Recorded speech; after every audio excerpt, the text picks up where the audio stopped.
Well, hi guys, how you doing today? It's funny because I wasn't having any mic trouble. Of course, I have window trouble. But that's all right. I got a lot, so I'm gonna get right into it right here. Let me make sure the audio's on. Jen's gonna be here about 9:15, 9:30. So hang around for that. We got a lot. She found some stuff that's pretty cool on the LDS church. If you remember us talking about it, that's really crazy. I just had water spray on my back. That's weird. HurryKane's not even here yet. Yeah, so that's a category 5 right now. They say it's gonna get a little bit smaller if you're thinking about that. Thank you for thinking about me. Let's see where we start today here. Minimize me. I have a feeling, yeah, the Mormon Jesus, I'm telling you, it's crazy. And this is something that you won't hear anything else. I can't even believe what I saw today from Jenn. So let me double check my microphone if it's acting up again. Boop, boop, boop. So far so good. Yeah, looking good. Awesome. Alright, that's not a problem. Alright, so yeah, I'm sweating it out. I'll talk about it for a second. It's a tight little storm right now. And some of the models, no, it's my AC, sorry. I got the airport fan and the AC at the same time. Hey, England's in the house. All right, cool.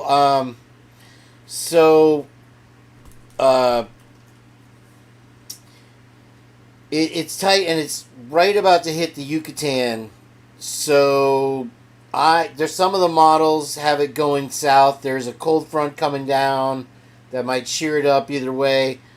Once it hits that continental shelf, Dennis Phillips thinks it's going to hit the area, so that's not good news. But my heart of hearts against his heart of hearts is that it'll go further south, and it's going to matter 10-mile difference between 120, 130, 140 mile an hour winds and 80 mile an hour winds. And so you guys know I just moved into this place, and I'm not trying to lose it, so I don't need $750 for my house, which is what everybody's getting. So all right, let's tear into my stuff so we have it done when Jenn gets here real quick.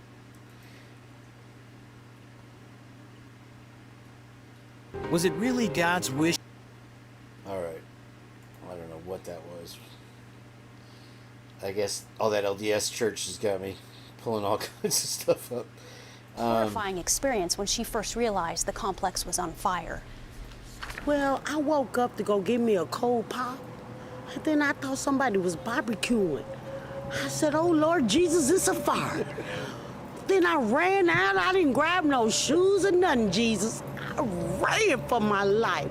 And then the smoke got me. I got bronchitis. Ain't nobody got time for that. According to the apartment manager, the fire started in a woman's home who is wheelchair bound. She was treated for smoke inhalation at a local hospital. There were no other reports of injuries. The Red Cross is helping those families displaced by the fire. All right.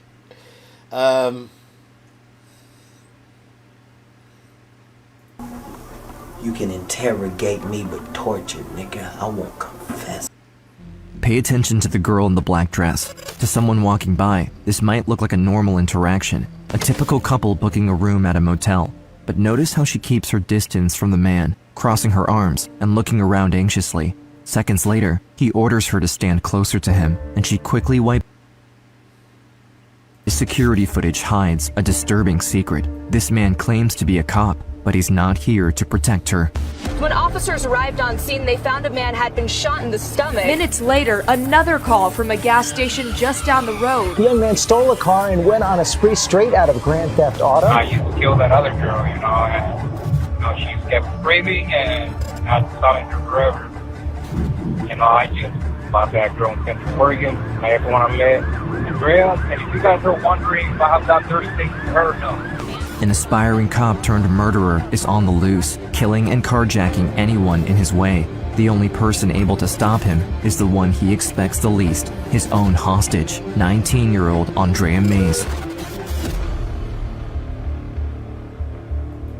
My phone was just pinging and pinging and pinging, and the very first message that I looked at was from Cam saying, "Have you seen Kaylee? Have you heard from Kaylee?" The day before Andrea's kidnapping, July 24, 2016, Julie Van Cleve, mother of 23-year-old Kaylee Sawyer, received dozens of messages concerning her daughter's recent disappearance. And I called her first, and her phone went to voicemail. The part that was hard, sometimes she would call, and it would go straight to voicemail. But sometimes she would call, and it would ring. But nobody ever answered. This indicated some activity at the other end. Either Kaylee intentionally avoided her mother and boyfriend, or she was truly missing and somebody else was using her phone. Worried, they both contacted the police. Dispatch, how can I help you? Hi, I'm not sure if this is quite the right number to call. Last night I got home from the bars with my girlfriend. She got upset at me and ran off. And I chased her and wasn't able to find her, and I called all her family and they haven't heard from her, so I'm wondering what you recommend I do. Dispatch, how can I help you? My daughter is missing, and she has epilepsy and some medical issues. What's the address that she's missing from? I don't have the exact address. Later the next day, rookie police officer Isabel Ponce burst into her local police station, claiming she had learned crucial information about Kaylee's disappearance following a confrontation with her husband, 34-year-old police in training, Edwin Laura. I asked him, "What's wrong with you? We've been together for a very long time. I know something's up." And then he just says that he hit her with the car. So then I asked him, "You hit her with the car? That's an accident. It doesn't make sense. It's like you're lying to me." It wasn't making any sense to me because I'm like, why would somebody do that? Especially you, especially him. Like, it doesn't make any sense. Isabel spoke to the detective for hours, revealing that her husband had hidden some of Kaylee's belongings inside their shed and that he stole her service weapon and car. They launched a manhunt for Edwin, but he was already long gone. In a straight line from Redmond, Oregon, the man had already reached Salem by the evening. There, oblivious to the fact that a potential killer was on the run in her city, 19-year-old Andrea Mays was hanging out in her car after a long day at work. I was supposed to leave in the middle of the afternoon, but I decided to stay and cover someone's shift. It was just a long day. I was on my Snapchat. With the temperature reaching almost 90 outside, Andrea opened her driver's side window. Instantly, a figure wielding a gun reached into the opening. That's when he unlocked the door and sat in the car really fast, and he had a gun just pointing it at me. That's where he handcuffed me and had me hop to the passenger side, and then the whole time he was just talking to me, trying to I'm Wairika. Like I said, I moved on with my life. Even Kaylee's mother eventually learned to live without her daughter, focusing on the glimpse of happiness she still brought into her life, instead of the loss she had been dealing with since she'd been gone. Every morning I wake up and I love her more. So we lost Kaylee on that one. I actually played the wrong video, guys. Sorry. I got kind of wrapped up in that, though, real quick. Sorry, I forgot which one I was trying to play. Happy birthday! This. Alright, next one.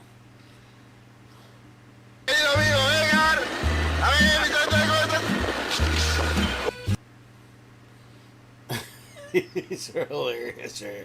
I was gonna play a song, actually. Okay. Twiz should be here. He's listening right now, I'm absolutely sure. I don't know why he's keeping a low pro. Ever since he was on the show and the mic didn't work, I think he just got enough of it.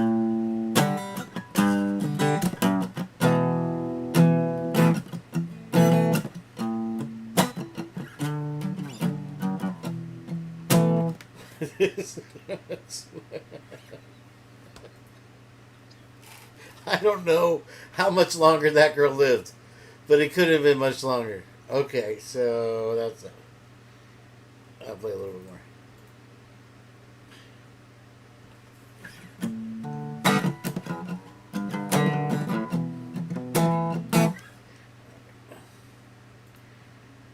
Off to a smooth start, Kane. All right, so if you want to get your name, this phone is number. hopefully keyed up right on where I want it to be. This is Mod Tricka, and I watch him all the time. You guys might be familiar with him. Published their ingredients for their coffee drinks. It was a mystery until I convinced a barista to show me the ingredients on the back of the bottles they were using to make menu items like their famous pumpkin spice lattes. I found out here in the United States, Starbucks was coloring their PSLs with caramel coloring level 4, an ingredient made from ammonia and linked to cancer, but using beta-carotene from carrots to color their drinks in the UK.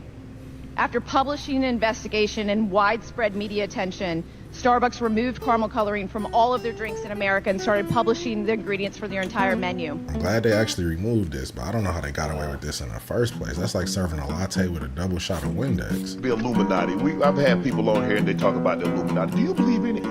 No. Literally, people come on and think it's real? Yeah. Okay, so like, what are the other ones? There's the Illuminati, and who are the other ones that are like that?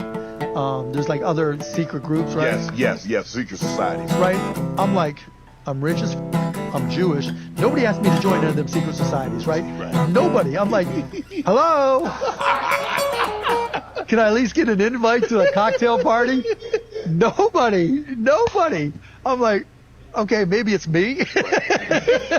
All right, so I thought that was interesting. I have another coming up with Mod Tricka. Hopefully he doesn't throw a commercial at us, guys. Sorry about that.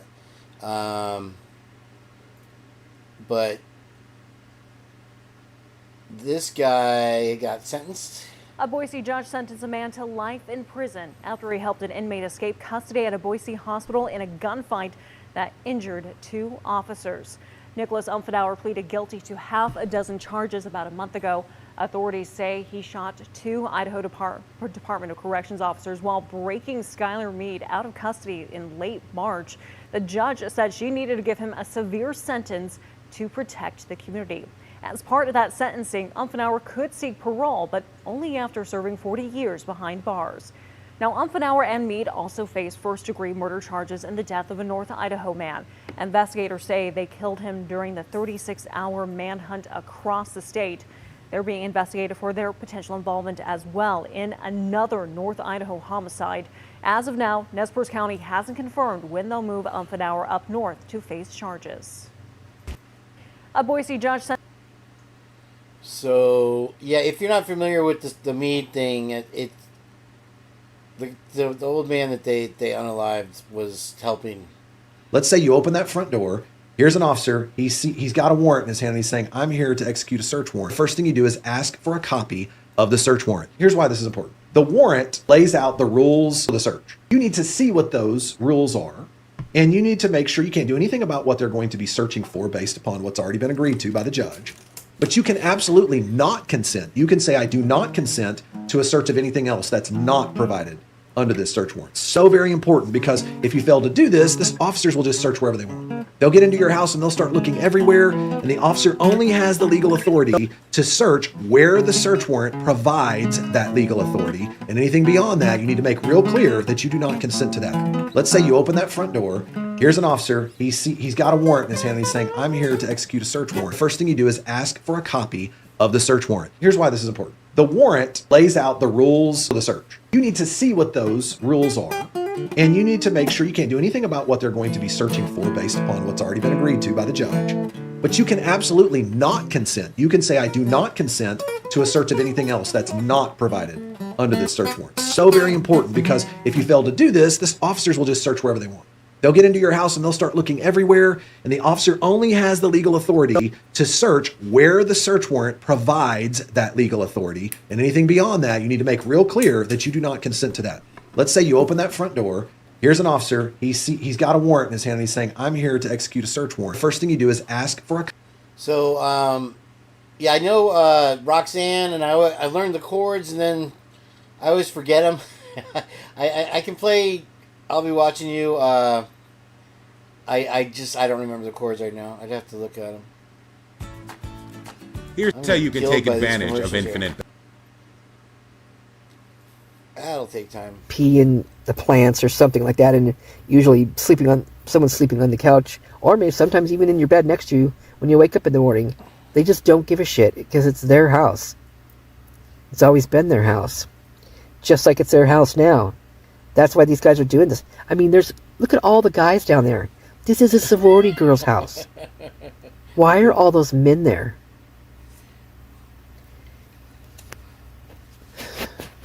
That's just crazy.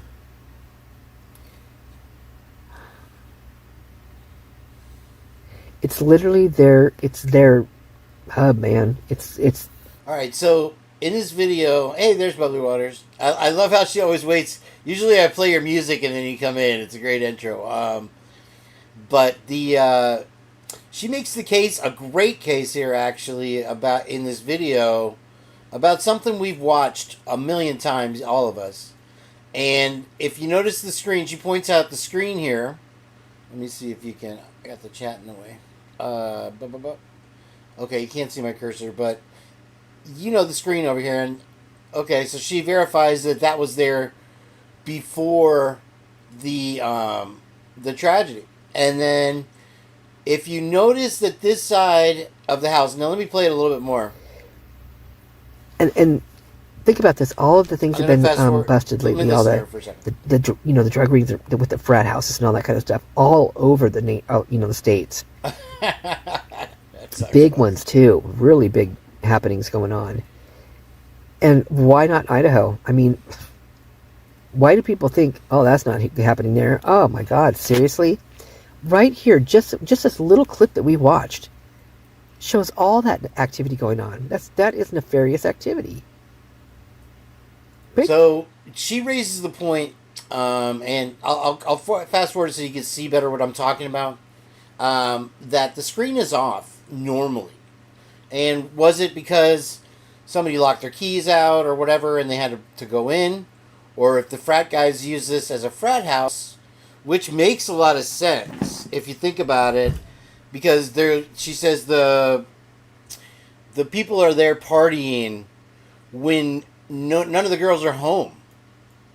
And so it's more or less belongs to the frat.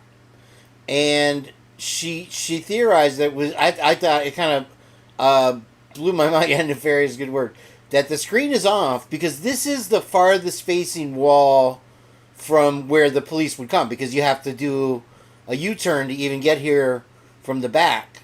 So they would walk up or they would drive up and nobody would see the activity here. Maybe this is one of those, and when, you're using and you go to some areas, you just have like a little slot. You put the money in and you get your product out. And I was like, that's a brilliant theory. She hadn't thought of it till this video either. And I was like, that's great. Bubs, you were talking about a flash, and I watched it a couple times, and I thought I saw it the first time, but I didn't see it after that.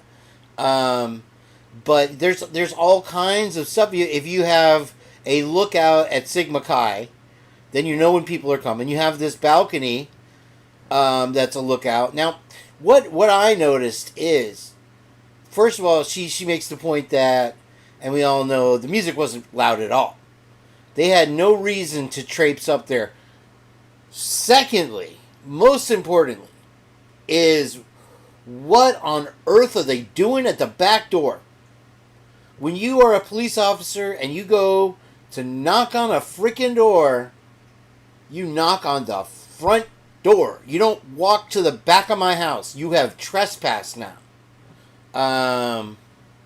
Is that what it is? No, it still doesn't show up. I could probably do the window again, but we'll just leave it where it's working. But they walk up and they're like, oh, well, if they don't answer the door, then we come back later. And I didn't see the package that she was talking about back here at the frat house. I had no idea my wife was doing this behind my back. But she thought she saw I mean, that's a sure sign. And something gets tossed. Now, you know the drill, right? You know there was 2 people up there, Bubs, on that roof, and one walks to the back. My mom is very similar to my mom, so I confuse it all the time. It happens to the best. Okay, great, thank you. Happens. And then this guy just sits there, and they're all laughing and joking around. And I want to say this guy in the Grizzlies shirt was later pictured as a police officer or something to do with the police department. I don't know. But these guys are all checking IDs at the house. I guess that's legit, whatever. I did not see any signs of Dimitri. I watched the whole video, I think, a couple times, Bubs. But, oh, gosh.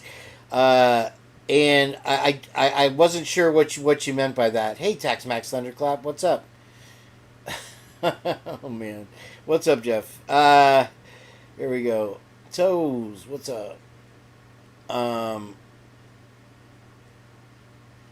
Okay, that makes sense, Toes. Yeah, because she did bring that up. And that was definitely an odd conversation. Oh, okay. So usually, and he just like comes from in down to up. He just it's comes like in a talking drive up about window. You just instead of you walk up and they just throw something down at you or something. I don't know. And maybe that's what this window's for over here. Maybe that's why the screen's off of it. Maybe they handed out the back there. And another thing I noticed is further down in the video. That makes sense. Right here. Where is it? Okay. Did you guys see that thing fly? Right here. Okay. So I don't know if it's my eyes or what, but that. Gosh, I wish you could see my cursor. I'm gonna do a new window just to. Let me get rid of this here, just so we can see what I'm talking about, hopefully. And here's that. And that. Okay, capture cursor. It says capture cursor. I'll leave it in the client area, and maybe that'll do it. Okay. So can you see it now? No, still not. If we go slow. Nothing. All right. But if you notice, and I'll blow it up, the wall, is this, gosh, it's, let me look at my high resolution monitor here. If this is the house that face, the side of the house, like I think it is, that faces the Queen Road apartments there, is that wall blocking the view from the road? I don't know. I feel like I'm turned around or something. But I feel like... Do you see what I'm talking about there? And I was like, wow, what a perfect location for some kind of nefarious activity like that.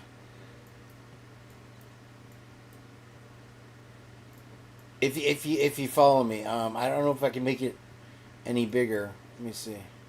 Oops. Boom. Yeah. Okay, so...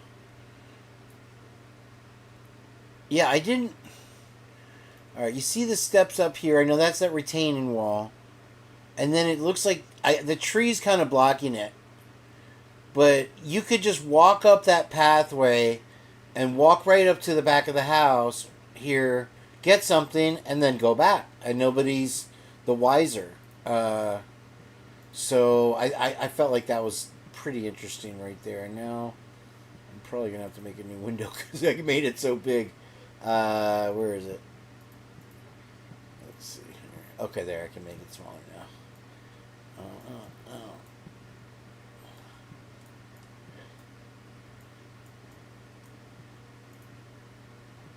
Ooh, sorry. Dead air. Dead air. Well, I made that huge. Wow. Alright. There we go. That's a better... Alright, so we'll play a little bit longer. That's also very creepy. Good, how are you? Good. We've all seen that part. What's... Paleo Valley. Man, they're killing me with the commercials on purpose. It's just because I didn't pay the no commercial thing. Alright, so... In Idaho there, huh? There's another... Ethan, Xana, and Emily. We went a lot over the summer and before summer. Welfare check. Corner Club. Female on foot was stumbling. RP thinks she needs checked on. Doesn't think she needs medical attention. Officer responded, no report. This right here brings me back to the night of the November 12th when Rosendahl and Tisdale were on the beat, right? This is before going to Banfield. This is like at 10:30 at night. And there was they stopped a guy and a girl, and this girl could not freaking hardly stand up. I mean, she was so out of it. And after the guy was carrying 2 open containers of alcohol. They let him go. They had him pour out his alcohol, and they let him walk. And he says, well, he was adamant about getting her home safely, right? And I'm hoping that was his intentions. I don't know. I mean, it could have been nefarious, and he just was, that's why he's looking out for her. But I hope there. What I am going to say is that the cops comforted him and said that you will get her home safe. Don't worry, we'll get her home. So on and so forth. Well, did they? Well, we'll never know because they shut their cam off a little too early. They let her walk off into the night by herself, stumbling, not able to really stand up, and she veered off to the left as we see her walking away from us and into a wooded area. So what happened to that girl? That's what I want to know. And I'm Mark and Betty, we got some really interesting stuff coming on in the house. No, I'm not, unfortunately. I wish I was. But I have another one that Bub sent me that I want to look at. Hopefully this one will play on the right place here. This was... Burr couldn't take it.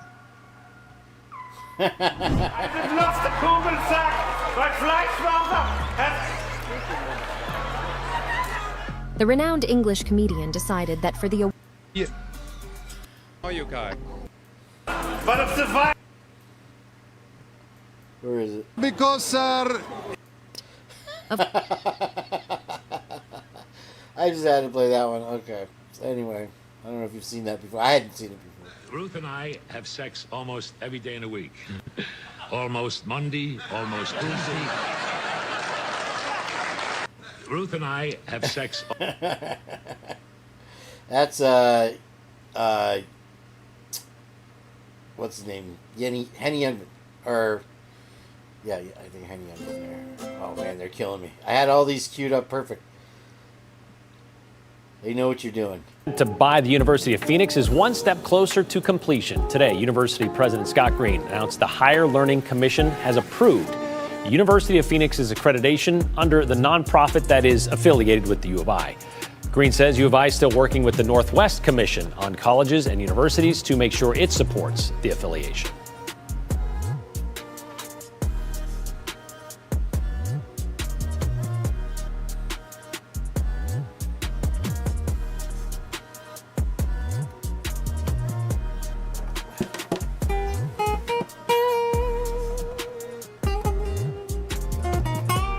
The University of Phoenix, they have focused on, they're primarily online, they focused on adult learners, and that's probably the largest category of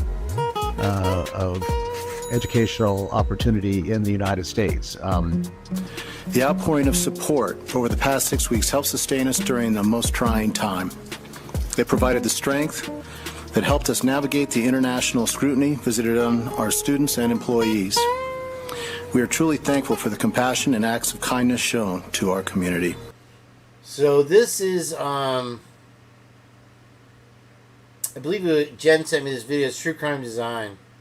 And I hadn't seen that video of Scott Green. I don't know if you guys have had or not. But there's more to it. Check this out. Now, how come when the university president is speaking, Does the prosecuting attorney and the chief of police have to be there? Kindness is contagious, and it provided the light that reclaimed ground lost to evil and darkness. While we cannot bring back Maddie, Kaylee, Zayna, and Ethan, we can thoughtfully and purposefully carry their legacy forward in the work that we do. Our students come first, and that was proven each and every day of this investigation. We are committed to safely delivering the college town atmosphere, campus experience, and high-touch quality education for which the University of Idaho is known. With time, we will heal. We will move forward together, and we will remain Vandal strong. Well, I'm very optimistic, about Greek life in Idaho. Our biggest problem at the moment, is that we just have so many fraternities on campus, and more that want to come because we're a great environment. Our Greek life is it's an experience, and a lot of people come to the University of Idaho because of that. It really does attract students. So for us, it's about getting our enrollments to a place that it's stable. What you have to think about, sure, it attracts students, but they don't go there for the Greek life. They're not going to that university for the Greek life. They attract the students typically once they're already enrolled. That's why they roll out the red carpet and put out the pink and white balloons to get them to join. And they have more or less a Greek life for every single walk of life. So whoever you are. Vision for Greek life on the University of Idaho campus is that we have fraternities and sororities that are in demand and stable. And to do that, we've got to get more kids, more students enrolled at U of I. Greeks are natural leaders on our campus. And we're about to enter what we call an enrollment cliff. And that enrollment cliff is purely demographic, has to do with the Great Recession of 2000, began in 2008, 2009, and families started having fewer children. And so if you fast forward 18 years, you realize that those folks who were born then now are ready to enter college. Well, it's a much smaller population because of the baby bust. Some say it's 15%, possibly 500,000 students that will disappear from college campuses across the country, and so that's going to be a real problem for colleges and universities such as. So they're scared of this. They're really scared of this cliff, and I saw a fact yesterday that the birth rate in South Korea is the lowest it's ever been. And I want to say China also is along those same lines because the kids aren't wanting to work. They're not wanting to get married. They don't want to do any of the traditional stuff. So they have, from 2008, he was talking about with the recession, that there was a huge drop in births in America. And so now there's going to be, it's almost 20 years later, 18 years later, whatever, 16 years later, that in the next couple of years, they're going to see a huge drop in enrollment. And even the Greek life people and the Masons are offering more and more scholarships to get people in. Is the U of I. Many predict many colleges across the country won't make it and will be closing down. And frankly, this year, I understand there's already been over 90 colleges that have closed down in this country. We're not even in the cliff yet. So, there's just a lot of capacity in the country, and we're about to see supply dry up. So, from a strategic standpoint,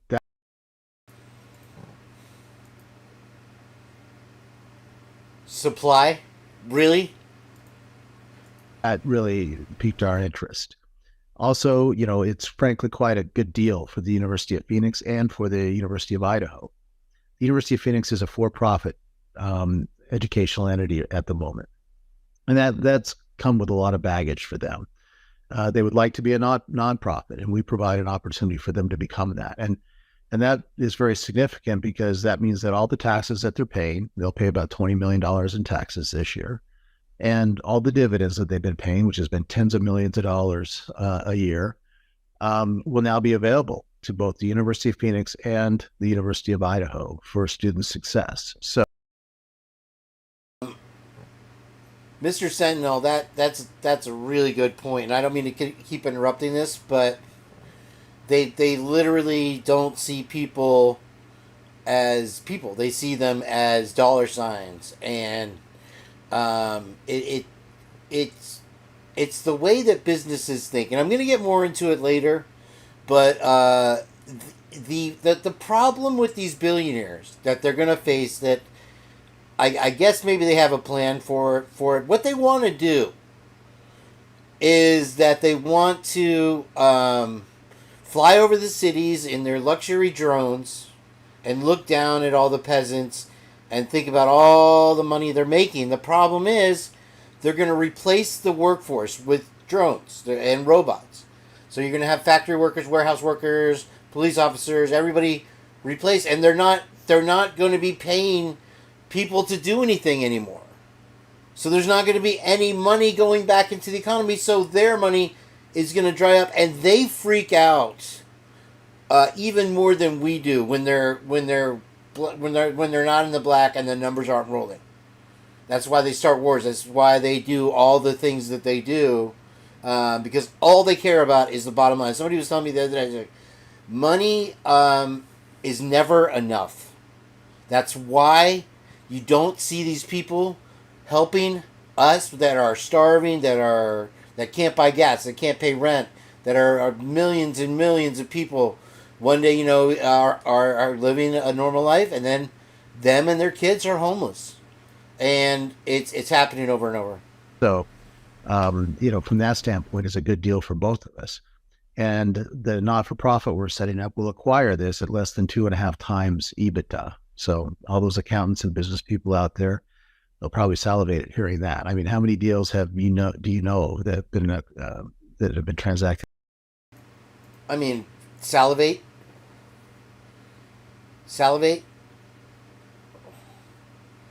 This guy's a scumbag, dude, and at that price. So it's just a great fit from both strategic and financial point of view. And then I'd also just mention their systems are world class, and we'd be acquiring those systems and make those available for student success at Idaho, in the state of Idaho. We can leverage their platforms for our on-campus students and rural placed citizens. So there's just a lot of benefits. I could go on, but that kind of gives you the reason of why we thought this would be really good for us.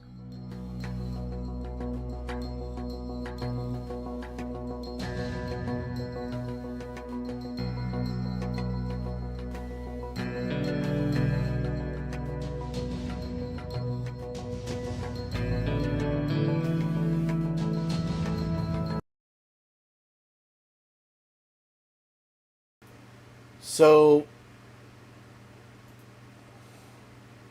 the Pheonix is its own story.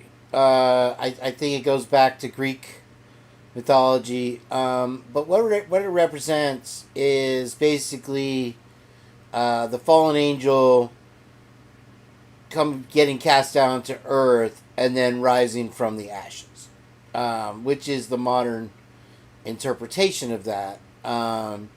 So you have I never even considered it, a city that is highest in human moving, and now a university, and a university that's acquiring that university. You see the correlation there, and his whole goal is to make it a non-profit so that they can squeeze all the tax dollars out, but still actually pull in money for the board of directors, for the presidents, and this type of thing. I saw that, Bubs. I saw that, yeah. And those are those murder hotels that you're talking about, and we did that in one of our lives a few back. I don't know if this music's gonna get me. It's gonna take forever to remove though.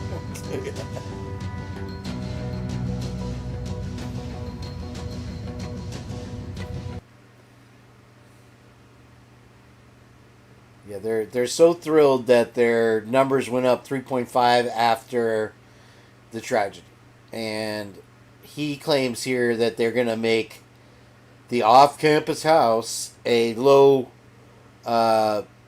rent or low income housing. And you know, they literally shine with the best foot forward while stabbing the world right in the nuts.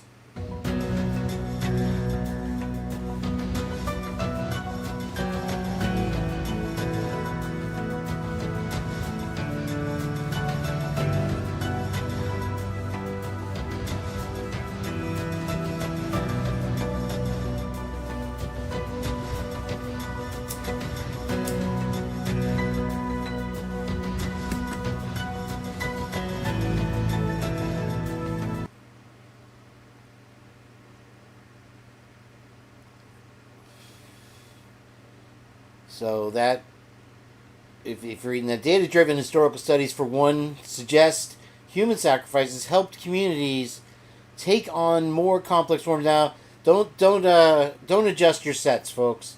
This is all our opinion, and it's strictly for fantasy purposes only. But listen, this is starting to, if you'd asked me a month ago, before Jenn started bringing this to my attention, it's starting to look more and more like it was some type of ritual type of thing. And we know they're covering up. We know they're hiding stuff with the door, sweeping in front of the door, putting armed guards, knocking down the house. It's one thing after the other. So we'll get into that. The Scholarship Award plaque and photos of Ethan will live on here at Sigma Chi forever.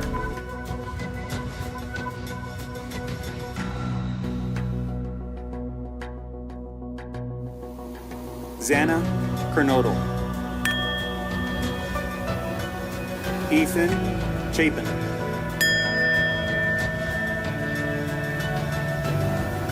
Kaylee Gonçalves, Madison Logan,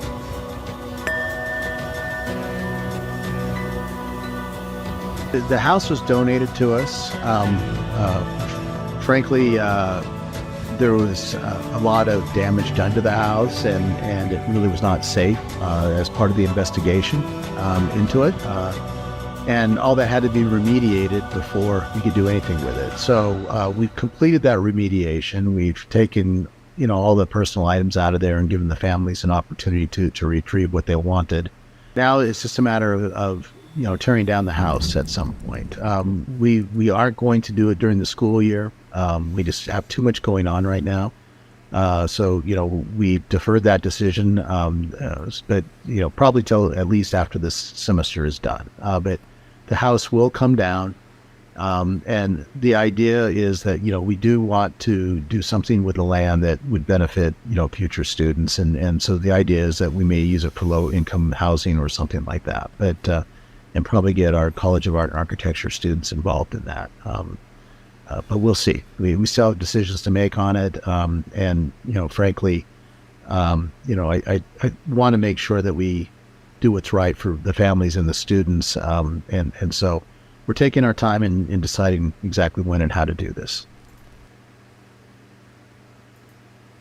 Housing or something like that, but so we deferred that decision, but probably till at least after this semester is done. But the house will come down, And the idea is that, we do want to do something with the land that would benefit, future students. And so the idea is that we may use it for low on the house at some point. Into the house, and it really was not safe as part of the investigation. I think he's saying that they tore out a lot of the house.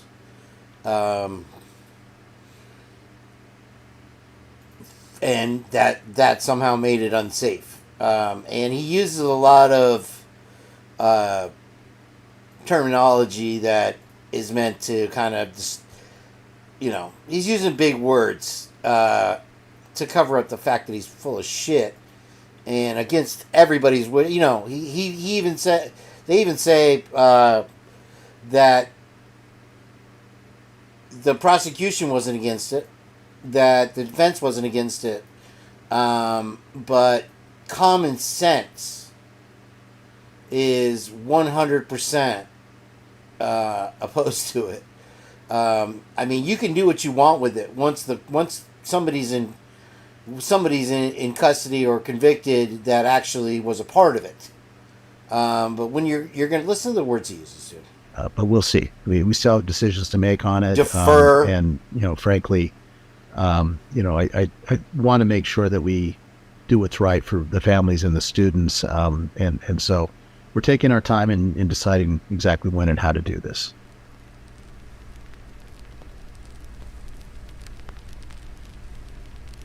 I love that ending. That is just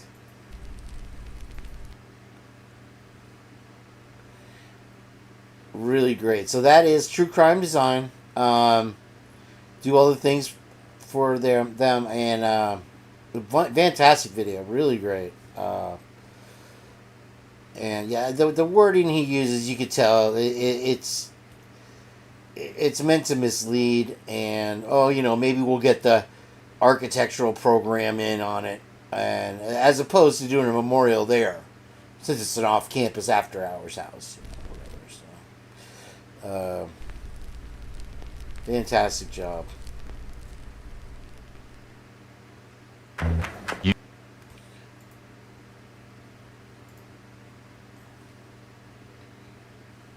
In United States versus Jones, the U.S. Supreme Court ruled that the warrantless attachment of a GPS device to a car violated Fourth Amendment privacy rights because it was electronic, it was prolonged, and it was continuous surveillance. In fact, Justice Sotomayor's specific opinion on this was very important. She said this, quote, "Awareness that the government may be watching chills freedoms, and the government's power to assemble data that reveal private aspects of identity is susceptible to abuse. Being watched can destroy a person's peace of mind, increase her self-consciousness and uneasiness to a debilitating degree, and can inhibit her daily activities. An important dimension of privacy is information control, which does not readily translate into spatial terms." In United States versus Jones, the U.S. Supreme Court ruled that the warrantless attachment of a So, I think I have another video on that explains it a little more, but Sotomayor was saying that it's illegal to have something on there like that's for a prolonged period of time where it's like entrapment. They can just wait for you to do something wrong. I'm going to try to get something funny in here in a minute, but this is, if that wasn't enough for you, here we go. Yeehaw. Your weapon, sir. Thank you, Stewart. Fire in the hole.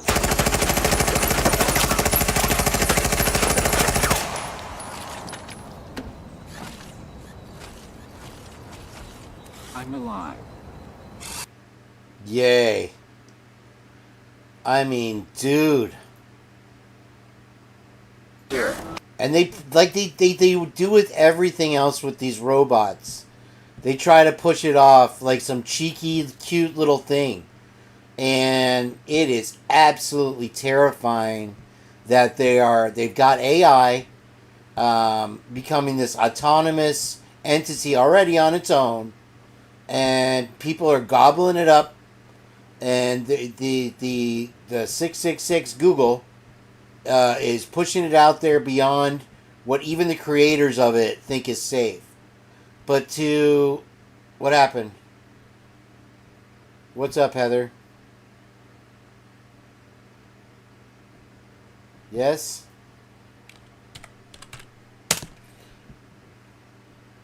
Am I still on? Did I get copyright struck?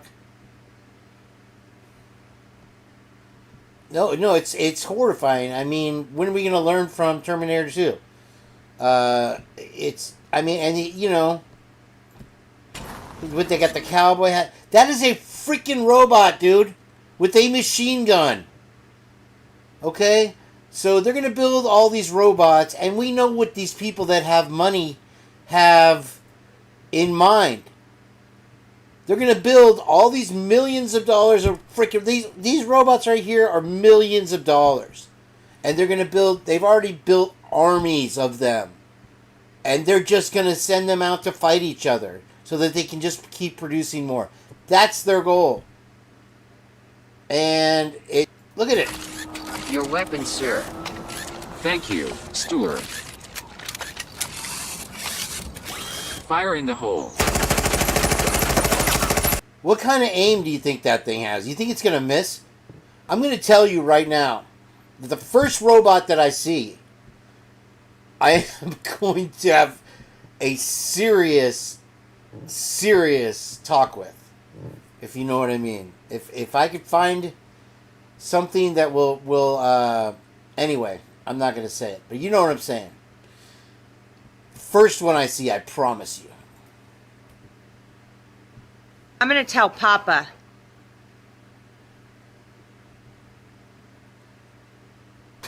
I'm going to tell Papa. I sent that one to Heather. Remind me of the Pitbull Eponymous.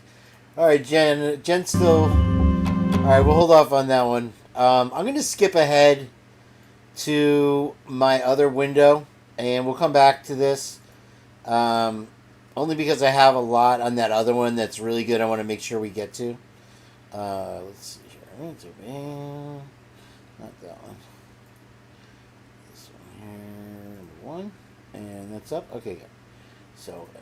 This little guy keeps biting my phone in my fingers. You know what that means? Microwave. This little guy keeps biting my phone in my fingers. You know what that means? Microwave. This little guy keeps... Sorry, Bubs. I had to play that one for you. The New Orleans PD originally launched their surveillance system promising the public that they would only use it on a very limited basis based upon complaints that came in through dispatch. In other words, the police promised they would only ever check the cameras if someone called in, claimed there was a crime, and then the cops would go and look at the footage. But it quickly turned into cameras being used as part of a pre-crime unit where cops were trying to chase down people they thought might be involved in future crime. The worst part, the New Orleans Police Department knew that this system was flawed.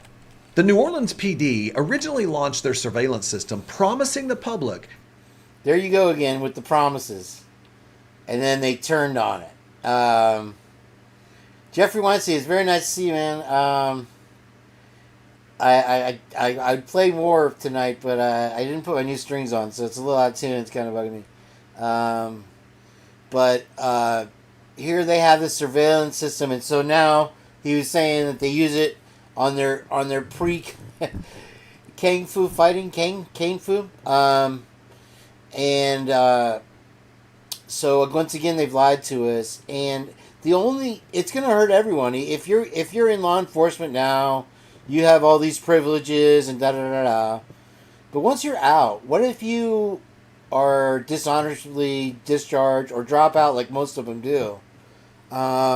You're in the same boat as the citizens, and so many things like the riots in LA and so many things have driven such a wedge between law enforcement and regular people that they only think of it as us and them. They don't think of it as whatever we do to them is going to be done to us. So they'll see in time. These things that they're doing to us are going to backfire, and it's going to hurt everyone. So we need to figure out a way to stop this. All right, that's good. Okay, this one. Let me see.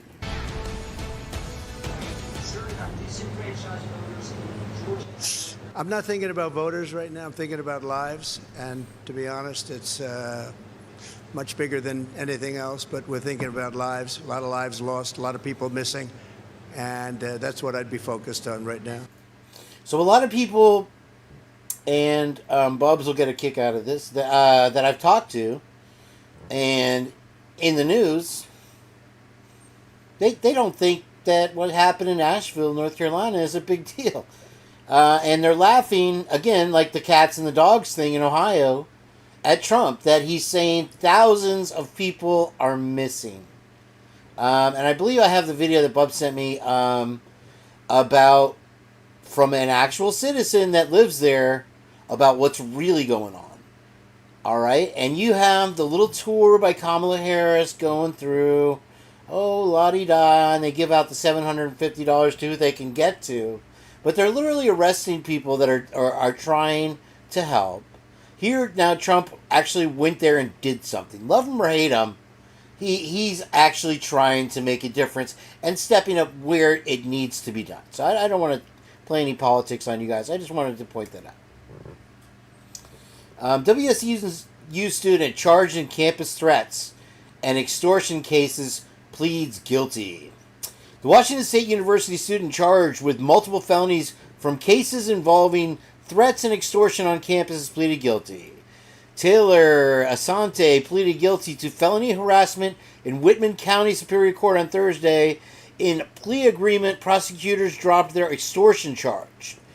The case began last fall when Asante was arrested by the police for threatening and chasing students with a knife inside a dorm hall. Somehow relevant. Make your own assumptions there. Okay. Vandals fend off lumberjacks in thrilling homecoming win.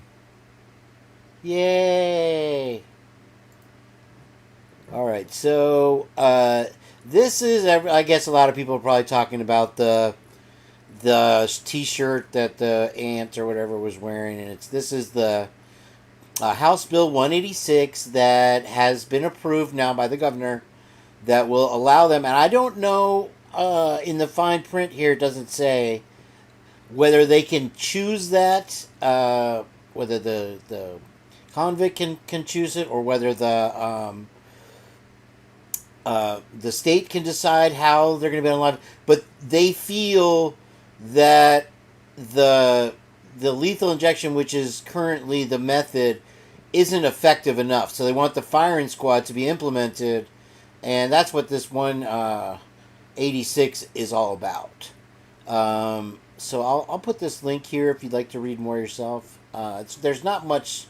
Oh, I meant to put that earlier. There we go. There we go. That's the link.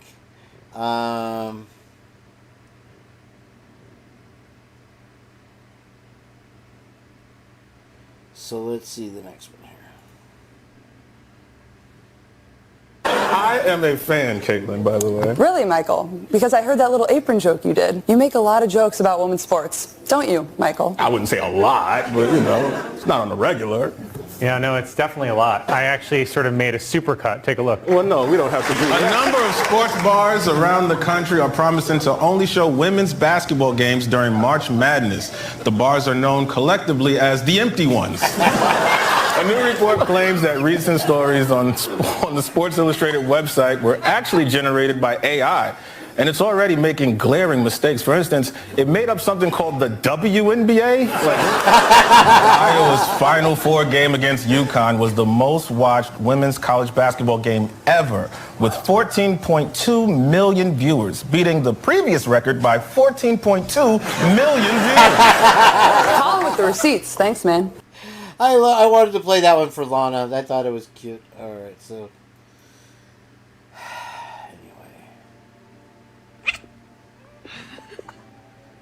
This cat grew up with dogs, so she barks. Doesn't that look like your cat? Doesn't that look like your cat, Bubs? I don't remember.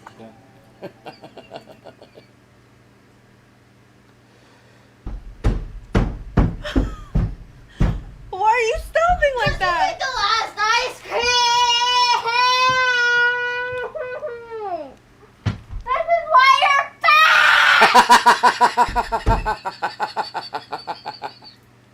This is why you're fat!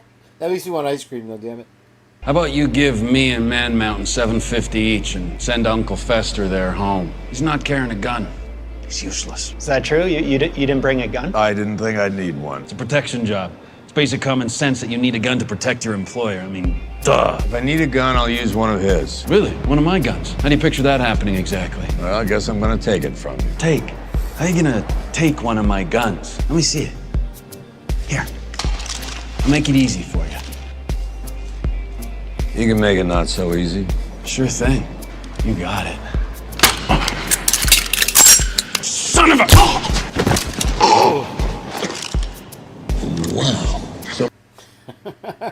It's like, I get the whole 1,500. This is what's still going on there. The wildfire is not a huge wildfire, but it's getting real close to the homes in the Laka County area, I believe.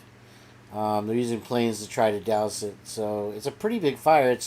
It doesn't cover a whole lot of acreage like you have with the California type wildfires. And I think that the greedy construction companies, what if you're a passenger, are building in places that PFOX. See here? Yeah, cool. That are fire breaks like they did in Heather, I didn't even think about that. I think that's why I put that in there.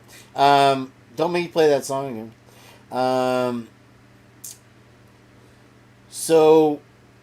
Yeah, in California they built houses in the canyons out east, in East San Diego, East LA, and kind of like areas like that, whereas the canyon before would act as a fire break. Now there's homes just wiped out. And it begs the question, is that by design? Because then every few years they can rebuild a whole new... Thank you, Scott. I appreciate it. In a car, and a police officer walks up to you and demands that you provide your identification. Remember, legally, the reasonable suspicion to pull over the car was based upon the behavior of the driver, not you as a passenger. So, in most states, a passenger in a car is not required to identify themselves unless the cops have separate reasonable suspicion to believe that the passenger is involved in some other criminal activity. The problem, sometimes cops will now claim their officer's safety is at risk, and they will use this to justify getting you out of the car to pat you down for weapons. And if they are able to establish reasonable suspicion in court for this, that can justify them demanding you provide your identification. What if you're a passenger? So that I guess it's going to depend on the state, and then they have that argument, officer safety, just like public safety and for the children. It's another catch-all term, unfortunately, that slowly the Fourth Amendment just becomes a memory.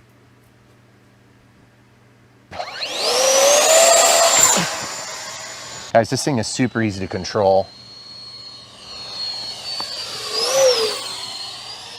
Tons of power. Really, really quick when we're ready to touch down. Out of the flaps, pull, full back elevator, and she's on the ground. It's a lot of fun. They've come a long way with those. When we're done here, I'm going back to the office and I'm writing my police report. And that report is going to be the basis for the DA deciding who to prosecute and for what charges. They make you believe that by cooperating, you can talk your way out of the situation. I want you to understand, this almost never happens. Cops either already have enough evidence to establish probable cause to arrest you, or they don't. If the cops don't have enough evidence to establish probable cause, you are hurting yourself by talking to the police. You are giving cops the opportunity to now read your body language, maybe any hesitation you have when they ask a question. They are now given the opportunity to interpret anything you say or don't say as possible evidence of guilt. When we're done here, I'm going... Yeah, it's, these phrases they use, you know, and one of them is, I'm here to help you. Sorry about that. The airplane was loud, but I have another video with Fry and the whole "we are the source of information. Don't listen to anybody else." Hey, Windchill, what's going on? Good to see you. All right, here we go.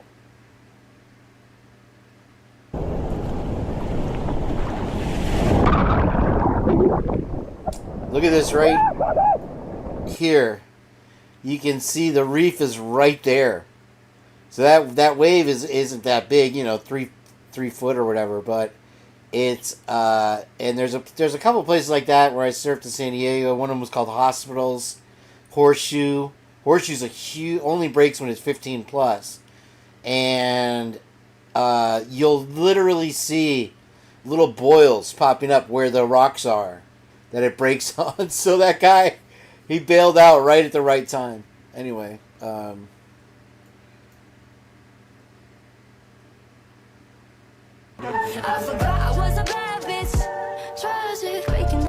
I meant to cut that, darn it. I'll try to play it slow. So who do you think does this expose the University of Idaho's secret tunnel theory? What do you think? Was there a secret tunnel under 112 King Road House? Leave a message in the comments. And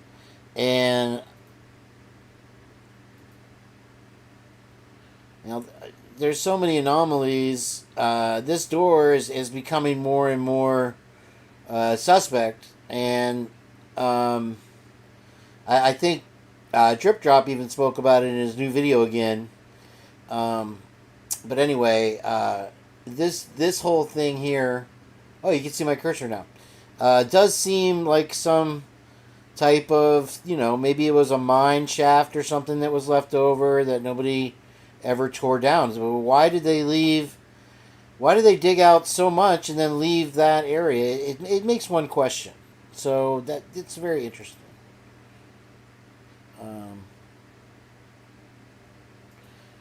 And there was the it's so quick. I'm trying to stop it on it.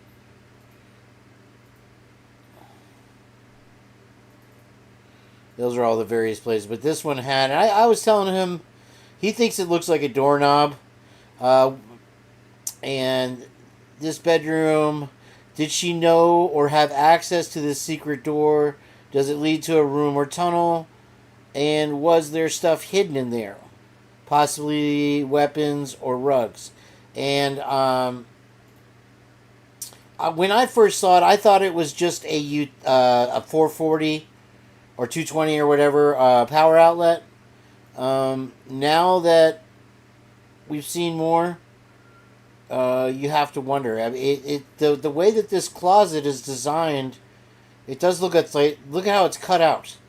So I don't know. You wouldn't be able to use it as a plug, it appears. So I don't know what it is. And if you look over it here, it's a different color. I don't know if it's a different wood, if that's a header for a door or what. I mean, if it's a door, it doesn't appear that you'd be able to open it. But I don't know. Maybe it's a secret room. Who knows? Anyway, we'll get into more of that. And if these guys sweeping in front, that's why I was telling Fork, thank you for dropping this. This is a blatant attempt, and he's on the phone talking to somebody, and the guy's just sitting there sweeping right in front of the door, trying to block the view of the camera. And so it's a great point. We'll see. A social media influencer was arrested for allegedly throwing a tampon at bouncers who were removing her from a club. Well, at least we know why she was acting that way. Sorry. Okay. That was cute.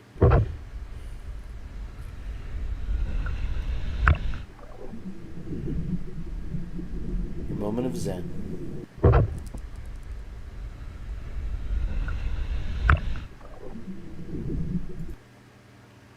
That's they do the slow motion like that because they say time slows down in the barrel. That's the barrel, and it literally seems like you're in there for a minute and it's only a second, and you just want to find the way out the end of the tunnel. Right there. That's a pretty big tunnel. Look at that. A big wave too. All right. This baby just wanted to enjoy her meal at this restaurant, but what happened next is something she didn't see coming.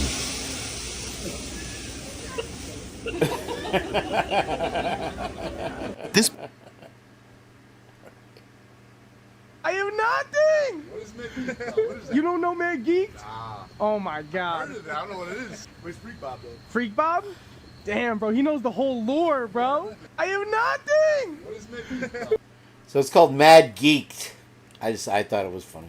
Cops, Mad Geeked, whatever. How I caught this lady trying to steal from us. She was a DoorDash driver, which already makes this strategy elite. Things started to seem really off when she was requesting us to change specific things about the order that the customer did not ask for. So we began to pause and try to figure out how to calm this lady down because she started to get worked up because we didn't want to change them and we weren't listening to her. I learned at a very young age of working, the safest option is always to do what's written down because then you can't be held accountable because you just did what you were told. She's beginning to yell now and all of the customers in the store are looking at her. To calm things down, I go to grab the phone to call the customer. But crazy enough, as I turn around, they are already calling me, so I answer the phone. They called because we were both sensing something was off. They said they did not want anything changed and the lady in the background is now screaming and panicking. With a room full of kids, she walked out screaming a bunch of inappropriate things at me. Some people can be very clever, but if something feels off, trust your gut because that's how I caught this lady trying to steal.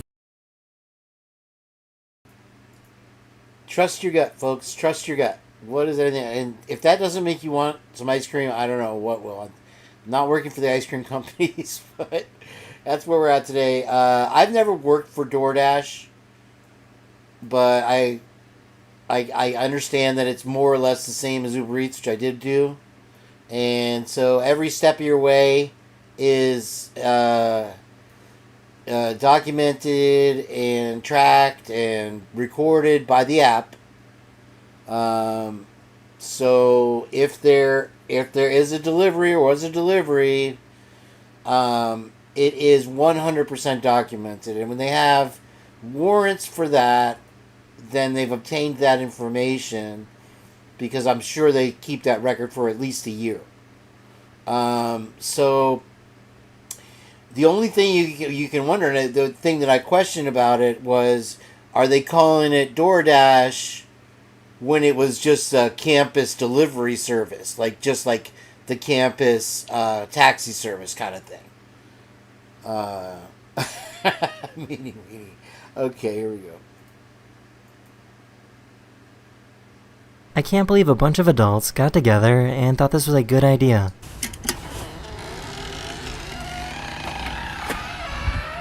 I can't believe a bunch of adults got... He took a lot of heat from YouTube for some reason. He's like 40 now. The Daily Dose of Internet guy. He still has the kid voice or whatever, but he was getting so many plays that YouTube literally, he was the first one that they started cutting his feeds. So he had a whole video about that if you ever saw it. I think it's interesting. I think that's funny as hell though. The 330 million quid 454 foot super yacht with 6 decks and underwater dining room. So this is why you're not eating. This is what matters to them. This is all that matters to them. And even if they have the big house and the cars, it's not enough. Okay? They want the next big thing, okay? And This thing is incredible. It's got a drop down dining area underwater. So as opposed, it's got, yeah. Can you believe this? As opposed to helping others, they throw money at luxuries like this and pamper themselves while we all suffer. So I just thought that might make your day. Absolutely amazing. The saying is everything's bigger in Texas, so I had to fly down to see it firsthand. The place I went, Bomber Field, it's an event held by Legend Hobby right outside of Houston. Now I want to show you guys my top 6 from this event. Number 6 is going to be the Giant Scale Turbine F100. Now this thing is top tier, and you would think it would be higher on my list, but honestly there's a lot of things that I've never seen before. Coming in at number 5 is going to be all of the custom Warbirds. Now it's more than just this P-51, so excited to show you them. Number 4, we have the Giant Scale L39 sold by Legend Hobby, and we even were able to drop the iconic powder-filled bombs, so make sure you stay tuned for those videos. Number 3 is going to be all the multi-prop planes. These things had real gas engines, top tier, and they put on some pretty amazing air shows with these things. Number 2 is going to be lunch. We had the biggest pizza I have ever seen in history, and Tom from Legend Hobby, along with his family, had the honorary first cut. Number 1 by far, the B-52. This thing was iconic, and the saying is, these guys put so much money into these and so much work into these planes. I mean, a B-52 bomber, B-52 baby, way up in the sky. Shine your love on me. A fisherman in Texas set a new world record after he caught a 280-pound alligator garfish. And like everything caught in Texas, it was immediately bussed to New York City. Some parents in Oregon are having large groups of their children ride their bikes to school at the same time in a formation they're calling a bike bus. And pedophiles are calling a buffet. Police in Oregon are warning residents about several hand grenades that have washed ashore on a beach. The hand grenades were discovered when one beachgoer said, "Mommy, look at this shell I found." In a new interview, Billy D. Williams says that actors should be allowed to do blackface, adding, "If you're an actor, you should do anything you want to do." Exactly, said Kevin Spacey. New York City. They liked it. No, they didn't like it. A fish. Too much.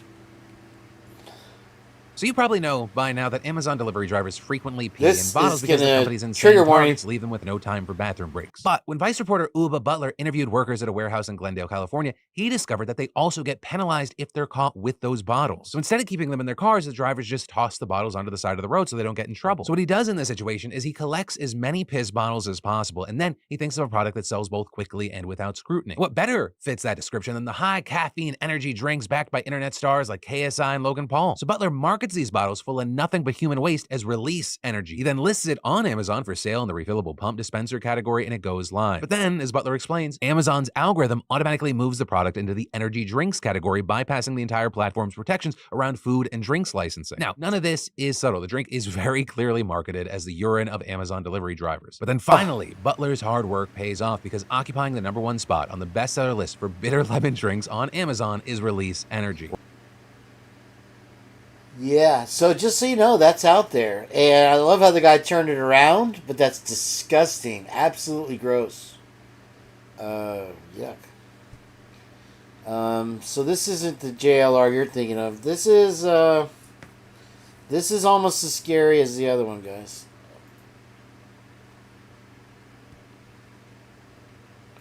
Saving time and improving safety. This battery test.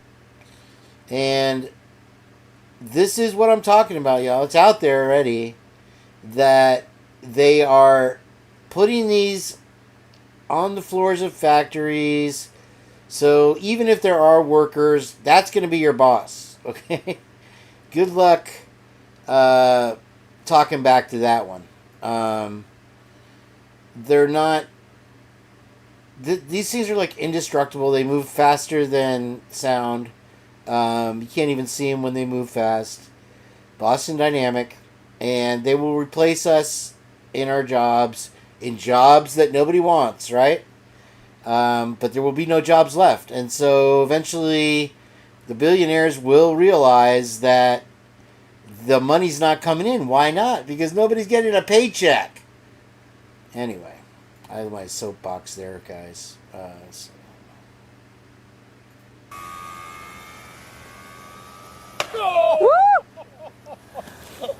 Jesus Christ. Een verhikkelige vlees.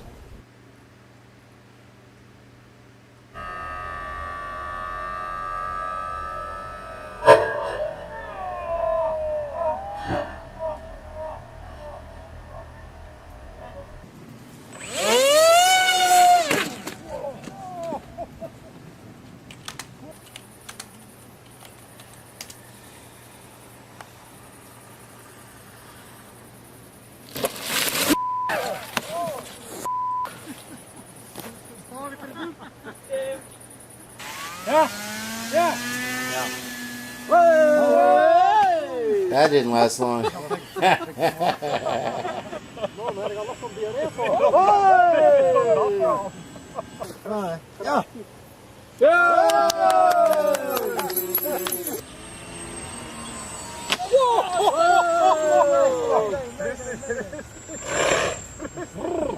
Kaboom.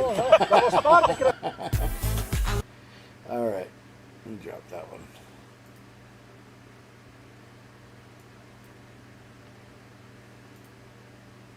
I don't know how that popped up. I think the best thing would be to start with a job. No. Yeah, absolutely. She needs a job.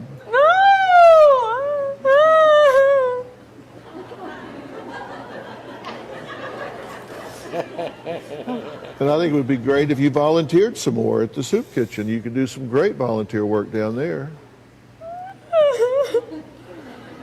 I did that. No. I started with a babysitter. Yeah, this generation's gonna be just fine. Everything's fine.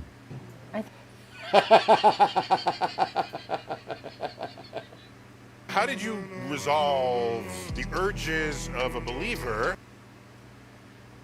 Sorry, I didn't mean to play that one. How are you? I'm sorry. How are you doing? I'm 2.5 years sober. Meaning? 2.5 2.5 what? years sober. Say that louder. I'm 2.5 years sober. Congratulations. Thank you. That's fantastic. I've been so excited to see you today. I don't get that Many much. people So, don't say okay. that. Yeah. Yeah, I'm doing really good. I live in sober living.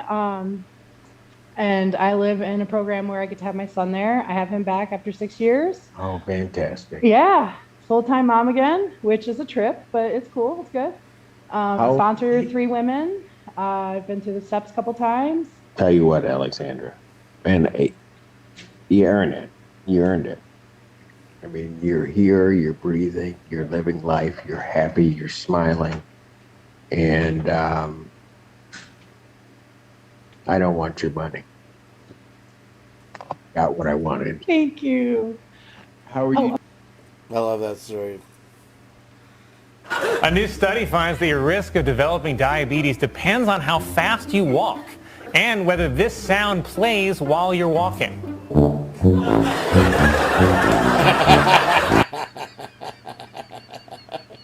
I thought I'd take the copyright hit for that one.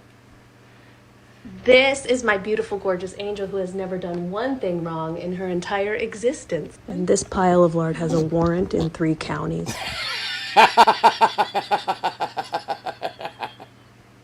The law provides that the police can have a license to gain access to your front door to perform that knock and talk.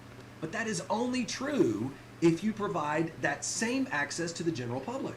What if you provide no access to the general public to your front door or your back door, and you use privacy fences, and you have that front gate locked, and you put a no trespassing sign at the front of your property line? In that situation, if the cop tries to climb over your 10-foot privacy fence or force his way through that gate that you have marked off and you've listed it as no trespassing, now the officers will be violating your Fourth Amendment rights if they even tried to get to your front door.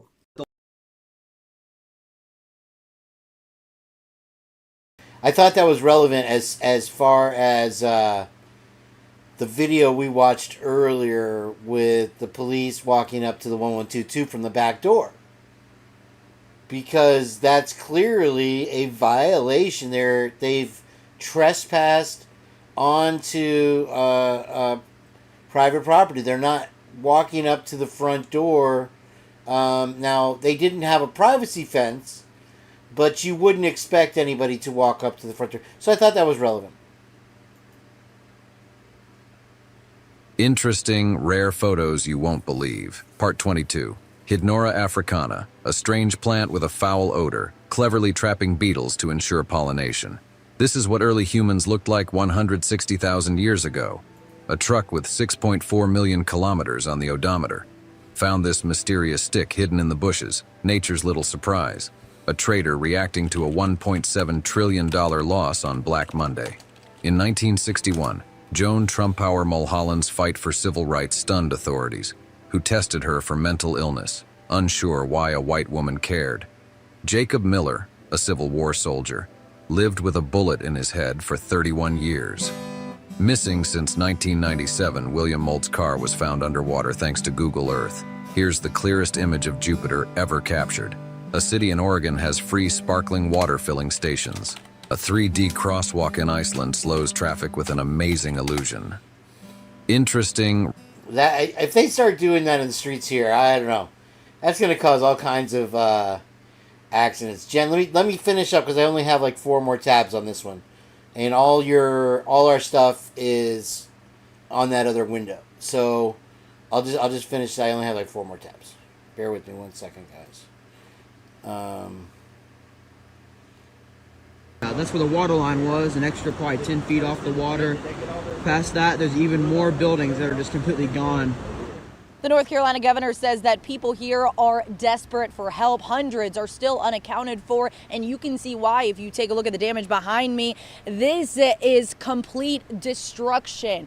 This was actually all covered with water just a few days ago. That bridge right there, just full of damage. A mobile home actually crashed into that bridge. And let me show you what some of the roads look like, because that is another big issue here. This one over here completely washed out. There are more than 280 roads, state roads, that are completely closed off, including major interstates here, meaning that it's very difficult to get in and out of Asheville. Search and rescue efforts are the main issue today. There are still people that are unaccounted for, and that's the goal right now, is to find those people.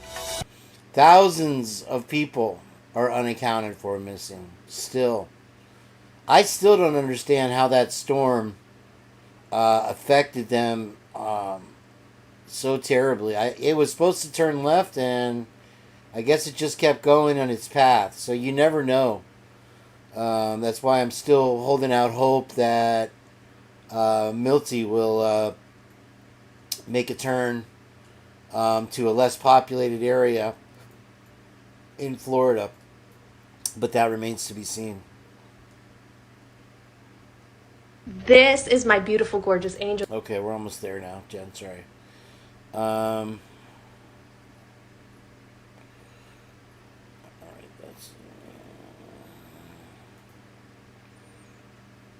right, this If was you're the other not one. making Bear 100 with me 1 second here in the commercial. Sorry.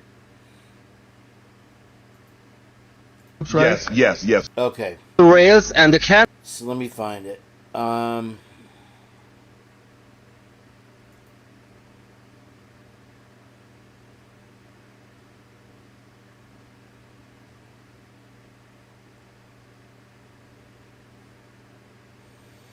Darn, I forgot what the other one was.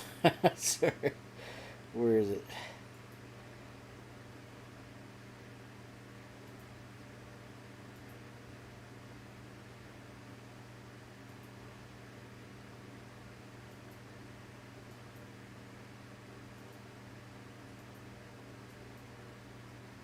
I'm not going to hold you up with it. There was another one in there. I'll play the next one. All right, I'm going to hold up on this one here. This is something that I found. I believe that is what Jen and I were going to talk about, and then I just thought this was really cool. This is from the Hubble telescope. This is a cluster of galaxies that it found. And I won't play the audio, it's just music. But look at that. And you wonder what the stars really look like. Look how many galaxies that is. And you can see them just swirling around each other. And it's just so amazing. And you got to figure that we are definitely... I want to play it a little longer. We can't be alone, right? I mean, it's just fascinating because, you know, each one of these galaxies it's not a solar system, it's a galaxy. So our solar system is just a tiny piece in one of these galaxies. And you have these, I mean, just look at it. There's millions and millions and millions. And here's an up-close picture where I don't think as a kid I ever dreamed we'd ever see anything like that. So let me send this over to the other tab. And, yeah. And we'll bring Jen here. Jen, you haven't... that link wasn't working for you? Let me see. Sorry about that. Hang on, guys. We got a technical difficulty. Click on the link again, Jen. What is it doing, Jen? Let me see. I can't see the chat right now, but... yeah, the whole... Wait till you see this, this piece we got coming up here. And although it's wacky, recent events make you say, like, hey, what if? I mean, what if? You know, I'm not... It's not changing me, and what we're going to play... is discussed. All right, I'll carry on then, Jen. You let me know when you're ready. That's fine, no problem. I have a few more. And so let's see if you can see me here. Oh, good. And this is the beginning. Heather wants me to play that, I know. Sweet Brown. And that's that. We'll hold on to that one. And we'll wait for Jen on that. And actually, let me... How to kill this deadly might be bacteria and drink. The other mod Tricka, is it? Simple but brilliant this trick. Is, hold on. I gotta get rid of these commercials. Okay, so remember the homeless are out there, and they also were affected by the storm, but they were outdoors. Now that Helene was mild, 60 plus mile-an-hour winds, which I guess was hopefully survivable for many of them. Millions and but millions this guy of is a dollars. local guy that goes back into the camps, and so he talks about Constantly buying how the properties. police and Grady Judd. You might have seen my last live where Grady Judd talks about, oh, the law says this, but our deputies are a different breed and da da da. But then they actually talk to the homeless people and they say no. Polk County is the worst. That's where Grady Judd is. They come and they slash our tents. They harass us. They arrest us. And so his image, Victorine, nice to see you. They're with big surprise. What they say and what they do are two different things. And so we are the source of truth. If we only listen to them or the news, wouldn't we be fools? And moving things from one place to the other. In practice, it seems like the law enables counties to have these types of places. Guess what? Counties have already been doing this for the longest. The counties aren't the problem. They've been doing this for the longest. It's the fact that the state comes along and says, well, everyone here, you have to change it. How is that going to be implemented? I recently made a video explaining you guys exactly how the implementation of that law was practically impossible. And sure enough, it is practically impossible, and that's exactly what Grady Judd is trying to tell you guys. The state's law says that these individuals have to be drug-free. Well, here's a problem. 95% of people that are homeless are addicted in the state of Florida, so practically almost nobody could end up in these sites. And if you wonder what he's talking about, recently here in Florida, and it went into effect on October 2nd, they passed a law that you are not allowed to sleep outdoors. unless you're camping or normal, for the against the homeless by Governor DeSantis, and so this gives police here the authority to deal with the homeless, the less fortunate, in less than kind ways, and you'll see here. Pasco County is recently making an effort, even though some commissioners are fighting back against it, to make a place that is welcoming to everybody. How can you fix the homeless problem when 95% of people that are homeless are addicted, and you're telling them that, well, if you're addicted, you can't end up in these programs? So what options are you giving people? Practically none. You're putting people in a corner where they have absolutely no options, and that's not a solution, that's a tyranny. Now, as far as police officers treating the homeless with compassion, there are great police officers and there are police officers that have to make some improvement. This particular officer here, if you guys remember this video, there's homeless people sitting outside. I bought them food, okay? I, with my own money, paid for their food, so now they are paying customers. There they are sitting outside. They are paying customers. This police officer came into the business and tried to convince the business owner that they should kick out these homeless people. But these homeless people were my guests. They were paying customers. Yet despite the fact they were paying customers, I told them, hey man, leave these people alone, they're paying customers. The business owners told him, hey, leave them alone, they're paying business customers. He insisted that the homeless people couldn't be there. What law says that a homeless person can't eat at a restaurant? Have they been trespassed from here? No, the business hasn't trespassed them.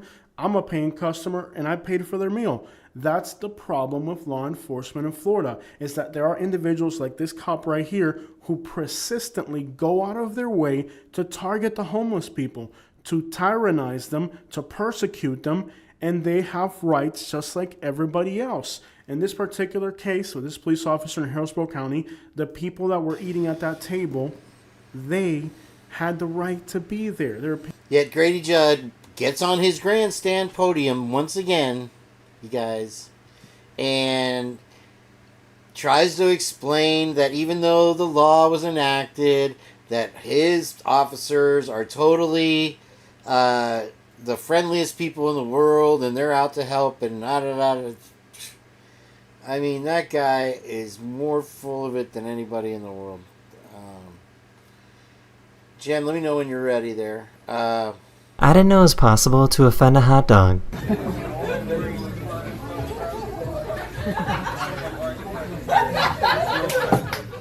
If I could order a human, I'd eat him too.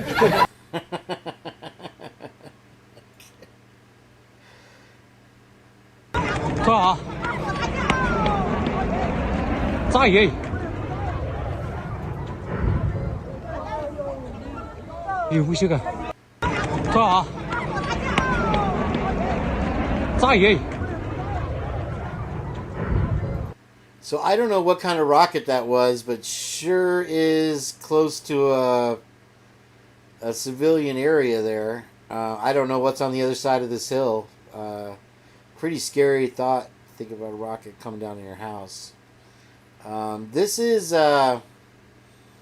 I thought it was going to be another one of those garbage photo ad grabs. But it kind of starts boring with Charles Darwin and Annie Oakley, and then you get into it, and there's Butch Cassidy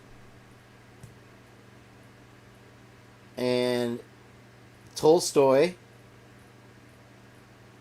John Quincy Adams. We've seen that one before. Check this out. Harriet Tubman. I didn't know there was a picture of her. She was the one who did the Underground Railroad during the Civil War. So 1861, 1865. So this must have been the late 1800s, and she posed for a picture. Andrew Jackson posed for a picture. I didn't realize I thought the picture on the 20. That's it right there. I believe he sat for a pose later in life. The Duke of Wellington. This is Van Gogh. I guess pre-ear. Frederick Douglass, we've seen that. Martin Van Buren, one of the presidents. This is Uncle Sam. That's the man Samuel Wilson. Thought that was pretty cool. This is before Abraham Lincoln was in the Senate, and he got a letter from a little girl encouraging him to grow whiskers, which was the trend at the time, and so that's when he grew the beard. Billy the Kid, did not know there was a actual photograph of him, and there's a lot of controversy over that. But there he is, Billy the Kid, and Calamity Jane, Hannah Stilly Gordo,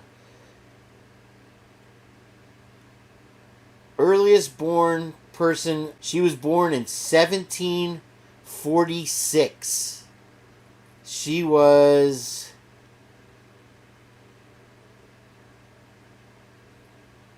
It doesn't say how old she was, but my goodness. She must have been 100 years old. I don't know when photographs started, 1840s, 1850s, something like that. Freudchen, I don't know who that is.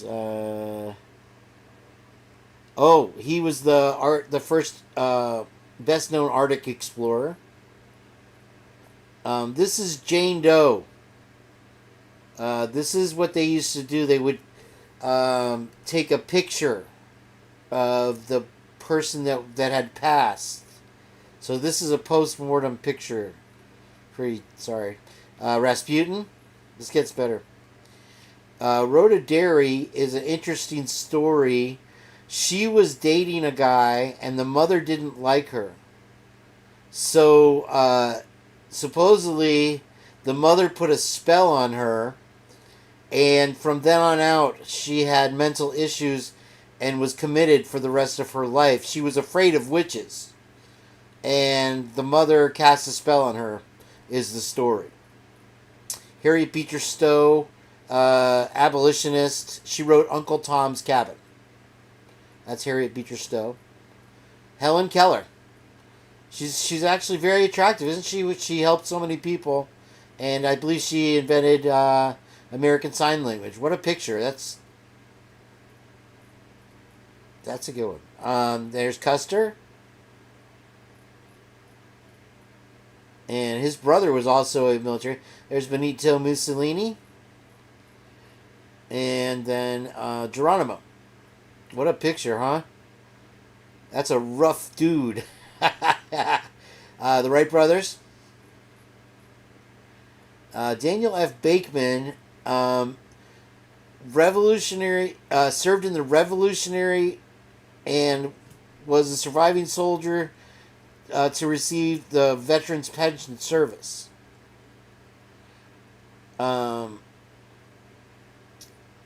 Wow. So he was born before 1776. So maybe 1820s or something. They invented the camera. I don't know. John Tyler. He was vice president under William Henry Harrison, and then he became president under Harrison's passing. He was one of the highest IQs. Emily Dickinson, American poet. Franklin Pierce, born in to be the 14th president, and Sylvia Plath, the bell jar, the great poet Robert E. Lee. And if you know the story of the Civil War, it was a group of generals that had all gone to West Point together, and Lee turned out to be the greatest general, and they were defeating the North until they cut the supply lines. Other than that, every battle that he fought, he won. And it's interesting. The Civil War started in 1861, and it was in some field of a guy's house. Well, the guy moved. He wanted to stay away from the war. And so I believe it was Tennessee or Kentucky he moved to. And in that guy's house is where the treaty was signed, and that's where the war ended. So it started on this guy's property and ended on his property at Appomattox Courthouse. So General Lee was married to what is it? What's the Washington Memorial Graveyard? Anyway, he was married to this very wealthy girl, and Arlington, and they owned land near Washington, Virginia, and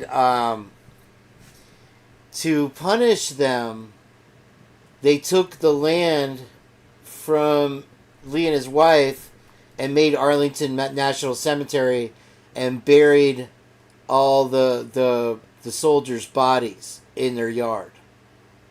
That's what Arlington National Cemetery, that's how it got its start in 1866.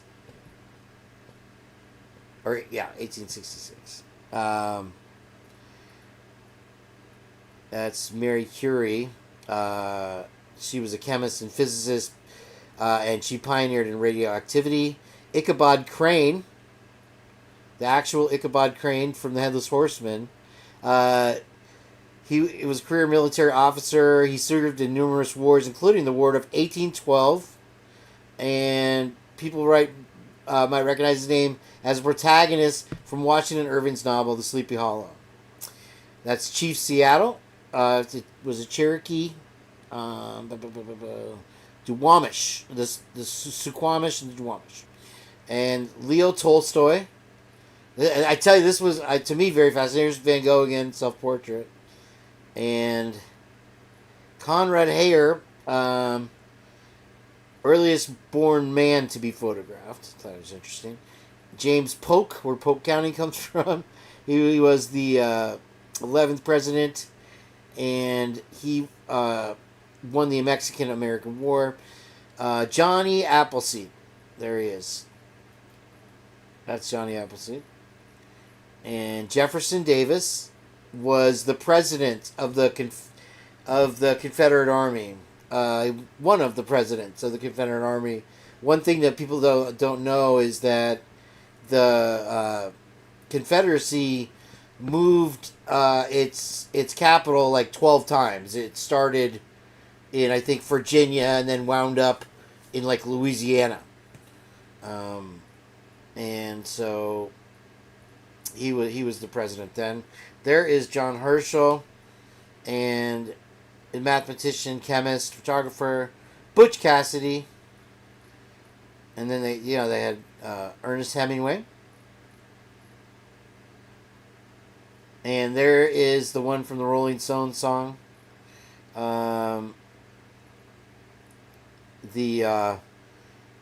Killed the Tsar and his misters. Anastasia. Cried in Pain. John Quincy Adams again. And this guy was a... He drew the painting, The Scream, you know? Kevin. Charles Dickens. And this is Nikola Tesla. I thought it was a great picture of Tesla right there. And I think coming up is a picture of Tesla. And there's Kerouac, John Kerouac. And Theodore Roosevelt. Real young picture of him. And the story with him was the billionaires got together and wanted to buy a president. And they put him into power, and he turned on them. Ulysses S. Grant was the leader of the Union Army. Lewis Carroll, she wrote Alice in Wonderland. There she is. So when you go down the rabbit hole, you can thank her.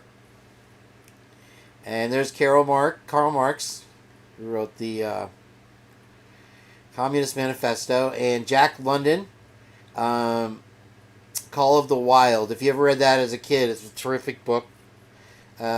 Winston Churchill is a young man. Look at that. The only thing we have to fear is more alcohol. He liked his booze. They actually, he visited the United States, I think during Prohibition, and he was so fond of the drink that they made an exception to let him drink while he was here. Robert Frost, he was the one who wrote, I think, Walden Pond, right? Was it Frost? And Friedrich Nietzsche, there's Nietzsche. Sigmund Freud, how does that make you feel?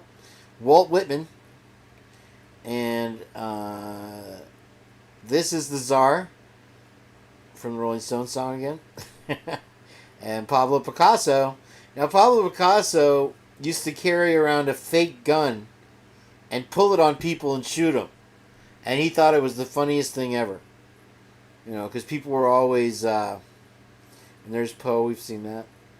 And I thought that was really fascinating, you guys. So, I hope you enjoyed that.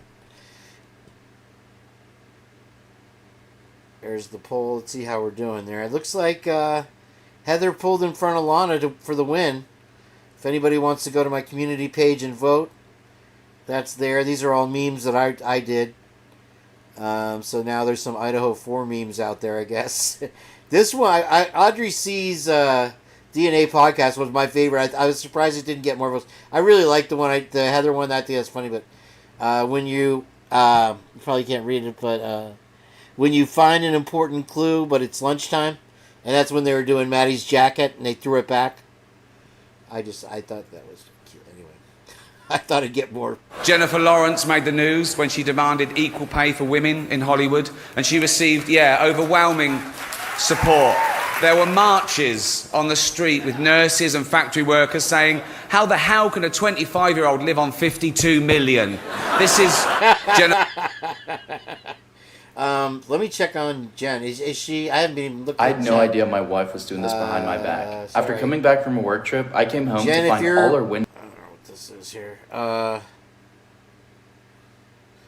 Okay, this was the other Bubs. And let me skip this here. Apologize for that. I don't think I can play that. I don't know.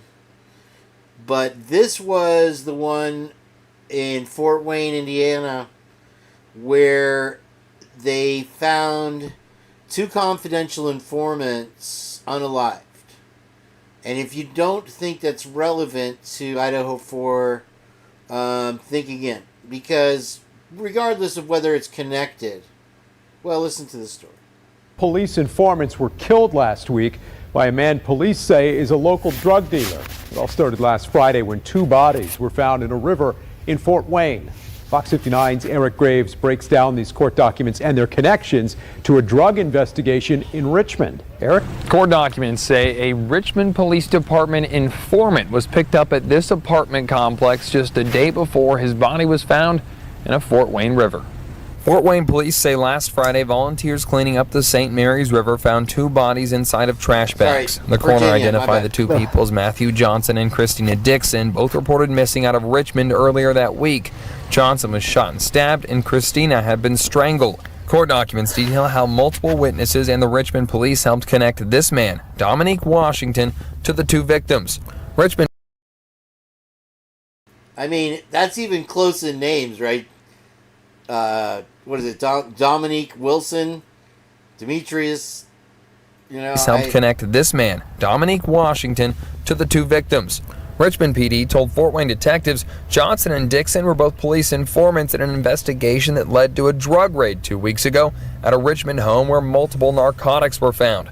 Court docs say Richmond police told detectives Dominique Washington went by Nico and was a known drug dealer with a connection to the raided house. Police used surveillance video and witness accounts to place Washington picking up Johnson at the Genesis apartment complex and then picking up Dixon from a Richmond home on Thursday. Monday night, Washington was arrested during a traffic stop as he tried to leave this home on Campbell Ave. Washington is now being held without bond, charged with murder and kidnapping in the deaths of both Johnson and Dixon. Dominique Washington's initial court hearing is set for Wednesday in Allen County Court. Reporting in Richmond, Eric Graves. Can you imagine being a volunteer cleaning up a river and coming upon something like that? How I don't know what my psyche would do in something like that. I really don't. I mean, I've been through a lot, and I've seen dead bodies before, just not like that. And so here we go. Got a man and a woman, informants. One shot, one strangled.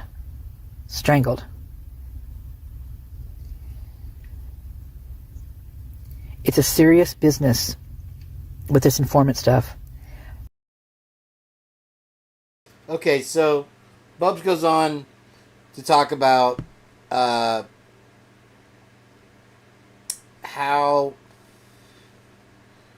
the police force young people unknowingly to get out of, like, getting, say, an ounce of smoke or whatever, by going back to their supplier and doing controlled buys. And she makes the point that police are, hey, Justine Cooper, what's up? How's the surf? She's on a farm. That they don't know what they're getting into. And it's happened here in Florida. A young girl whose family had no idea that she was involved in an undercover sting was found in a lake. And it goes on across the country. And they use it in cases where it's not even necessary, where the police should be just doing police work. And they get... because you know why, Bubs? Because most people in that lifestyle can detect a cop from a mile away. The way they act, the way they dress, the shoes, you know, yeah, okay. They give themselves away. And so this is a reason why they implement these more and more. Now, what you'll find in this case is, I don't know that it's necessarily an alternate theory of where we're going, but it is definitely something that needs to be considered with the brother of the Gonzalez, with the father of, and the mother, the stepmother of Xana, and the mother of Xana and Maddie's stepfather or stepfather and father.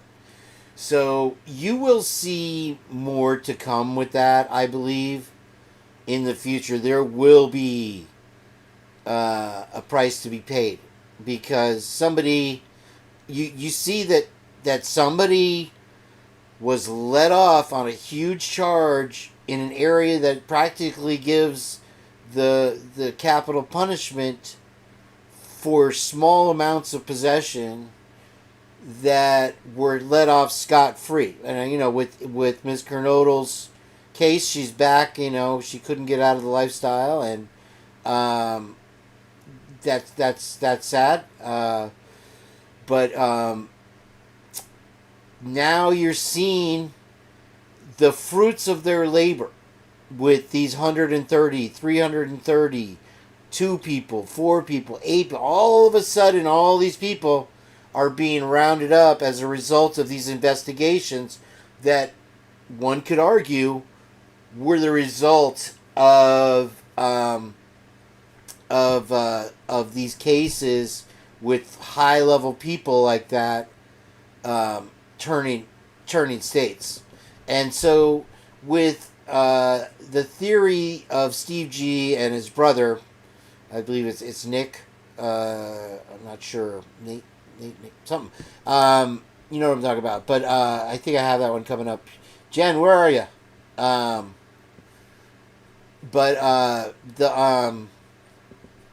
He allegedly, I guess, or is convicted of whether it was in, you know, a self-defense kind of thing or not, of unaliving a member of the Cult of Odin, which is also related, obviously, to the Aryan Nation. And so these are, you know, the Aryan Nation and Hell's Angels, we've seen that they have no loyalty to the United States. Again, money is the root, and the only thing that matters, respect and money. And so people that cross them find themselves waking up unalive. And you have that shown over and over. That's the way they operate. And if you are involved in that, whether you want to do it or not, if you are chosen to do whatever is asked of you, you will do it, or you will be taken care of. So it's not necessarily a personal vendetta, but it is business. Okay?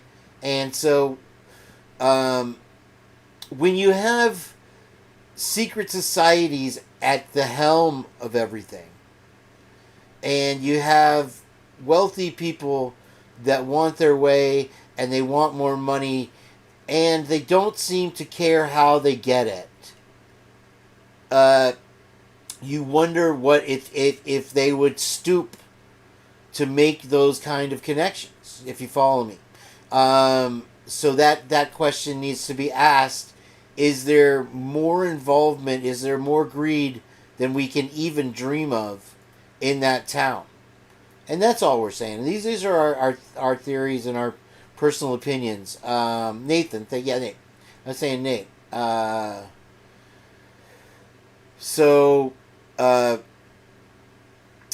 There's retribution for there. You know, all actions have consequences.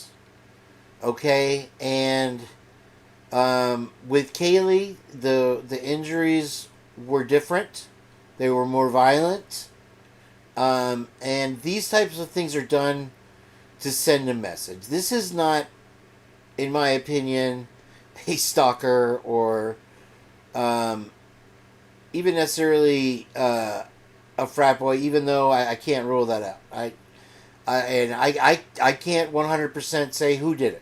But we're finding so many hidden Easter eggs that just keep popping up that the circle tightens.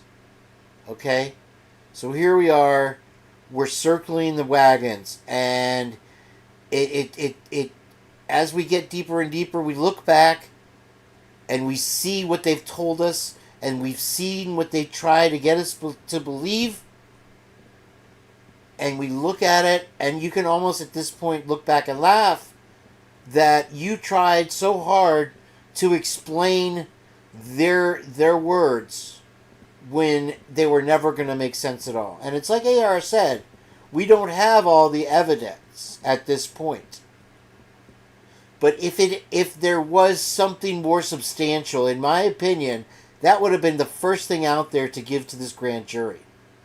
So their best foot was already forward. If they have anything else, it's either going to be very, very circumstantial, irrelevant, or completely made up. So we'll have to watch that to see. Very good video, Bubs.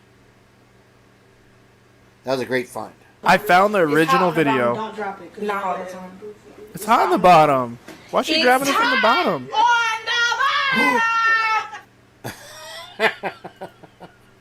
I don't know if that's the girl we popped in on her live or not. Can I pet that dog? No. Can I pet that dog? No. Can I pet that dog? No, he's Can I sleeping. pet that dog? Can I pet that dog? Aww.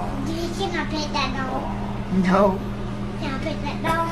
No. Can I pet that dog? No, he's Can I sleeping. pet that dog?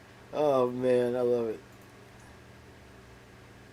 All right, guys, just a reminder, we have a test tomorrow. Come prepared. We're going to start right You know, I heard if somebody dies during the test, we get 100. Kind of on the longer side, but I think we should be able to finish it in time. You know your stuff.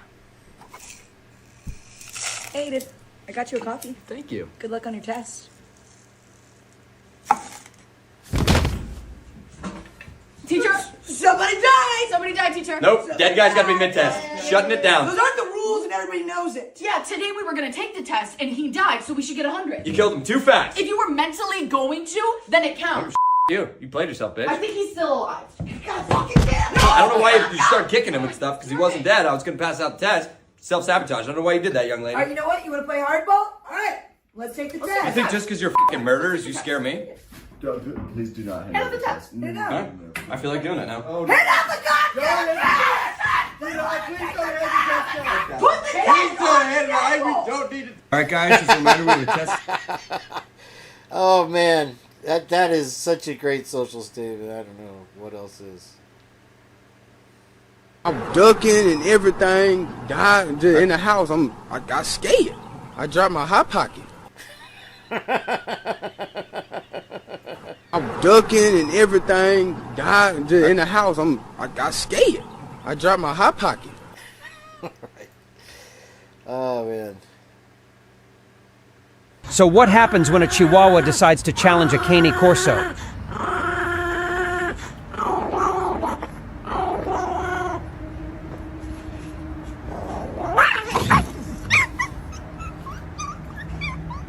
Guess he's not as tough as he thought. This little girl is homeschooled, and when she brought her paperwork over to her dad, there was a little problem. On the back, Cat. See you next time. C-U-N-T. See you. See you next time. Oh, somebody put that in the chat, will you?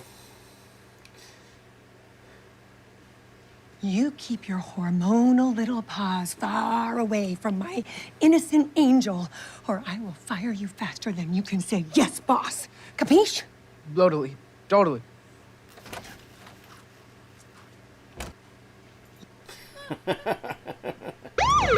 Bianca, right? Do I know you? No, I have this acquaintance in narcotics. I was telling him I need a low-level drug mule that I can flip into a CI, and he mentioned you. Bianca! Why are you running? We know where you live. She got drugs in her bag. Really? Bianca, is that right? Easy. Okay, easy. I got you. Come on, come on. Come on, relax. Okay. Heroin? Yep, enough to put Bianca in prison for the rest of her childbearing years. Do you want to go to prison, Bianca? No. Then you're gonna have to flip on your boss. And depending on how that goes, you're gonna become an informant. My informant, pointing us to more drug dealers and suppliers. I can't do that. They'll kill me. We'll protect you. He can't promise you that. You need to be clear with the CI. You'll do your best to treat them right, look out for them, but you're not God. And you're not with them 24/7. So those are your choices, Bianca. You can go to jail or you can help us. What's it gonna be? So there it is, common sense. That's how it works. It's great acting by American Fear there. We need none. Gee, you're mean. I don't want food. What? What? Sorry. We need none. Gee, you're mean. I don't want food. She broke his little heart. Has anybody seen Jenn? There she is. Okay, I'll send you the link. I'm just taking some pictures and video of the facility. Why? You don't have my permission to use my likeness in your film. You're not using my image on your film. What I'm saying is I don't know what you're doing. I would appreciate it if you backed away from me. I would appreciate that. Just back away. But what I can say... I would appreciate it if you backed away from me. You're in public. You're standing inches from me. De-escalate. Get back in your truck and go have your lunch.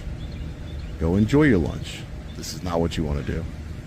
You want to go to lunch. That's what you want to do. You don't want to do this. There's no reason for it. You thought you were going to intimidate me coming up on me like that? Didn't work, did it?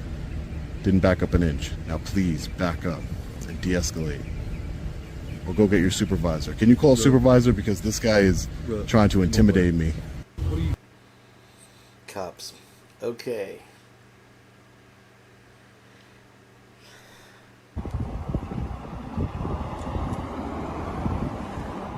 So this is Heather's video, if you haven't seen this. That's the entourage that they had when they brought BK into town. I don't know when this surfaced. I thought that was pretty interesting. So, alright. Let me kill this. If you haven't seen what is it? Crime Circus's new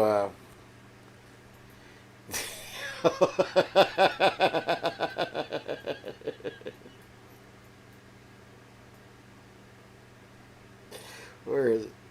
Oh, right there. Search on the internet and see what vandal stands for. Let's read the definition. Vandal, a person who deliberately destroys or damages public or private property. Example, the rear window of the car was smashed by vandals. Oh my God. I didn't exactly know that that's what a vandal really was. But once I move to Moscow, I'm gonna be the best damn vandal I can be. We can vandalize some things together, ladies and gentlemen. And maybe even still go magnet fishing with Upchurch down in that pond and see if the K-bar knife is being hidden down there. It might be. Some people have told me a K-bar knife isn't even magnetic, so a magnet wouldn't even get it out of the pond. So it looks like we're gonna have to do an actual real-life deep dive in that pond. Without a magnet. Just with some goggles on and hold our breath and get down to the bottom and sift through the mud, dirt, and whatever else we find down there. Some intelligent individuals have theorized on the screen right now to the cult of Odin. I linked all of that together in a previous episode. I don't know where it is, but I don't think he likes me since I put out that video calling him out to talk to vet whether Nick from True Crime King was right or wrong. I don't know why he's holding it against me. I said let's hash this out on my forum and you can plead your case. Everybody defended Drip Drop. Millions of people. I didn't have a bad thing to say about him, but he doesn't appear to care for me anymore. But in this video, he says he's gonna enroll in school at the University of Idaho. And he's gonna go undercover and infiltrate Sigma Chi and search all over for the K-bar knife. I couldn't even watch it for more than 5. It's in here, so oh darn it. It's so freaking funny. It's probably right before he starts talking about what a vandal is. But he wants you to help sponsor his education and help him through the classes because he says he's not so smart and he might need help passing some of the classes. Happenings, the unalivings, the slayings, the tragedy that happened at 1122 King Road in Moscow, Idaho on November 13th, 2022.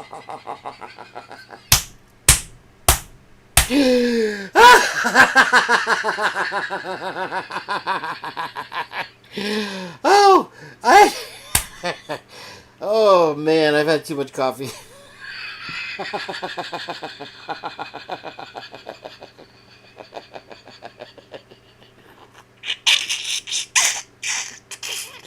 You know, there was another thing he said, and I didn't know he had a partner. But I guess there's two of them. There's a Chucky doll, and then there's Drip Drop. I didn't know.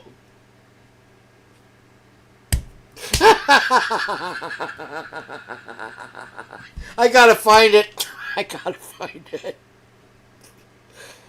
Those things looks like. I'm wondering if one of you out there watching this video right now would consider going there with me, going undercover at the University of Idaho, and being my study buddy. Because I'm gonna need some help blending in. Oh, God. I don't want them to recognize who I am. I don't want to look out of place. I don't want to look sus. And I may not be able to pass all of the college courses on my own. I don't have the highest IQ, but I know a lot of my audience does. So, leave a comment down below if you're interested in this adventure. If you're interested, please leave your information down below. Social Security number all relevant in the information, such as your qualifications, name, location, birthday, social security number, home telephone number, cell phone number, email. Facebook, MySpace number. So, leave a comment down below if you're interested. Hold on. Because I'm going to need some help. Hold on. And a real ladies magnet, if you know what I mean. Anyways, I'm wondering if one of you out there what ranks like. Then get down to the bottom and be down in that pond and see see what vandal I can be. And even a pond. Sift through the mud, dirt, and whatever else we find down there. Some intelligent individuals have theorized that there was a kill kit used in this case. And that's scary. I wouldn't even know what one of those things looks like. But people have speculated that's what was used in this case. We know Brian Koberger didn't have one of those. He was a PhD student. Really good grades, well liked by the professors, and a real ladies magnet, if you know what I mean. Anyways, I'm wondering if one of you out there watching this video right now would consider going on November 13th. I have noticed the hoodie I'm wearing. I've always wanted to be a vandal. Well, at least for the last year and a half I have. Now let's do a little search on the internet and see what vandal stands for. Let's read the definition. Oh my god, I've always wanted to be a vandal. I've always wanted to be a vandal. I'm making a You song may have out of noticed that. the hoodie I'm wearing. I've always wanted to be a vandal. The internet. But once I move to Moscow, oh my good lord, dude. I'm gonna be the best damn vandal I can be. Holy crap. We can vandalize some things together, ladies and gentlemen. And maybe even still go magnet fishing with Upchurch down in that pond and see if the K-bar knife is being hidden down there. Woo! Oh, it Lord. might be. Some people have told me a K-bar knife isn't even magnetic, so a magnet wouldn't even get it out of the pond. So it looks like we're gonna have to do an actual real-life deep dive in that pond without a magnet. Just with some goggles on and hold our breath and get down to the bottom and sift through the mud, dirt, and whatever else we find down there. Some intelligent individuals have theorized that there was a kill kit used in this case. And that's scary. I wouldn't even know what one of those things looks like. But people have speculated that's what was used in this case. We know Brian Koberger didn't have one of those. He was a PhD student. Really good grades, well liked by the professors, and a real ladies magnet, if you know what I mean. Anyways, I'm wondering if one of you out there watching this video right now would consider going there with me, going undercover at the University of Idaho, and being my study buddy. Because I'm going to need some help blending in. Lazy. I don't want them to recognize who I am. I don't want to look out of place. I don't want to look sus. And you're going to leave the makeup on. I may not be able to pass all of the college courses on my own. I don't have the highest IQ, but I know a lot of my audience does. So, leave a comment down below if you're interested in this adventure. If you're interested, please leave your information down below. All relevant information, such as your qualifications, name, location, birth date, social security number, home telephone number, cell phone number, email. Oh, get right over there and do it, guys. Facebook, MySpace page, whatever you want to leave for me down below. I'll be reading every single comment on this video. So, if you don't think comedy took off in the Idaho 4 case after I started, I'm so glad I found that. You guys would have thought I was crazy. Oh, shipwreck. Slim 1.7 millimeter sandwich robot crawls, climbs, squeezes, and swims through narrow gaps. Robotic experts are wondering on the development of futuristic robots that will be so thin they can squeeze into the smallest places, going places humans can't even imagine. One such prototype has been developed and demonstrated by researchers at Rolls-Royce University Technology Center, UTC, in manufacturing and on-wing technology in the University of Nottingham. They have developed an ultra-thin soft robot called Thin Soft Robot. That's the original name. With a thickness of just 1.7 millimeters. These innovative machines are designed to conquer confined spaces and challenging environments. The robots will be available to navigate through tiny millimeter wide gaps in complex machinery and to find you and to spy on you. And this is what they look like, you guys. It's like a little, basically a silicone pad with like little discs as rotors to move around. And then they also have the tiny little drones that can fly. They have one that looks like a RAM chip. This one has tracks like a tank. And it's like a little Lego. It's about the size of a Lego.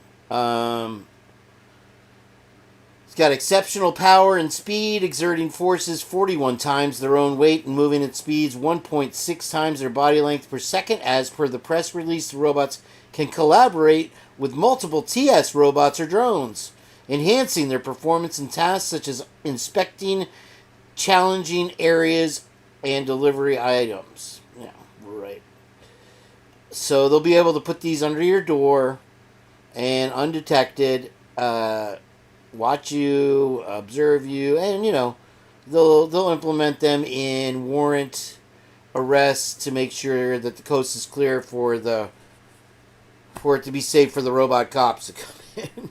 Guess I don't know. Jeez Louise, bro.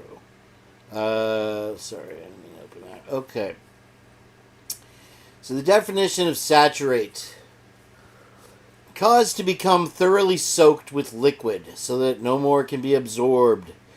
As far as the heart is concerned, saturates are considered the main enemy.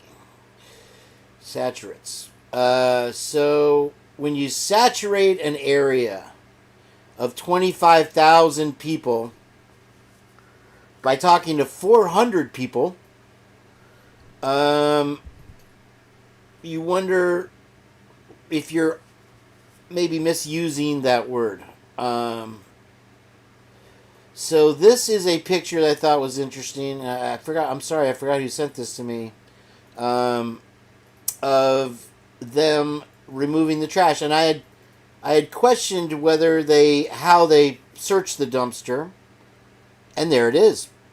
And there's a picture, and also another thing that came up was discussion about the how they removed the bodies. And apparently what's being said is that it was done in the middle of the night. They blocked off the road, brought ambulances in, and hauled them away. Now that we're on that topic, after 44 years, a mysterious Idaho unaliving is finally solved. For many people, the true crime genre is pure entertainment and a way to pass the time. From Netflix documentaries on YouTube and podcasts, people love to take in good crime story. While the subject of a cold case can be a form of entertainment for some, the harsh reality is that this is a real thing for victims. Okay, so they solved this case. I don't know that I thought there was a video. But after 44 years in Ada County. Now, they submitted DNA, and so that's obviously how it was done. And the suspect is gone now. Strain died while incarcerated at the Utah prison in 2007. And he was suspected. Oh, he was serving time already for the unaliving of his stepdaughter. And this is what I keep saying, is that once this case falls apart, which I believe it already has, and many of you may agree with me or not, it could be 40 years before this information that's so tightly sealed actually gets out to where we could solve this case, and at that time most of the people will be retired or passed on, or out of contact in other states. So it is something that happens, and it goes on every day, and this case is no different. So keep that in mind.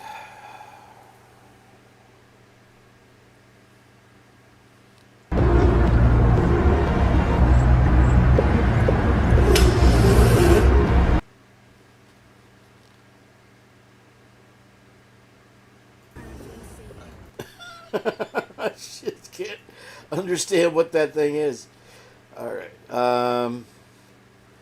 All right. You still with us here, Jen? Where you at? Let me check to see if she checked in yet. Sorry to keep you from Jen all this time here. I don't know what the problem is. Let me try to resend this to her, and I'm gonna hide this. Thank you for bearing with me for just a moment. Which one is it? This one? Yeah. And let me get a hold of Jen here and make sure. Okay, she sent me an email. Okay, I'm just gonna send you the same link. I don't know. Tell me what happens when you click on the link, Jen. Excuse me.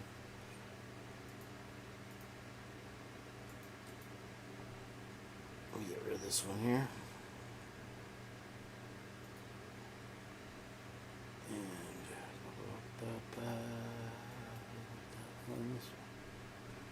So where were we here? Okay. So Dennis Phillips, my takeaway from watching his show, if you're interested in the HurryKane here, let me get rid of this picture, and is that it's a very tight-knit storm. It's smaller, and it's basically the eye wall is a mile across and about 25 miles on the hurricane force winds.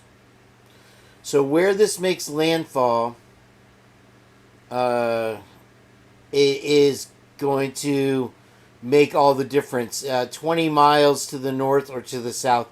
And just like with Helene, they predicted one place it was going to hit, and then it, kind of steered. There's a lot of factors. If it has slowed down now, so they keep pushing the landfall time back. There are tracks that show it going into the Caribbean.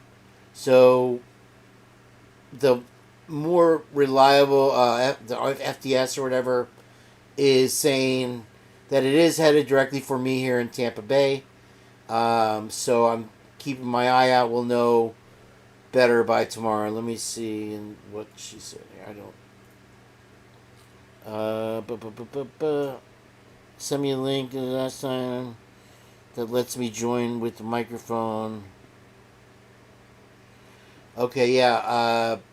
All right. I'll try that, Jen. I'm sorry, guys. I have a slideshow to watch, though. In the meantime, and then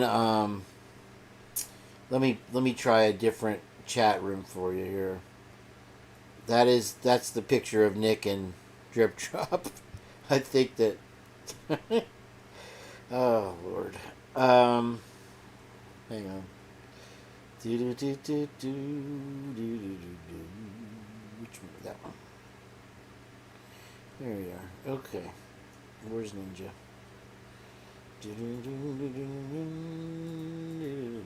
Yeah, it wouldn't give me that option to do the microphone. So let's go back, and I'll create a new one and see what this does.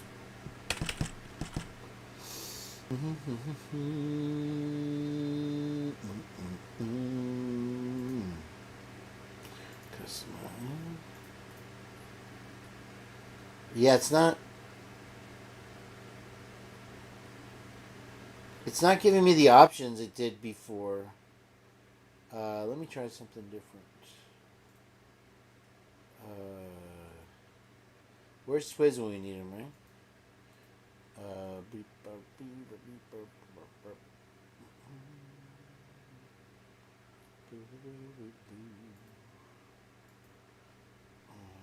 see if this does it. Advance.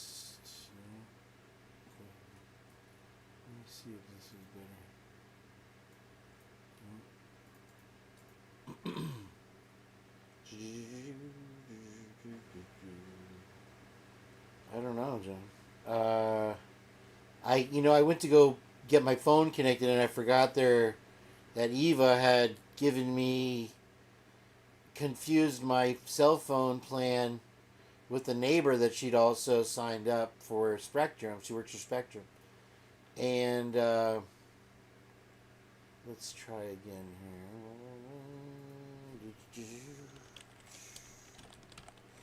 here. I have, and the SIM card I have is for my neighbor. So I kind of gave up on getting that connected today. Yeah, but I definitely want to have a cell phone tomorrow. So I am going to try and get that resolved. Hopefully I will, and I'll be able to communicate with the world. And I could even live stream. Imagine that, during the storm. So let's see if this will let us. Unlock the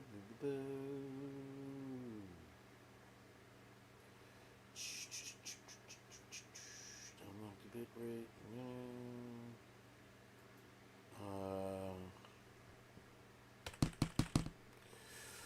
Sorry. Okay, let's see if this one. I'm sending you one now, Jen. Sorry about that. Here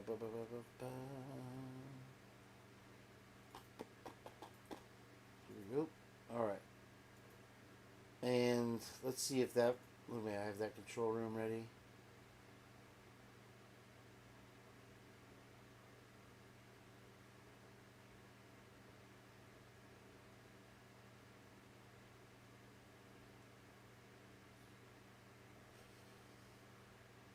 So, okay, let me see if I'll get you in there, and we can move on with the show. Thanks for your patience, guys. Sorry. It's funny, I was watching JLR had, let's see, get invite link, create let me see if this is working. He had, like, all day long, he had, JLR had 7,000 viewers live just from doing a live on the street around Pinellas County. So I was like, oh, wow. And I was like, oh, I should be doing a weather show, but you can see where my heart lies, and this is where I am with you guys. So I still think it's unpredictable. See if that one works, Jen, there. As far as being able to determine exactly where it's going to go.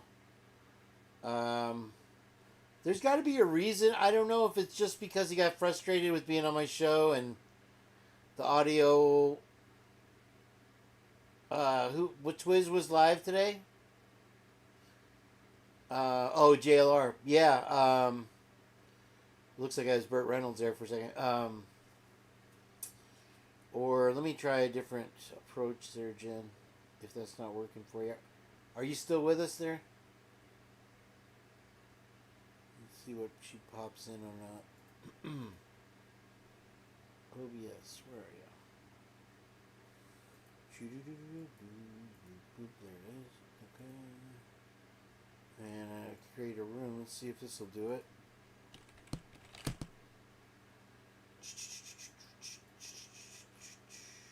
June,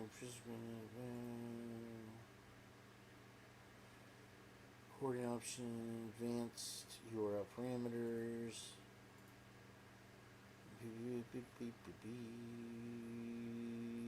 don't know. Let's see here. Great. What am I doing wrong that it's not rock butts?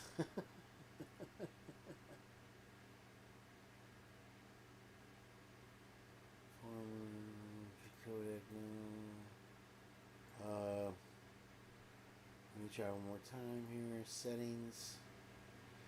Allow co-directors. Error could not start video source. Okay. Helping. See what the customize does here. Oh, there it is. I got it. Okay. I got it. Alright. We'll have Jen here now, guys. Sorry about the wait.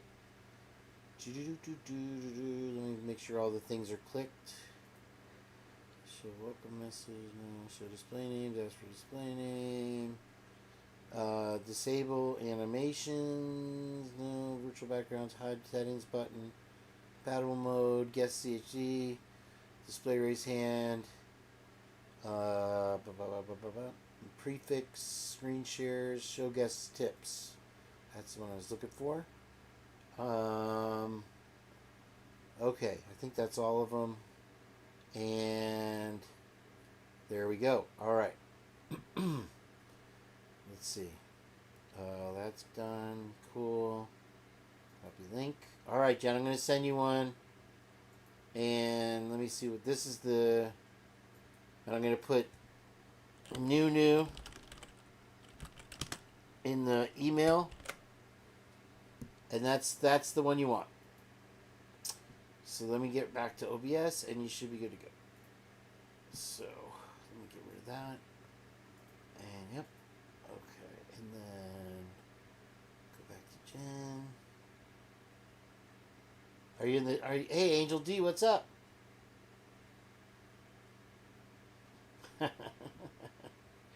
I've got some of the things in there.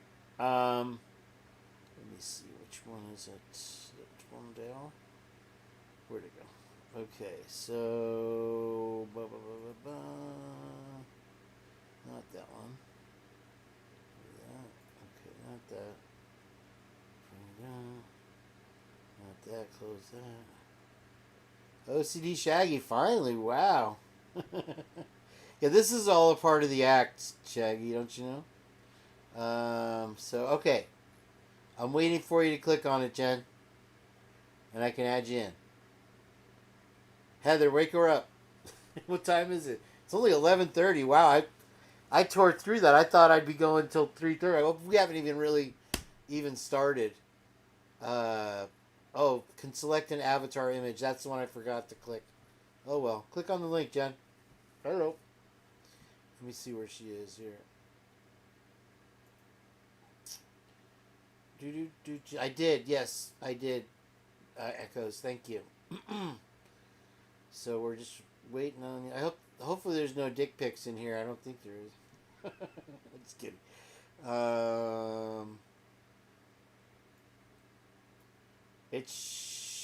Did I send it? I'm sure I sent it.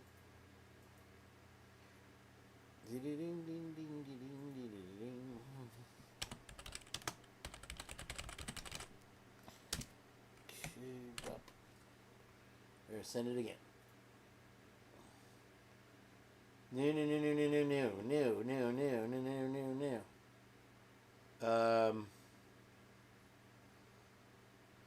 Let me put it so you can select the avatar image since you haven't gotten it yet. Hang on. Alright, this one's called Two-Toe. That's what the email says. Two-Toe. Keep eyes out for Two-Toe. Toes of all sizes. Toe. That'll let you select. Should be there. Click on that, please. Not a coffee. No. I need some more dunks. I have to get some more dunks. Alright. I'm waiting on you. Did it go through? Let me see what she says here. Okay, here I'll reply to this email. There we go. Alright, there you go.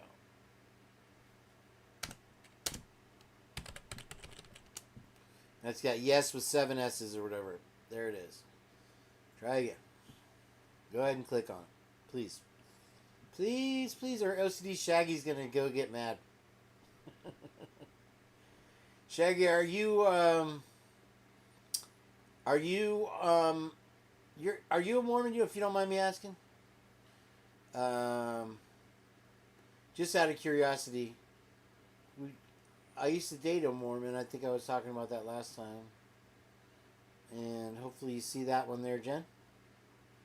Yep. And there she is. Yay. Gotcha. Hi. How are you today? Very nice to see you, beautiful. And let's put you in the show. And hold on.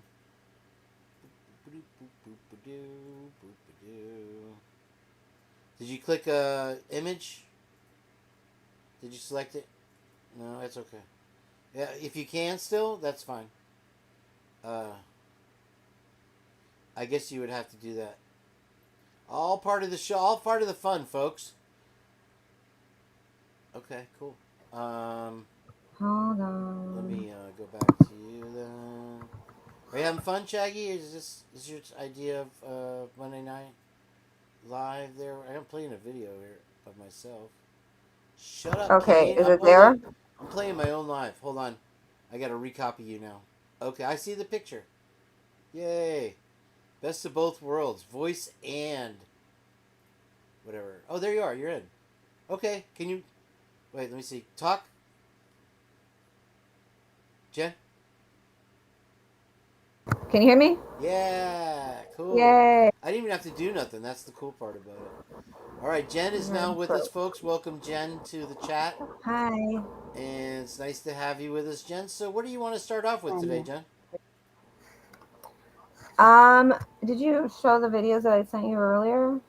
I have that and more of my own, actually. Okay, so... Let's see here. Let's see which one this is now. Okay, this Oh, one. so listen to this. Before I forget, I was just looking into... So November 13th, 2022 is something called the 33rd Sunday in Ordinary Time. It's like something like a Catholic thing. You can't make this stuff up, I swear. Let me send you the link. Say again now? So that Sunday the 13th of November, yeah, what is the 33rd Sunday in Ordinary Time in like Calvinism and in Christianity. I guess it's the 33rd Sunday. The number keeps popping up. Very coincidental. Yeah, I think you Right? mentioned that. I'm gonna send it to you. No, I think you already brought that to my attention. Yeah. Somebody in the chat, let me know, was she echoing? Because she was coming through on two different things. And let me see if this gets rid of her. Am I echoing? I don't know. I have you on two different... Somebody put a 1 in the chat if she's echoing, just to make it easy. Am I echoing? No, it's not you. Don't do anything there. It's on my. okay. It's on my end. I just want to bring you through the browser because that's the way we did it last time. She was echoing. Okay, we're good now. I got you. Okay. All right. So unfortunately, we can't see your picture. So I'll just put your picture up. How about that? And that'll be fine. So we have that, and then a picture.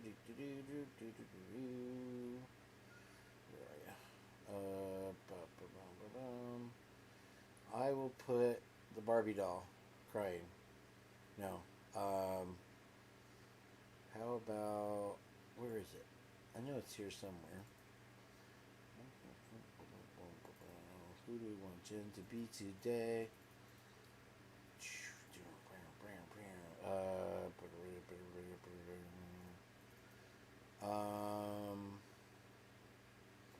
Sorry, Jen. That's under pictures, I think. Sorry. Okay.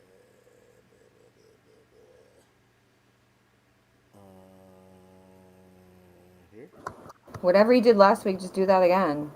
I did, but you know, you're fine on the audio. I just wanted to put a picture up so people know that you're there. And I'm looking for that picture of you. You can email it to me, I guess, but I'll just put. Okay, hold on. Hold on, I'll send it to you. Hold on. I have it somewhere. No. I got Swamp Rose. Let's see here.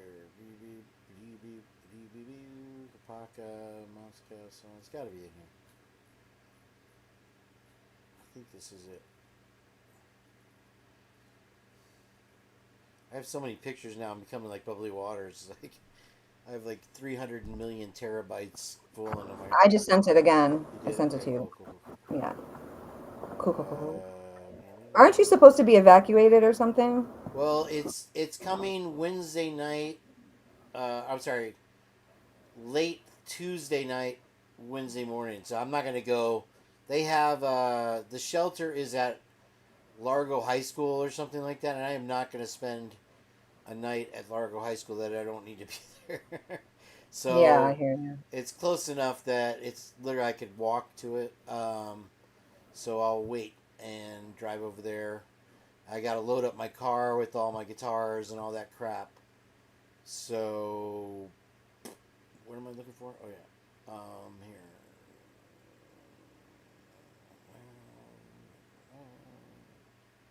No, that's already opened. We cleared the... I'll just open my email up here. Okay, so where is it? There it is. And download it. Okay. And now I know where it is. Cool. Boom. Image. Okay. Browse. And downloads. Boom. Okay, if you're still with us, hopefully they're still there. This is the show just starting now. And there we are. Did you went and did some grocery shopping? I had to pretty much fight my way through the lines at the gas station, and I tell you, I told you people are bad. They're nice people around here, but they're miserable atheist Satanist drivers, and they will run you over. I mean, I think it's like twice a day that a pedestrian gets struck down here in Tampa Bay. Is my audio going south again now? I hope not. I'm gonna pitch a fit. And so I'm coming from Almerton Road, right? And yep, it went down on its own. Check. All right, it's holding its own now. I hear you. I know it. Check. Yeah, it's going down its own. Oh well, nothing I can do about it, I guess. Sorry. I might have to start. I guess I'll have to hold it again. Can you guys hear me okay if I leave it right there? Hopefully for now. Let me know if it goes super low, and I will adjust it. Thank you. I'm trying to pull in to get gas, and I'm a little bit ahead of most people, and because they just declared the state of emergency or whatever, and they were parked. They were parked on the road on Seminole Boulevard, 5 cars deep, and there's people just sitting there not moving in the gas station. So I'm like honking my horn, like get out, and these people are just clueless. So anyway, all right, this is the one that I found, Jen. This is the Band Mormon cartoon. Yeah. Okay, and so did I send you the after that or no? It was like the secret. Whatever of Mormonism. Yeah, that's the one I want to watch. Watch that one. The one that's not. It's not. That's part of the cartoon. No, because the other one, the second one, has part of the cartoon in it. But that one's better. The second one because it talks about like the blood atonement and all that. The blood atonement thing. You have it. That's crazy. Yeah. I just have to open my email. And what was that one called again?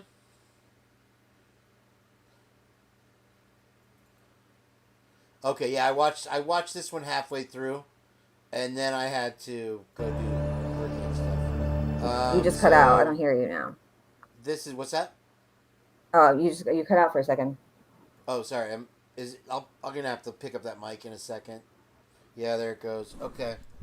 Yeah, it's dropping down on its own accord. So here we go. I'm gonna have to stick it right up my nose. All right, so let me get to the part where they talk about the atonement's like right in the middle, wasn't it? Well, you want to play the cartoon part. Really, the whole thing is great. I mean, if you want to just play the whole thing, I mean, okay. It all builds up because they're interviewing like ex-Mormons, and they interview one woman who she left the church, and her father like ordered, tried to kill her, like ordered the brothers Right, to and kill then they her, changed the doctrine later. Yeah, something like that. Yeah, it's just really interesting. And the lady in the beginning looks like Kathy Mabbitt. I'd sent it to Heather. She's like, "Is that Kathy?" I liked part 2 better, and I'll tell you why. What do you mean part 2? This is part 1, the beliefs of Mormonism. No, maybe not. Hold on, let me send it to you. I'll just send it to you. Hold on. No, I have it. This is part 1 of the video. There's like 3 parts in the video. The Secret World of Mormonism. Oh. And so Yeah, the first one is when they interview the ex people that left the church, and then they have the cartoon. Listen, real quick, the cartoon part is relevant because first of all, it's weird and really interesting. Second of all, they talk about how Lucifer and Jesus, and how Lucifer had convinced a third of the souls, and a third is 33. It's just crazy. Like, you can't make this stuff up. That number just pops up everywhere. Yeah. So okay, I'll just let they became the video demons. do the talking then. There you go. Do that. With biblical Christianity. The following piece of animation, based directly on actual Mormon publications, highlights these major doctrinal differences. Mormonism teaches that trillions of planets scattered throughout the cosmos are ruled by countless gods who once were human like us. They say that long ago on one of these planets, to an unidentified god and one of his goddess wives, a spirit child named Elohim was conceived. This spirit child was later born to human parents who gave him a physical body. Through obedience to Mormon teaching and death and resurrection, he proved himself worthy and was elevated to godhood as his father before him. Mormons believe that Elohim is their heavenly father, and that he lives with his many goddess wives on a planet near a mysterious star called Kora.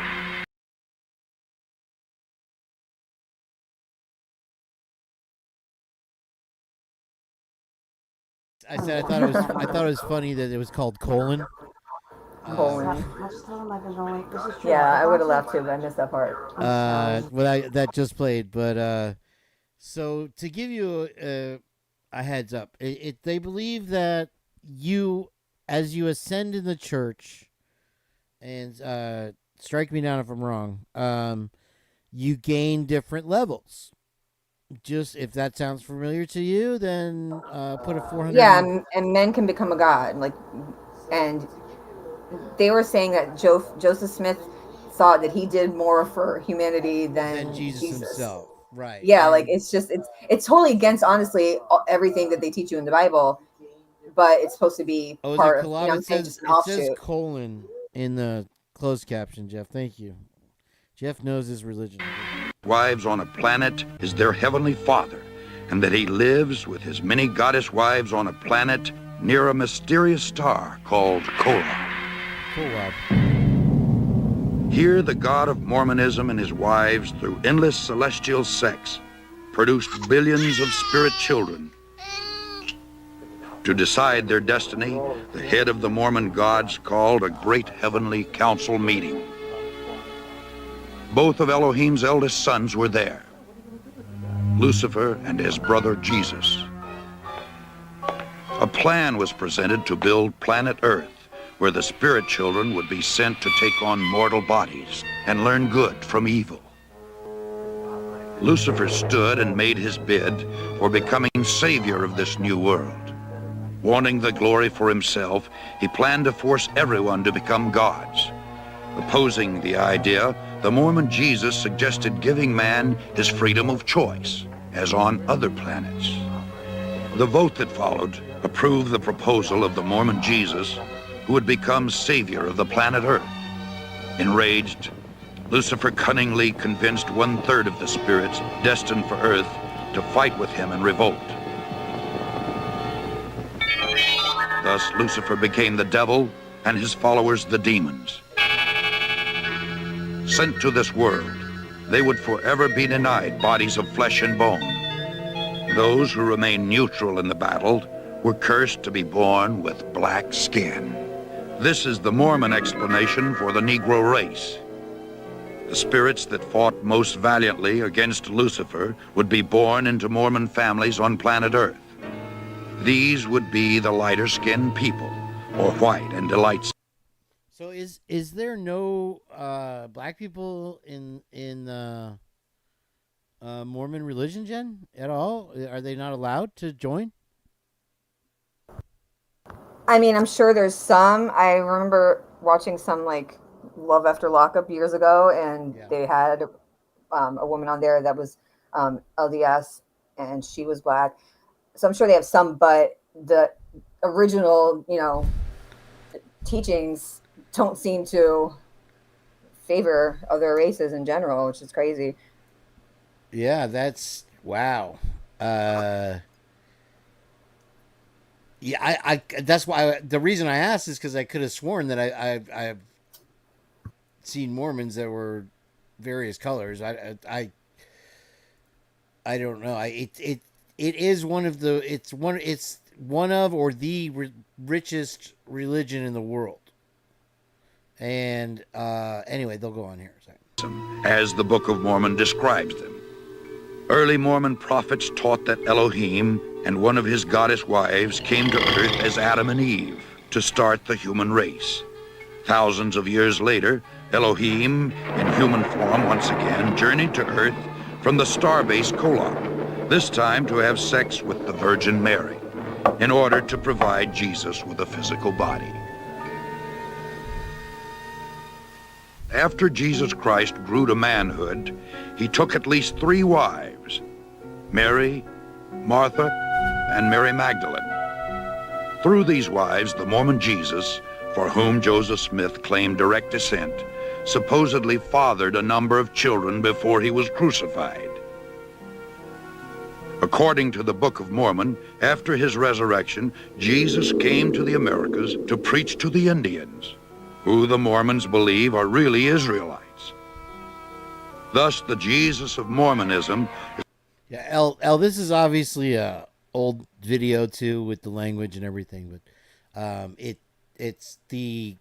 Am I right, Jen? It's the only one that actually explains all the various stuff that they believe, right? I mean, I just found this the whole video today. That was this one. Remember the one we watched with the guy with the it was like with the long hair. This is what he was reacting to. So I don't know where it originally came from before this, but it's definitely old, obviously, just based on how it looks. And it's not just this cartoon. There's more that's going to raise. There's others. Yeah, this is definitely going to raise your eyebrows. But this is the history of this is the background. Established his church in the Americas as he had in Palestine.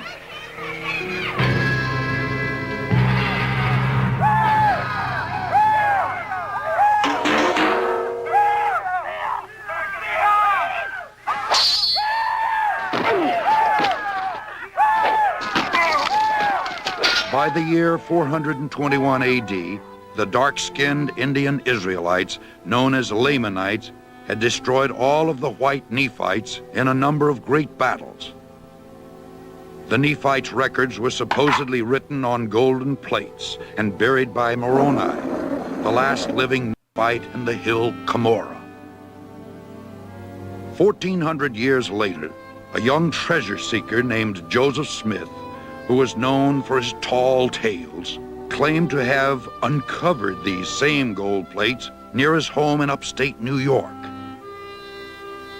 He is now honored by Mormons as a prophet because he claimed to have had visions from the spirit world in which he was commanded to organize the Mormon church.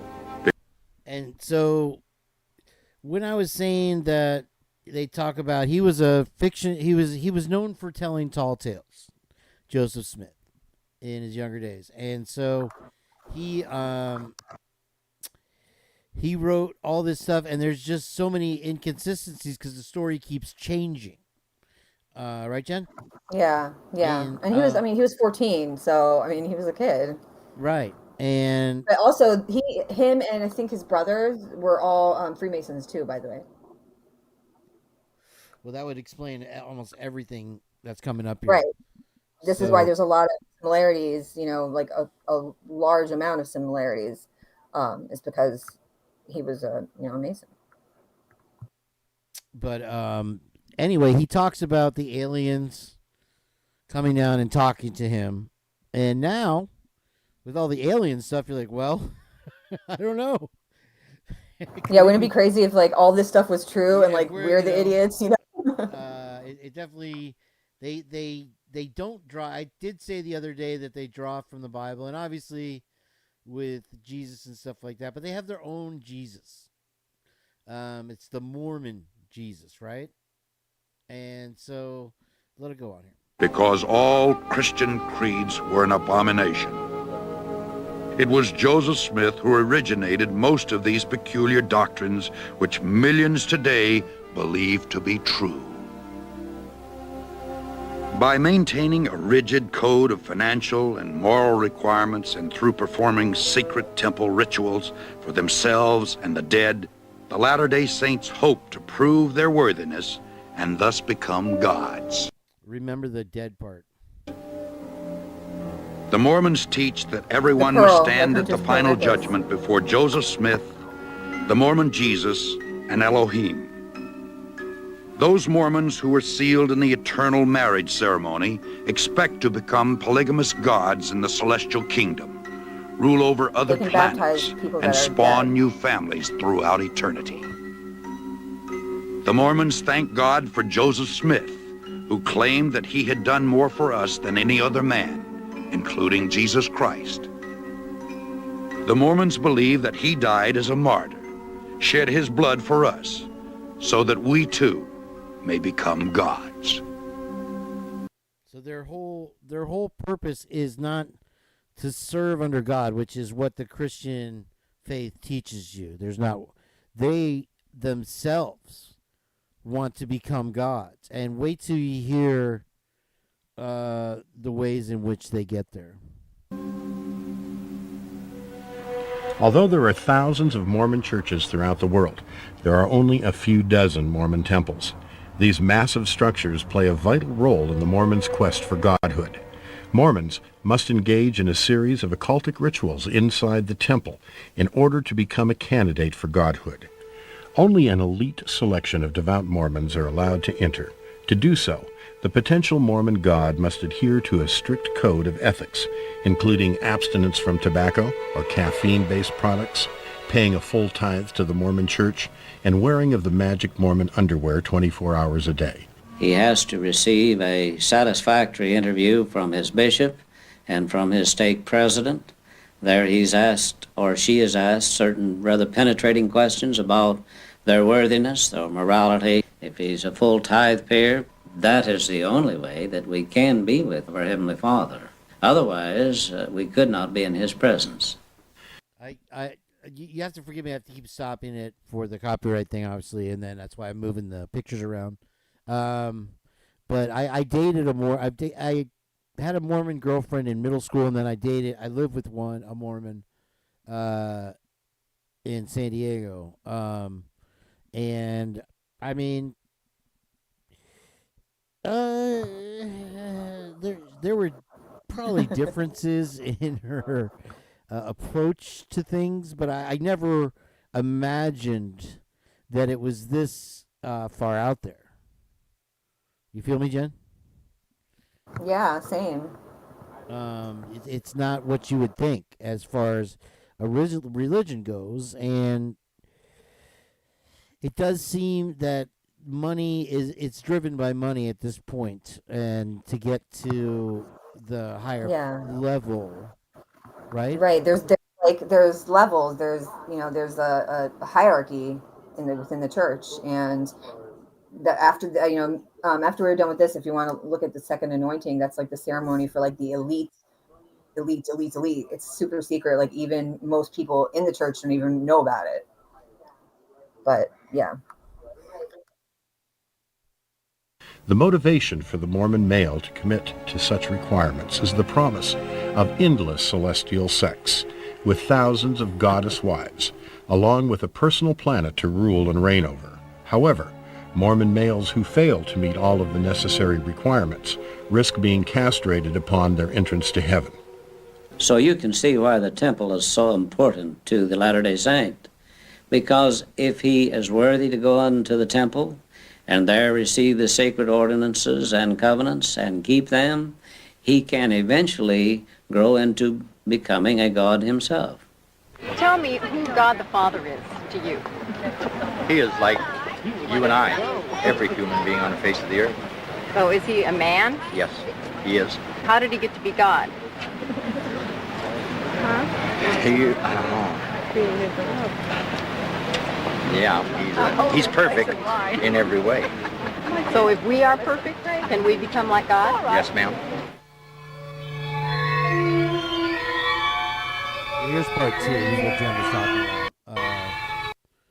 Right, Jen? This is what you wanted to talk about. That's why I was saying part 2 is the better. It's a little bit more in depth. And, but it still explains a lot of stuff that most people probably don't even know. I think, Jeff, that even if you read the Book of Mormon, they don't let you in on all the secrets as an initiate. It clearly says they don't even let them know things until they're already in. Right. As far as what they have to go through. And right. That's how they keep it secret. And it gets really crazy, really fast. In addition to the eternal marriage ceremony, Mormon initiates are required to engage in a number of occultic rites inside the temple, including a bizarre ritual known as baptism for the dead. Brother Pratt, having authority, I wash you preparatory to receiving your anointings for and in behalf of John Kimball, who is dead, that you may become clean from the blood and sins of this generation. Sister Bradford, I wash you preparatory to you receiving your anointings for and behalf of Eliza Barrett. Eliza Barrett, who is dead, that you may become clean from the blood and sins of this generation. Chuck Sackett is a former Mormon temple worker who conducted thousands of ceremonies during a 9-year period at the Los Angeles Temple in California. After entering the temple, men and women are separated. These initiates or patrons first enter a dressing area where they are instructed to remove all their clothing, which is then placed in a locker and locked with a key. Their naked bodies are covered with a poncho-like sheet called a shield. I wash your head, that your brain and intellect may become clear and active. Your eyes, that you may see clearly and discern between truth and error. Your nose, that you may smell. Ceremonial washings, anointings, and blessings are then performed on each part of the body by a temple worker. And in the spine. Your breast, that it may be the receptacle of pure and virtuous principles. Your vitals and bowels, that they may be healthy and strong and perform their proper function. The initiates are then dressed in the garments of the holy priesthood, which must thereafter be worn 24 hours a day, every day of the year, with certain exceptions for public athletic events and bathing. So I was a little confused here, Jen. They have to wear these garments and the holy underwear or whatever. Is this for just the first year, or is this for? I don't know. I don't know. I think the underwear you have to wear 24 hours a day, but I don't know about this thing. I don't know. Yeah. I think this is the first anointing. Yeah. You know what? I think this is the first, and the second anointing is the real secret one. Okay. So I think this is what everyone has to go through. I see. Okay, we got it.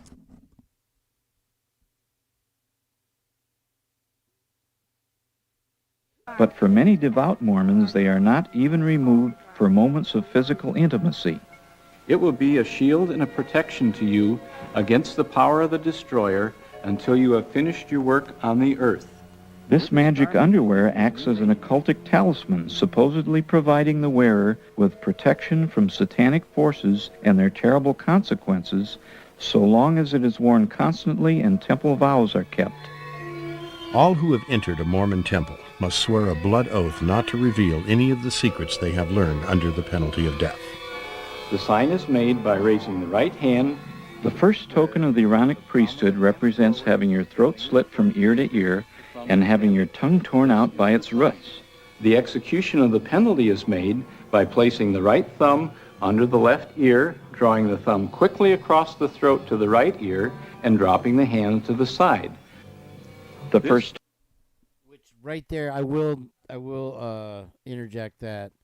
That is one of the punishments for revealing Blood the atonement. secrets in the fraternities too. In fraternities and in the Masons. Masons, thank you. And the way they raise their hand is also the way that Baphomet, the baby killer, is pictured.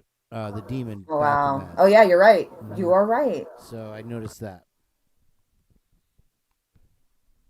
Bear with us, guy. I know this seems really left field, but trust me, you'll start seeing it, and you'll wonder. Hey, nothing half-assed. How are you? Hope you're feeling better.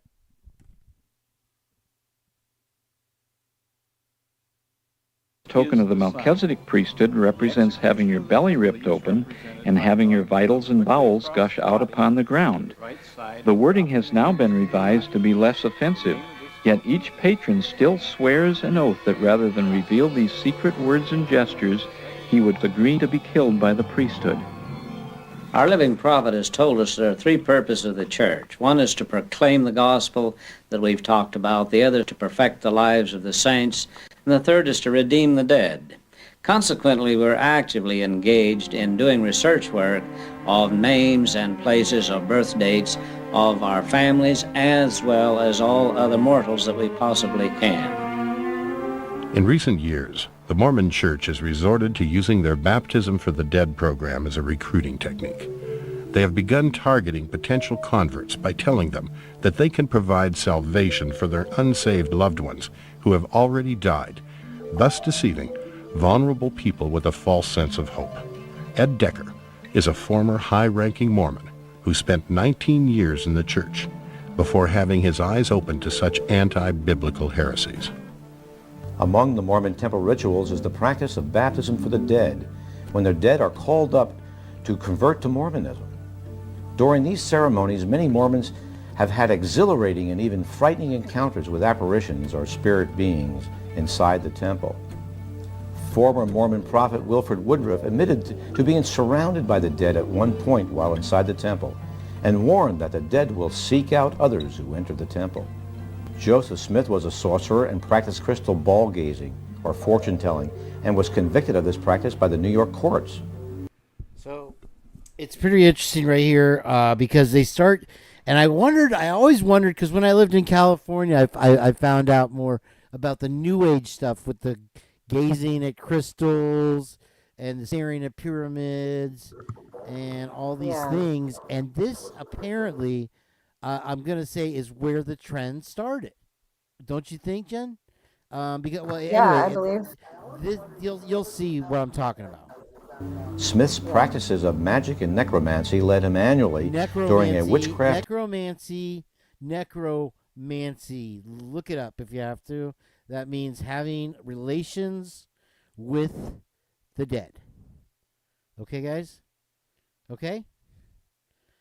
Holy Day to the Hill Cumorah in New York, specifically to seek encounters with a spirit being called Moroni. During this time, he would attempt to conjure up the spirit from the dead. There is strong evidence that in 1824, Joseph Smith actually had to dig up the body of his dead brother Alvin and bring part of that body with him to the Hill Cumorah in order to gain access to the gold plates on which were written the Book of Mormon. After his death, Smith was found to be carrying a magic talisman on his person, sacred to Jupiter, designed to bring him wealth, power, and success in seducing women. In Deuteronomy chapter 18, the Bible warns against participation in all witchcraft-related practices, since they can lead to spiritual deception and a rejection of the truth. There shall not be found among you anyone who practices witchcraft, or a soothsayer, or one who interprets omens, or a sorcerer, or one who conjures spells, or a medium, or a spiritist, or one who calls up the dead, for all who do these things are an abomination to the Lord. John Heinerman, director of the Anthropological Research Center in Salt Lake City, is an active and devout Mormon who candidly admits to the Latter-day Saints' involvement in occultism. I, as a member of the Church of Jesus Christ of Latter-day Saints, am somewhat active in what is called the New Age movement. The New Age movement consisting of things like crystal gazing, channeling, pyramid power, and so forth and so on. People of the New Age movement are often more open to the truths of Mormonism, like the Book of Mormon, Joseph Smith working with the Urim and Thummim, than conservative Christian folks who are mostly closed-minded to these things. Although claiming to be a Christian religion,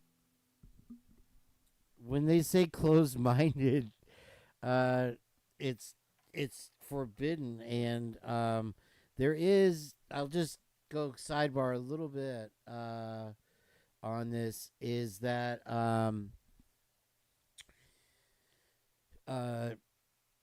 there are books of the Bible, and it's like a lot of you were saying in the chat. Hey, Too Fast, what's up? There are history is written by the winners, and so I like to use the example of the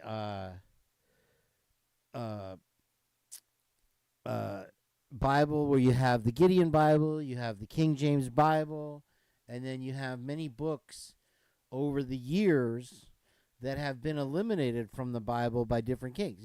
So they want you to know what they want you to know. So as far as control goes, that's what's left in the Bible, and we can see it clearly through the Vatican and all the stuff that they hide. That there is definitely more knowledge, and so what a lot of people say is that the eliminated books of the Bible are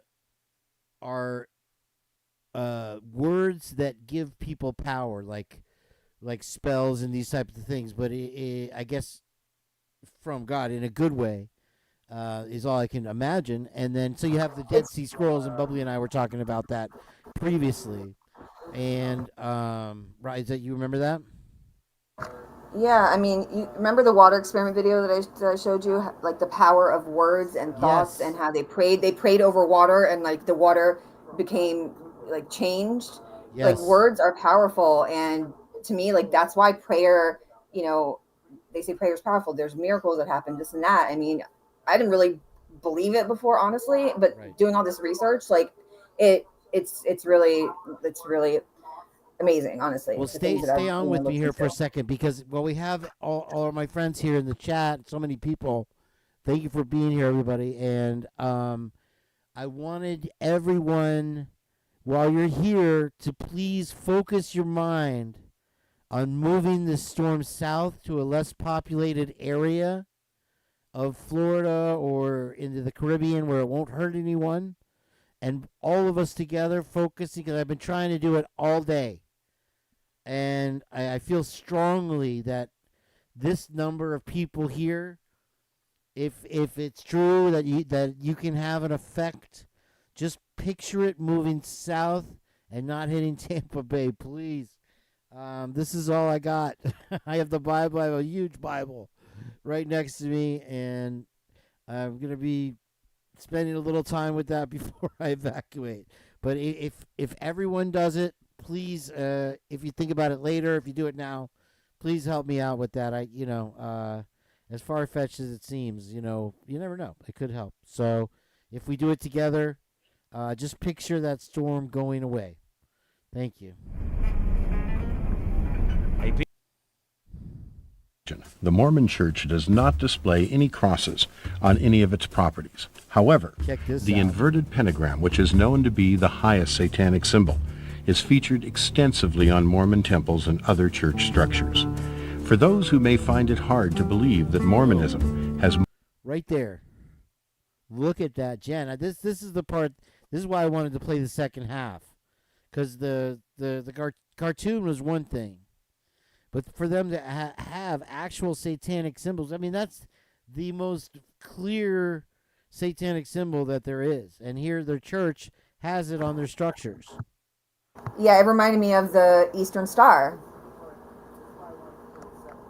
right? Yeah, no, Is it the same? absolutely. And it's on their building, so they're not trying to hide it. They're showing us.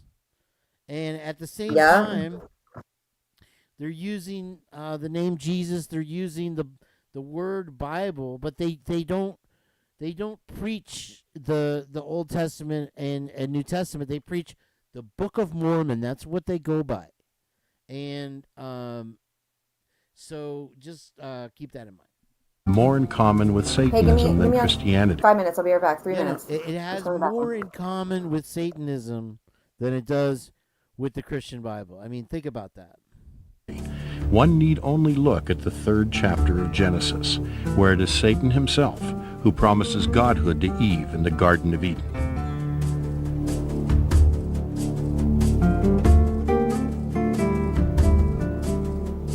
Many Mormons are persuaded that their beliefs are in unity with biblical doctrine, but the reality is that the Bible is not their rod of truth, for their leaders deny its authority and hold their own writings and statements in higher esteem. While they claim that the Book of Mormon is the most correct of any book on earth, it has undergone numerous revisions and changes since its original edition over 160 years ago. In fact, one researcher counted over 4,000 changes.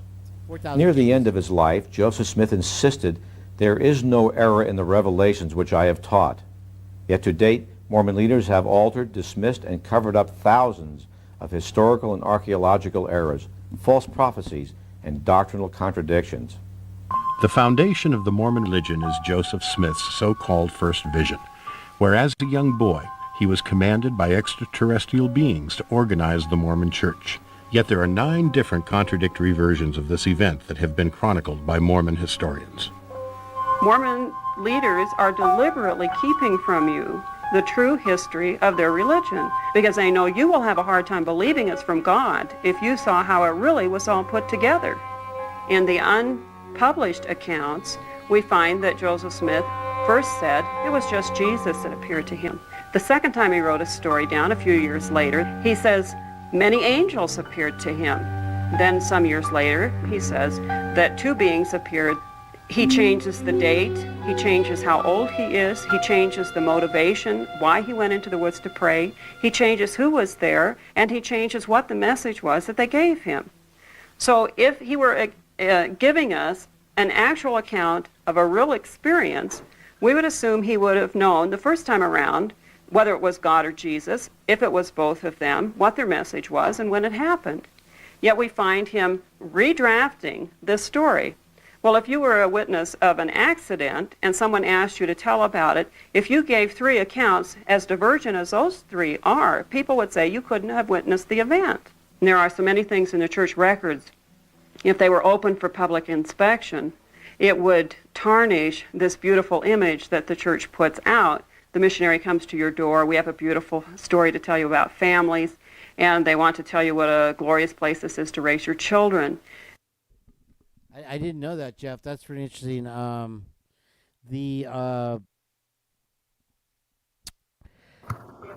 back, by the way. Oh, good. Okay. What did you want to say? Well, David Bird was saying that as long as they get their taxes.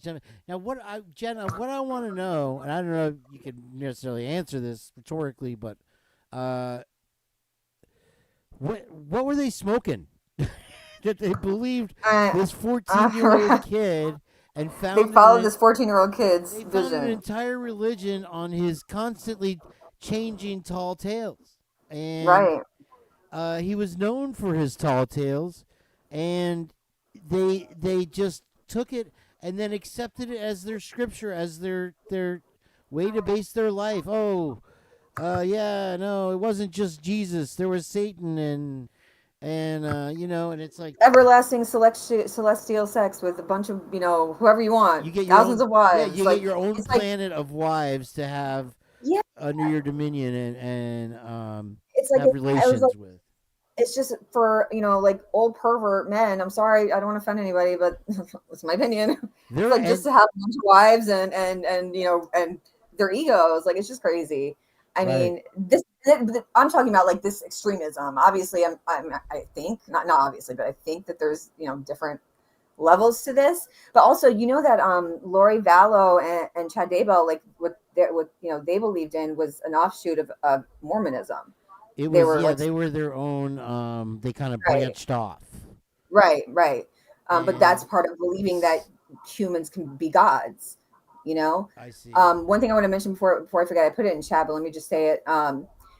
So in 1833, there was the Great Meteor Storm. It was the Temple-Tuttle Comet, which orbits the sun every 33 years. It's part of the Leonids meteor showers. So it was November 12th and the 13th. Joseph Smith wrote in his journal about it and said that he thought it was the second coming of Christ. So I just want to throw that out there. Now, what was the date again? I'm sorry. November 12th and 13th of 1833. So November. There was like 12th. 150,000 comets or meteors in the sky per hour, as opposed to, because the Leonids meteor storm is annual, but it's usually like maybe a dozen per hour. This was 150,000 in 1833. Imagine like what people were thinking was happening, So he wrote in his journals that he thought it was the second coming of Christ. And there must be. Well, we'll get to that. You see where we're going now, y'all. Okay, so hang in. The missionary isn't part of the cover-up. He doesn't know this. He has been told that everything will check out. It's all 100% true. He thinks the records are open. He doesn't even realize he couldn't go to Salt Lake and see these documents for himself. The leaders have to go back and rework, rewrite, cover up, change, delete, add, all the way through on all of their books, their history, their scriptures. They suppress their diaries because these things show the confusion and the man-made nature of the theology and the religion. The Book of Mormon claims to be an actual historical record translated from real plates that Joseph Smith unearthed in a hill in New York. Now, if this is a genuine history, one would assume you could study this just like you would study any historical book. As we look at the Book of Mormon, we find an entirely different story. Instead of being an actual record of actual fact, I have looked over maps, checked archaeological information, and I still am left to wonder, where is the land of Zarahemla? Where is the valley of Nimrod? Where are the plains of Nephihah? I have been unable to find a record of even one city as mentioned in the Book of Mormon. We turn to the Book of Mormon, we have nothing. There is no Nephite language. There are no Nephite cities. There is not a map in any Book of Mormon. You cannot locate any site. There is no evidence for the book, and yet it's supposed to be a historical record. We have never excavated one single artifact that even remotely relates to this alleged civilization that the Mormons claim existed in the United States, Central America, and in South America. Many people do not understand the Book of Mormon. This is a history of the people that inhabited the American continent, North, South, and Central America from about 600 BC till about 420 AD. And we have much evidence, of course. Despite claims to the contrary, decades of searching by Mormon archaeologists have failed to uncover one piece of evidence validating the Book of Mormon as a historical record. Yet in the last 100 years, more than 25,000 archaeological digs have unearthed evidence validating the Bible as an accurate record of history. One of the Mormon Church's standard works of Scripture is called the Pearl of Great Price. In this is the Book of Abraham that Joseph Smith claimed was translated from some papyrus fragments that he purchased from an Egyptologist traveling through the area. And by 1842, with no knowledge of the Egyptian language, he translated that into what is called the Book of Abraham. That manuscript disappeared until 1967. It is now resurfaced. Several famous Egyptologists have now looked at it, translated it, and have found that it doesn't have anything to do with the time of Abraham at all. Joseph Smith did not get right even one word in this whole translation. In fact, he took one little letter that looks like a backwards E and translated it into over 76 words with 7 names.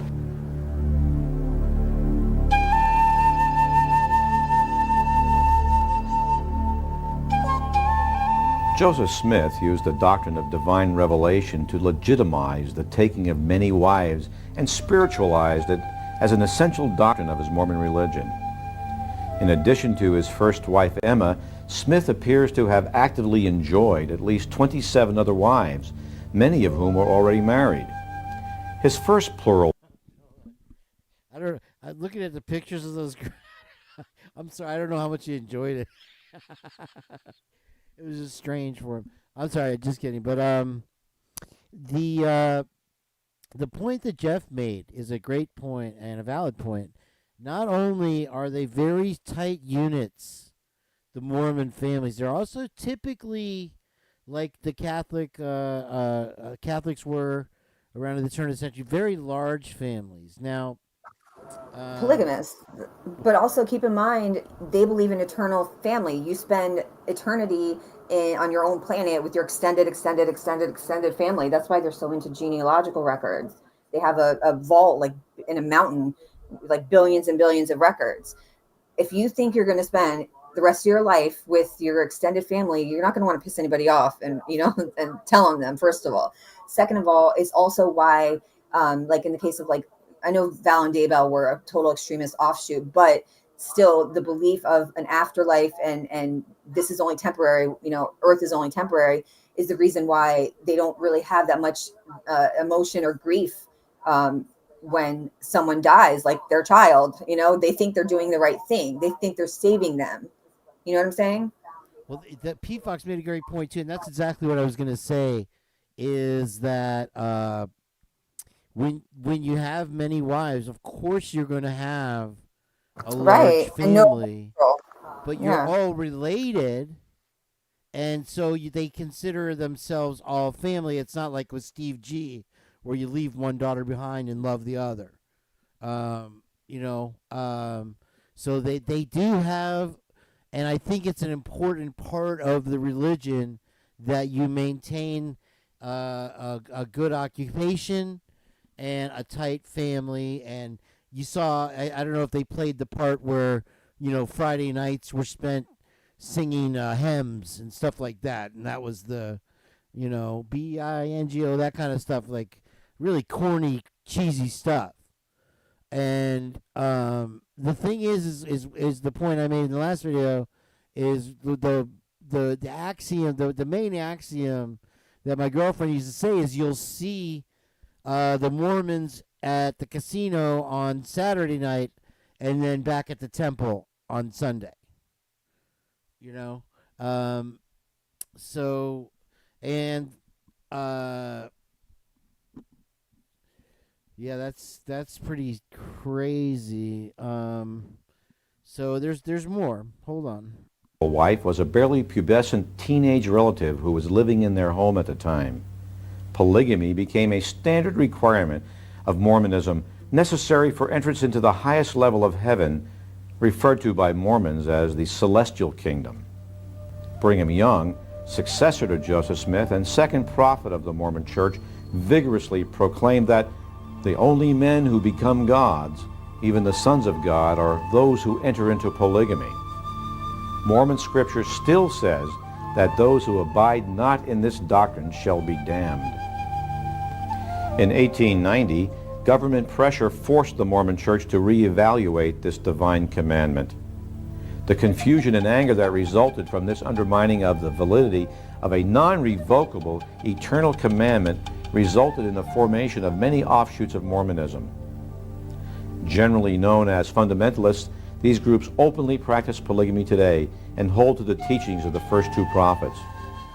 We were raised with the basic tenets of Mormonism, including polygamy. That is what was openly and freely practiced in our community. Well, my great-grandfather, John D. Lee, was a polygamist. He served under Joseph Smith and Brigham Young. He had 19 wives and 64 children so that he could become a god as God is now. He really believed that God and Jesus are polygamists and that every Mormon man would have to have a lot of wives. So, yeah, you have to figure that you have to have a pretty good occupation to be able to support a large family like that. And so you have to consider also that if you have a great occupation, no matter what, 10% of what you make is going to the temple, period. Yeah, yeah. and which is what elevates them to the status of wealthiest religion in the world. And they have regular churches, and I don't know if they showed that, if you guys remember, but they also have these elaborate yacht-style temples with all these secret chambers. And I believe that's coming up here, that they're going to describe the different rituals that they have to perform, and it's even more Masonic than what we've already seen. So check this out. My father had a total of 11 wives. We were very sincere about all the aspects of Mormonism. We used the Book of Mormon as one of our main sources of knowledge. Section 132 of the Doctrine and Covenants, one of the Mormon scriptures, say that you must have plurality of wives. It is a requirement in Section 132 of the Doctrine and Covenants. It is clearly stated that if we are to attain the highest degree of glory, that we must do the works of Abraham. Therefore, we were taught that in order to attain the celestial glory, a man must take more than one wife. There's also the warning that any person who will not believe this and enter into polygamous temple marriages, they shall be destroyed. So the pressure was on always for men to marry several women. That was one of the prerequisites to godhood. I was in the Mormon church for 11 years, never missed my tithing once. I had a temple recommend. And then the Lord showed me how that they had departed from the original track that Joseph and Brigham had set it out on. They passed a law that a man could only have one wife, and actually it's the order of heaven for a man to have more than one wife. So I don't understand. When you see heaven to them, it's a completely different Zion or philosophy. something, I think it's called. Say again? I think it's called Zion. Is it Zion? Okay. I believe so. All right. And through the rivers of Babylon, where he laid down, and there he was in Zion. So that's definitely out of the Bible. It seems like a twisted thing altogether. But anyway, I'm sorry, I just can't remember that. Are you involved in plural marriage now? Yeah. The youngest girls were reserved exclusively for the older men that would have a harder time securing more wives. So that's how they worked it. And my father, he got most of his wives by bribing other men with his daughters. I was one of the ones that refused to fall into that, and I chose my own husband and married and had a very loving relationship for 15 years, and until I lost them through this blood atonement process. Blood atonement. Blood atonement teaches that there are some sins that God cannot forgive by the works of Calvary, and therefore the sinner must have his own blood spilled. This blasphemous doctrine not only diminishes the power and the purpose of Christ's blood, but glorifies the atoning power of the blood of the Mormon sinner. While steadfastly observed by Mormon fundamentalists, this anti-Christian principle originated with Joseph Smith and was furthered by later Mormon prophets. This troublesome doctrine of blood atonement blemishes the wholesome public image required by Mormonism's leaders.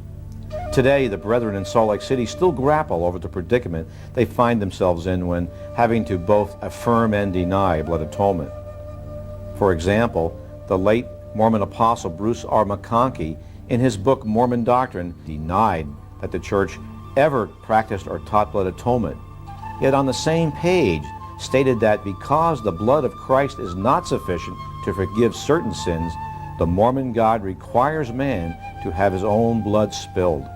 On the 27th of June, we were carrying on our life as usual, and happened to be the 144th anniversary of the martyrdom of Joseph Smith. My half-brothers came into our office in Houston, Texas, and murdered my husband. At the same time, there were 3 other consecutive deaths going on. My brother-in-law, Dwayne, and his daughter, 8-year-old daughter, Jenny, was with him, and they also killed her.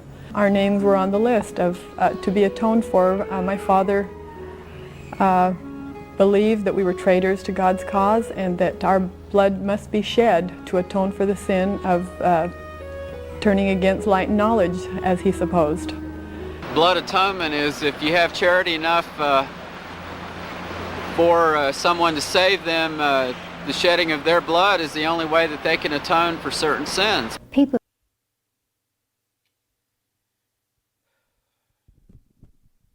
So here we go. Right down Primrose Path. And has anybody ever... Wait. I wasn't really paying attention. She said Primrose Path? I did. You did. Right to did I tell you about it? 1122. No, you didn't say anything about that. Who said Primrose Path? I just came up with it. Be quiet. You know what? That's from Hamlet. That's from Shakespeare. It's like It's like taking like the fun way, like living a fun life, but no, you're gonna pay for it eventually.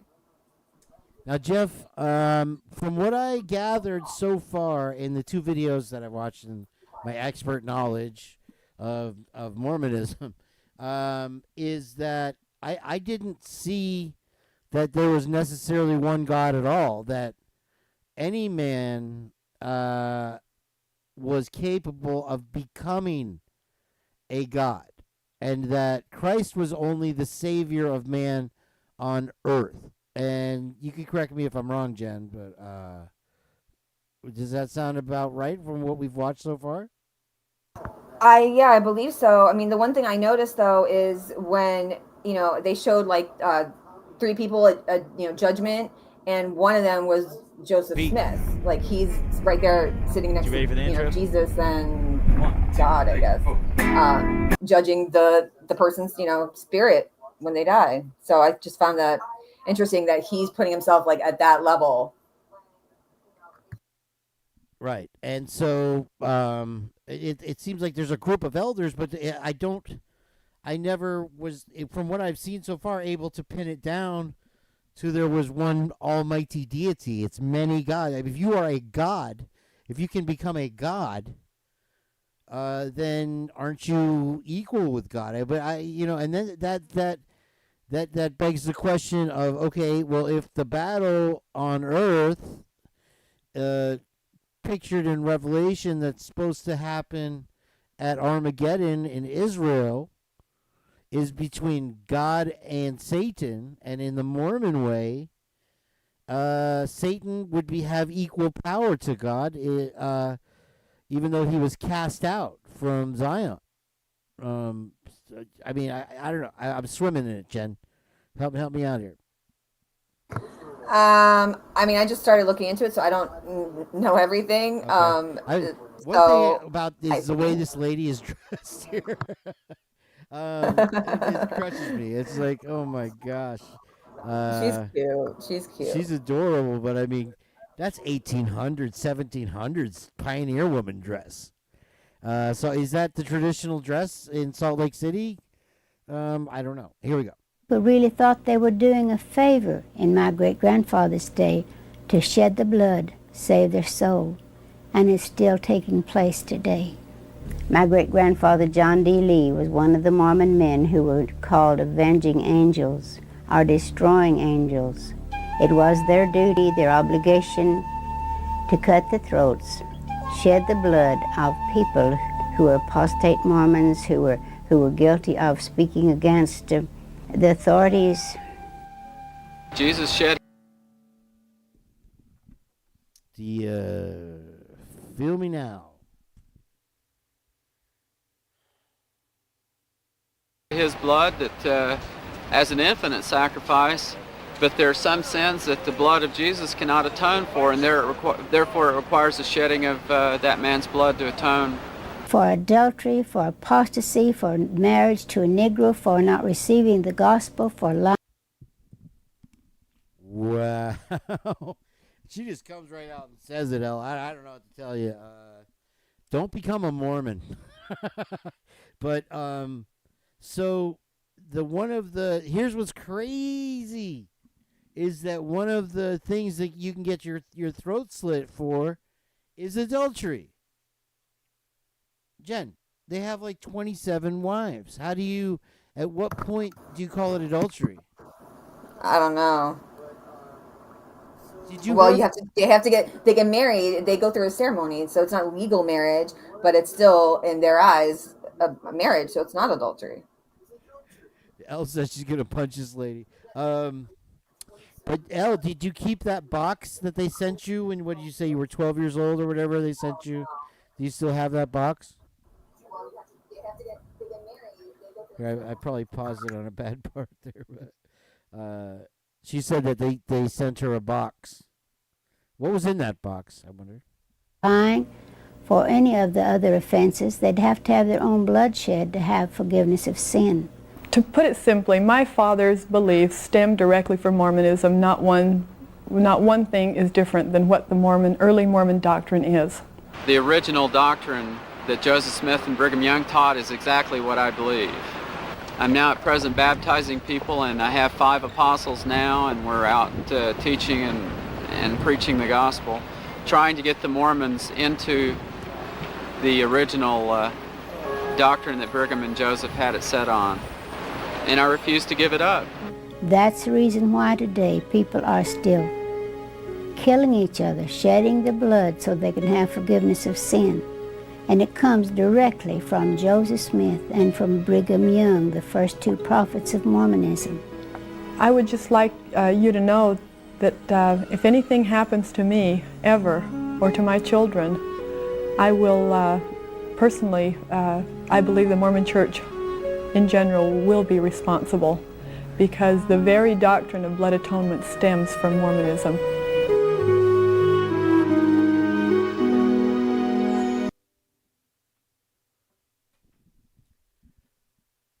Boom, Shaka, Laka. From downtown. Now, who else believes in blood atonement, Jen? Well, she's saying, according to her, look, she was found dead shortly after this interview as a result of a gunshot wound. Like, you telling me that that's, coincidental? I mean, come on.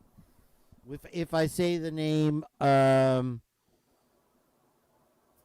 Wilson, does that seem? I mean, I haven't, Doug Wilson possibly, but like, to me, there's way more connections with Mormonism than Calvinism, which is what the Christ Church is an offshoot of. But I mean, it's possible. I haven't looked into it that much. I don't know. And another thing, you have no quarter November, right? And you have a lot of weapons in his possession. Who is he? It's a Masonic ties that really, exactly tied into the Masonic thing, right? That's where all of these secret cults and societies and religions have the same doctrine. This you go outside or you betray our beliefs in any way or let out our secrets. That's what the atonement. Look, this woman got killed by her father. I mean, crazy. Literally, like she said, she predicted it. She called it. If I get unalived, it's going to be by the church and by her own father for revealing the secrets, I'm assuming, or for whatever she did, they got the blood atonement, okay? So when Jen came to me with this, you guys, I was looking at her like this, like, what in the actual Hail Mary church? I never believed in any of this stuff until I started looking into it. Never in a million years would I have put this down as something I would ever think would be a possibility. However, there's a lot of evidence to back up. Hold on, who was that? I'm going to pin that. Phil Biggs. One thing I want to say, you know how Ethan, he went with his sister to the Betty's ball.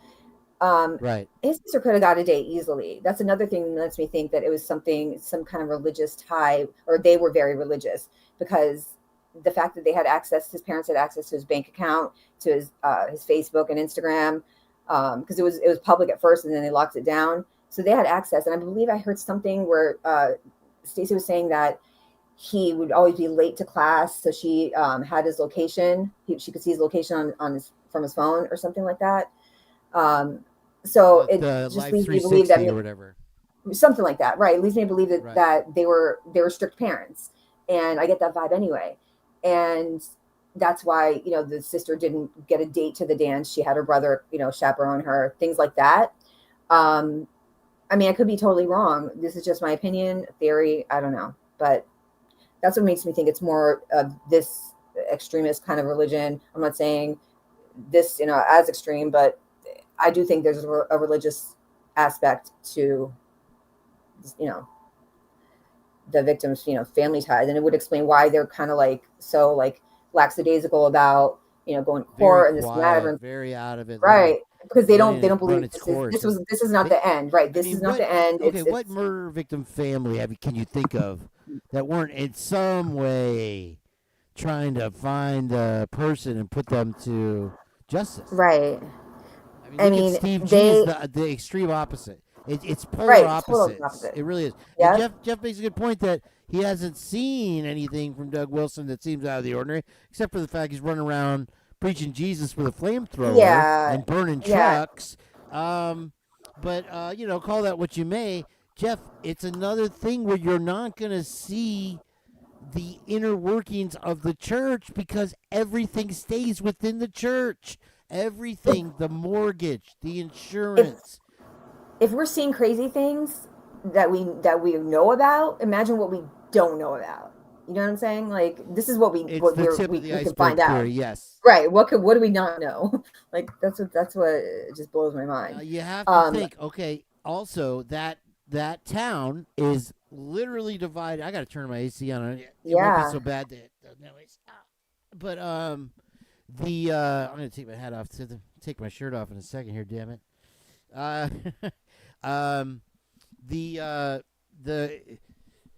was I saying? The town is divided in half with a completely liberal left, the very far left, and then a very far religious right. Okay, which are constantly doing battle. Okay, right. In various ways. In the example of Stickergate. Like a social protest kind of thing, singing hymns in a town square where they're not allowed to be, right? Right. If all this stuff sounds crazy, you just got to remember you can't look at it from your point of view. You got to, you know, take something that you really fully believe in, that you've grown up believing, and everyone around you believes, and look at it that way, because it's as crazy as it might be to someone that's not. As no, you know, to me or you, whatever, it's just normal. It's normal life. It's the same as, you know, breathing. It's just all they know. Well, the thing is not necessarily that we need to find out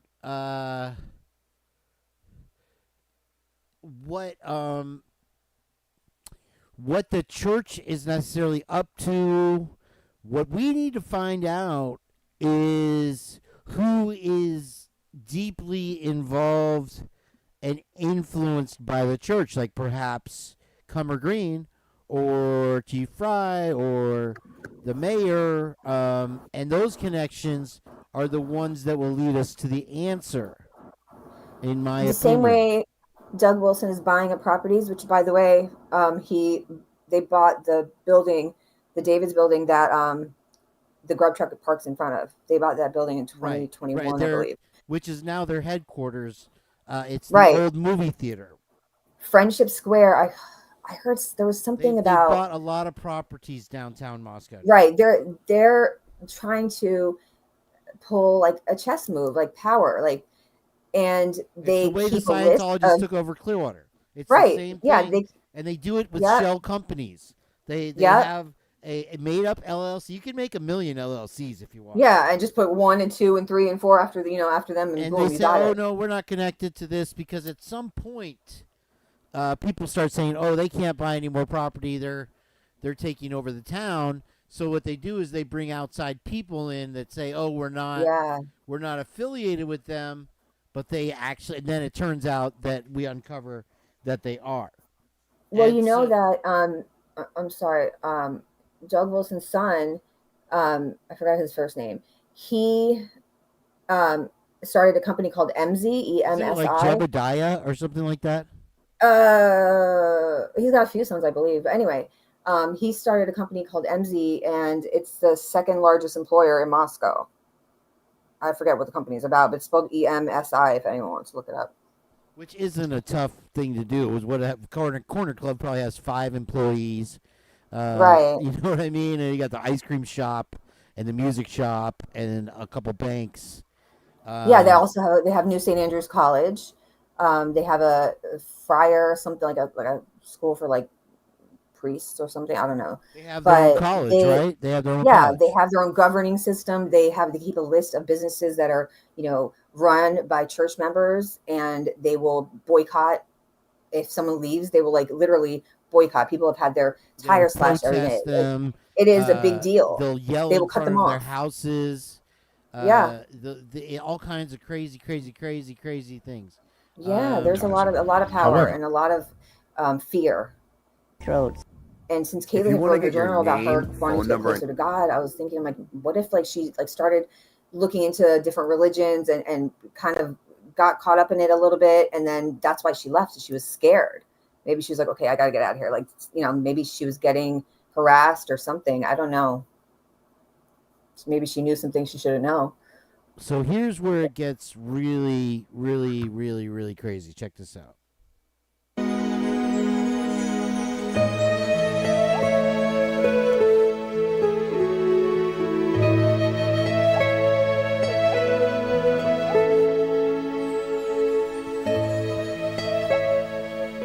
In just over 160 years, the Mormon Church has become one of the world's most powerful financial institutions.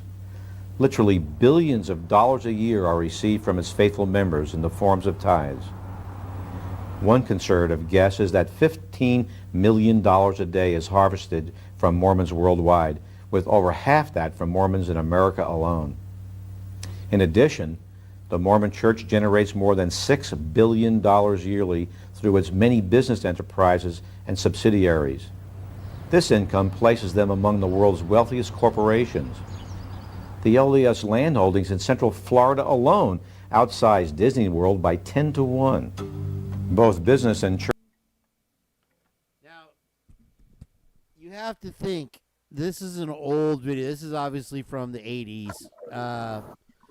They were at that time 10 to 1 in my state right here over Disney World. That's crazy. I mean, dude, you know how much money you know how much it costs to go to Disney now? It's ridiculous. Oh Lord, you'll spend $1,200 a day with a family of 3. And that's like being frugal with your money. That's not going out to. That's not buying any balloons. That's not Right. getting the hats with your name on it with the mouse. Bare ears. minimum. That's bare minimum. Souvenirs. That's staying at a hotel. $375 a night. $175 a night. Then you have the park admission, parking, and then if you want to go to Star Wars, forget about it. But this was back in the 80s, obviously, and so anyway, they're worldwide, and imagine what it is now. It's grown. I'm sure billions is trillions now. Church assets are shrewdly funneled through several holding companies controlled by a corporate power base known as the General Authorities or the Brethren. Although elevated to the office of spiritual leaders, the majority of these men had been successful businessmen before they were called by revelation to join the LDS hierarchy. Church members, including those in lower levels of leadership who have faithfully and sacrificially contributed their tithes, time, and energy, are powerless to call for an accounting. I have always been fascinated with the great wealth and power that the Church of Jesus Christ of Latter-day Saints wields nationally and internationally. With all the research that we have done, the figure is close to $11.5 to $12 billion worldwide, all of their investments and holdings. One thing that I was amazed at was that the LDS Church rolls over every year between $1.5 and $2.5 billion just in its investment portfolio, and that they're into everything from agricultural futures like soybeans, pork bellies. Someone I talked with from the finance department some years ago said, when we make investments, we don't pray to God and we don't go by revelation. We do it just like the world does. The church has been fortunate to have a number of its people in prominent positions around the country in political authority, and that senators, congressmen, people in the CIA and the FBI, and at times the church has called upon them to go and do a favor for the church, get the church out of a jam, or use their political clout in behalf of the church. Boom! Shaka Laka, number 2, my friend, from downtown Moscow. Boom! You gotta say, that exactly like the mafia, calling in favors, Jen. I'm gonna play that part again. FBI, congressmen, CIA, FBI to cover, y'all, to cover for them in a tight situation. Do you understand why this isn't so far-fetched now? And at times the church has called upon them to go and do a favor for the church, get the church out of a jam, or use their political clout in behalf of the church. Most people do not realize the full extent and power of the LDS Church. Someone I talked with said, we can get anything we want on anyone we want at any time we want.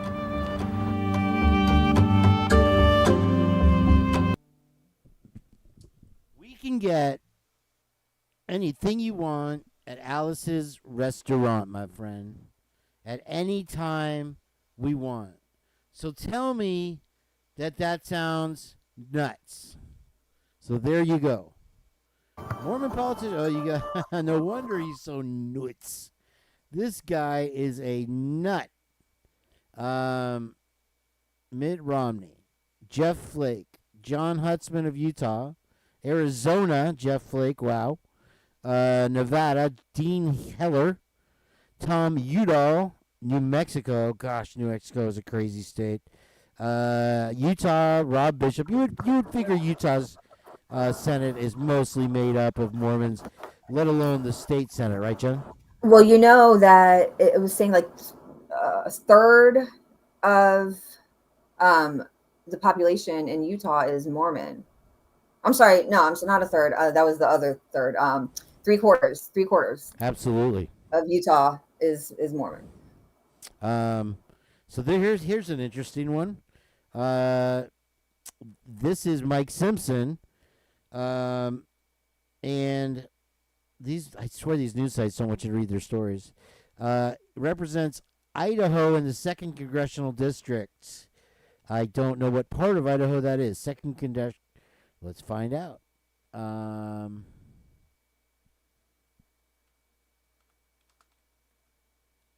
Sorry, I'm one-handing it right now.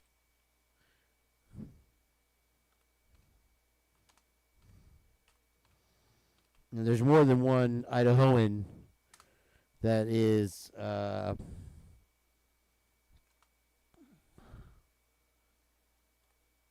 senator. So bear with me here. Okay, so let's see.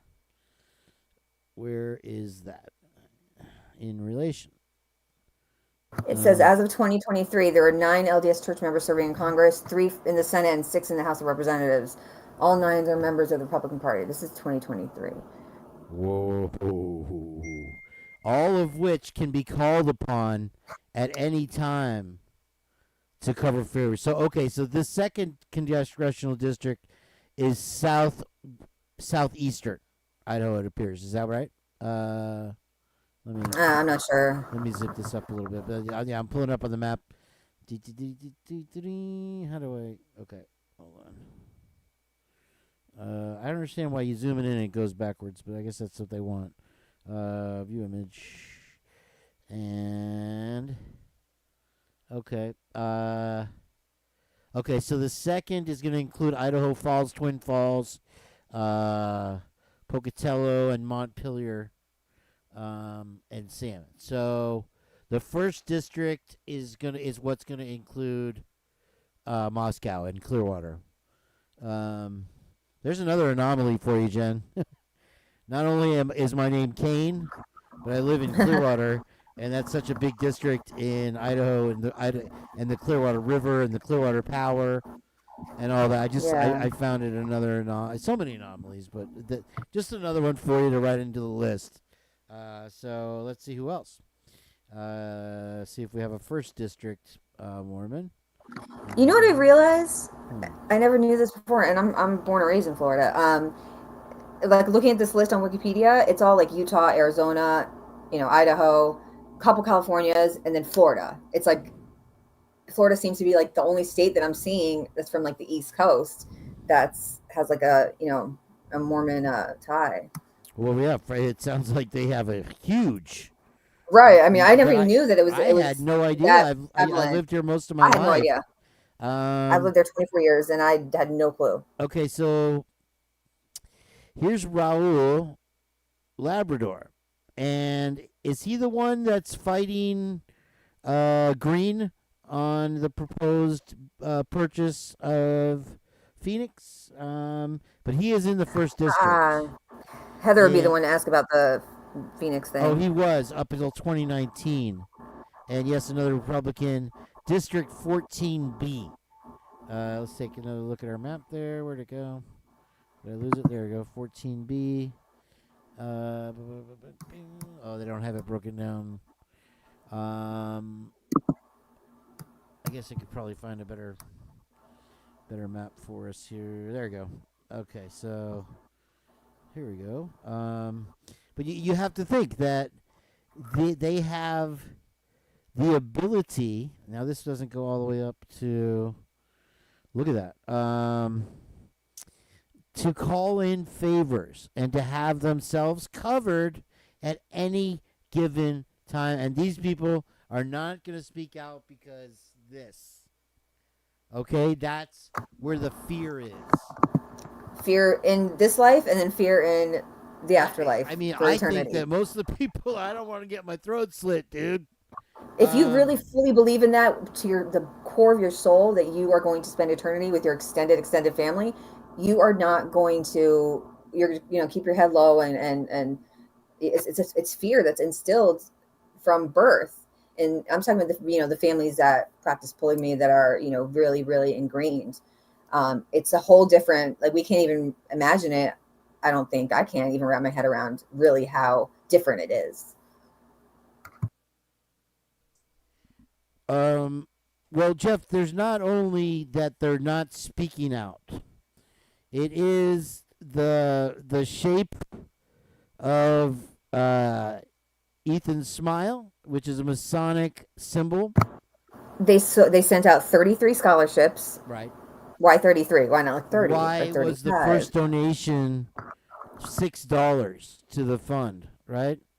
Well, it was $50,000 divided by 33 scholarships, so that comes out to 15.15 or something like that. 1 + 5, 6, 6, 6, 6. That shit's crazy. Like, I feel crazy even saying it, but it's like, come on. It does sound crazy, but it's like they have a pentagram on their temple that's supposed to be a holy place that they literally get tax Lucifer Morningstar. And I realize that, you've been watching too much YouTube, dude, or whatever sounds. How many coincidences do you have to stack before you pay attention? Right, and it's right there in your face. And they, who's attacking anyone? Why? Listen, it's a fact. 33 scholarships, 50,000. That's not a fact. Bro. It is literally a fact. Don't start.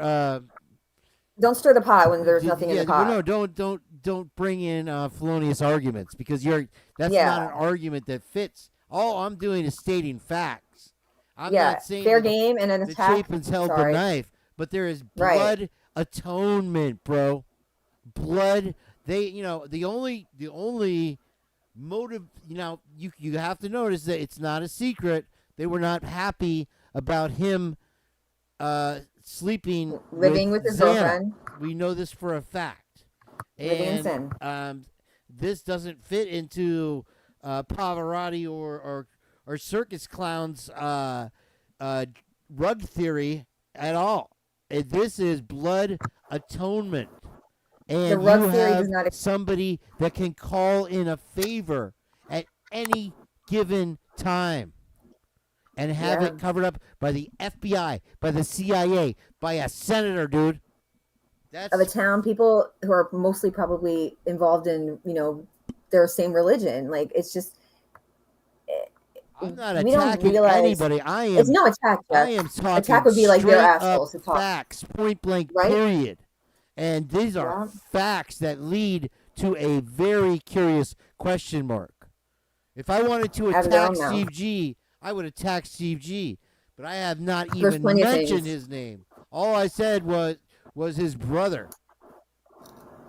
Plenty of things to attack them on without having to make stuff up. Like, these are not made up against facts. The church, there's atonement.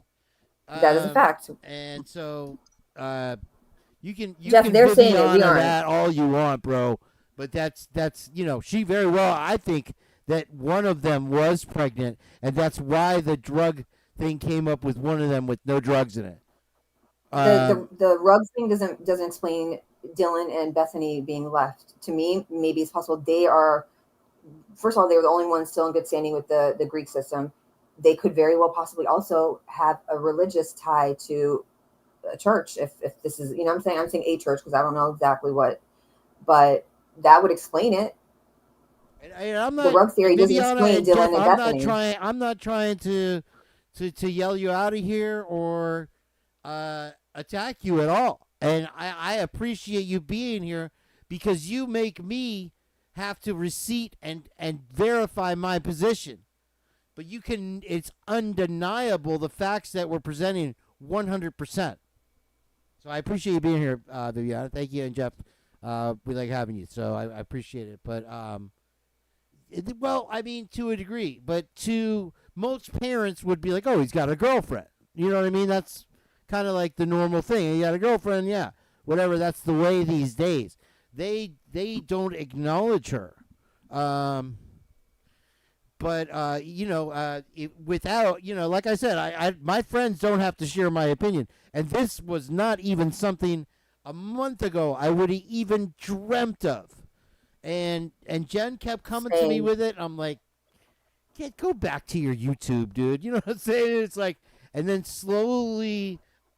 It's not just one piece of evidence. This is like at least 10 to 15, weird connections. Well, the bottom line fact is what they said right there. Is right, they're the saying church can call in favors and have issues covered up. Whatever it was. I don't know. It could have been Brian. They sent Brian. I don't know. But show me the facts that Brian did. Show me something. But there's more of a connection, in my opinion, to something bigger. And this is just one of them. And so what we need to do is to connect the dot. And that's our problem, is we have a giant gully. Dots. And you guys are absolutely right to question me, and I appreciate it. I love it. Because I want to know what I'm thinking. Because if I can't express that to you and make it make sense, then I don't know what the hell I'm talking about. But I don't feel like I've presented anything that's an attack on anyone, or how can you prove that, Viviana? See, now I ask you to make your case. How do you know? The reason the anomaly that I find is in a place where ecstasy and ethamphetamines are a common occurrence, even just smoking weed. And if one of those toxicologies came out clear among people that with you birds of a feather flock together, Jenn, am I right? You're not. Yeah, and I just wrote to Viviana, like, unless you literally gave them a pregnancy test yourself or were there during the autopsy and saw the official documents, you can't say that. You can't sit there and say no one was pregnant. We don't know. It happens. You can't say that there's stuff that we don't know. All kinds of safe things. And if they spent that much time together, something might have slipped up. And whatever the case. And, Of course, I'm not going to say, "Oh, the Chapins took out their own son." Of course not. I It have could be. no. It could be someone in the church. Like we don't know. But this is bigger I than believe they all were of high us, ranking. and Yeah. we are going to be remiss if we don't find the connection now when we have the chance, because once Koberger's released, and he's going to be released, Every we stone are needs to be left turned. holding the bag. And listen, I used to stone. make my friends. I used to laugh at all my friends have kids, and I moved back to Florida. Every single girl you meet is a single mom, and I just thought it was the funniest thing. And I love babysitting their kids and clowning around with their kids and this and that, and then you can give them back. That's the wonderful thing about your friends having kids. And then one day, if you guys remember, I think Jeff was with us on the day, I found out that the very first girl I was with, I got pregnant. And I didn't know about it. She went to Colorado, and this is a little bit of a sidebar, but she went to Colorado, and where is this thing here? And had the baby and didn't tell anyone. I didn't find out till she was 36 years old. And I'm a grandfather with 2 kids. Or I'm sorry, two grandchildren and a 36-year-old daughter. The grandkids are 3 and 4. Okay? And I find that out at 55 years old. Right around my birthday. And she came and visited me from Bahrain. And she is, ironically, another coincidence, she is the executive producer, starter of the show Finding Your Roots, if you're familiar with it, on PBS. And I think that looking for me through 23andMe, was sponsored by 23andMe, is what led her to do that show, because she did video, and she kind of had a hustle, and she lived in Brooklyn. So that tells, here I'm laughing at all my friends and stuff, yet all along I had a kid. It would have changed everything about my life had I known. And where's that picture? I know where it is. Hold on. No, I can't find it right now. Anyway, Exactly, Elle. Like anything we say that's crazy, it's still, I can still present enough evidence to back it up. Elle's taken a lot of abuse for her opinions on this, and I don't know. That's why I come with receipts.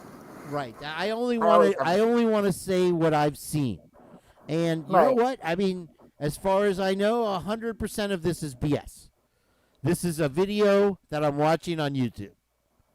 Right. The way it's presented, it's coming from more than one source. It does seem right. And it's the secrets of a church that I'm not a member of. Okay.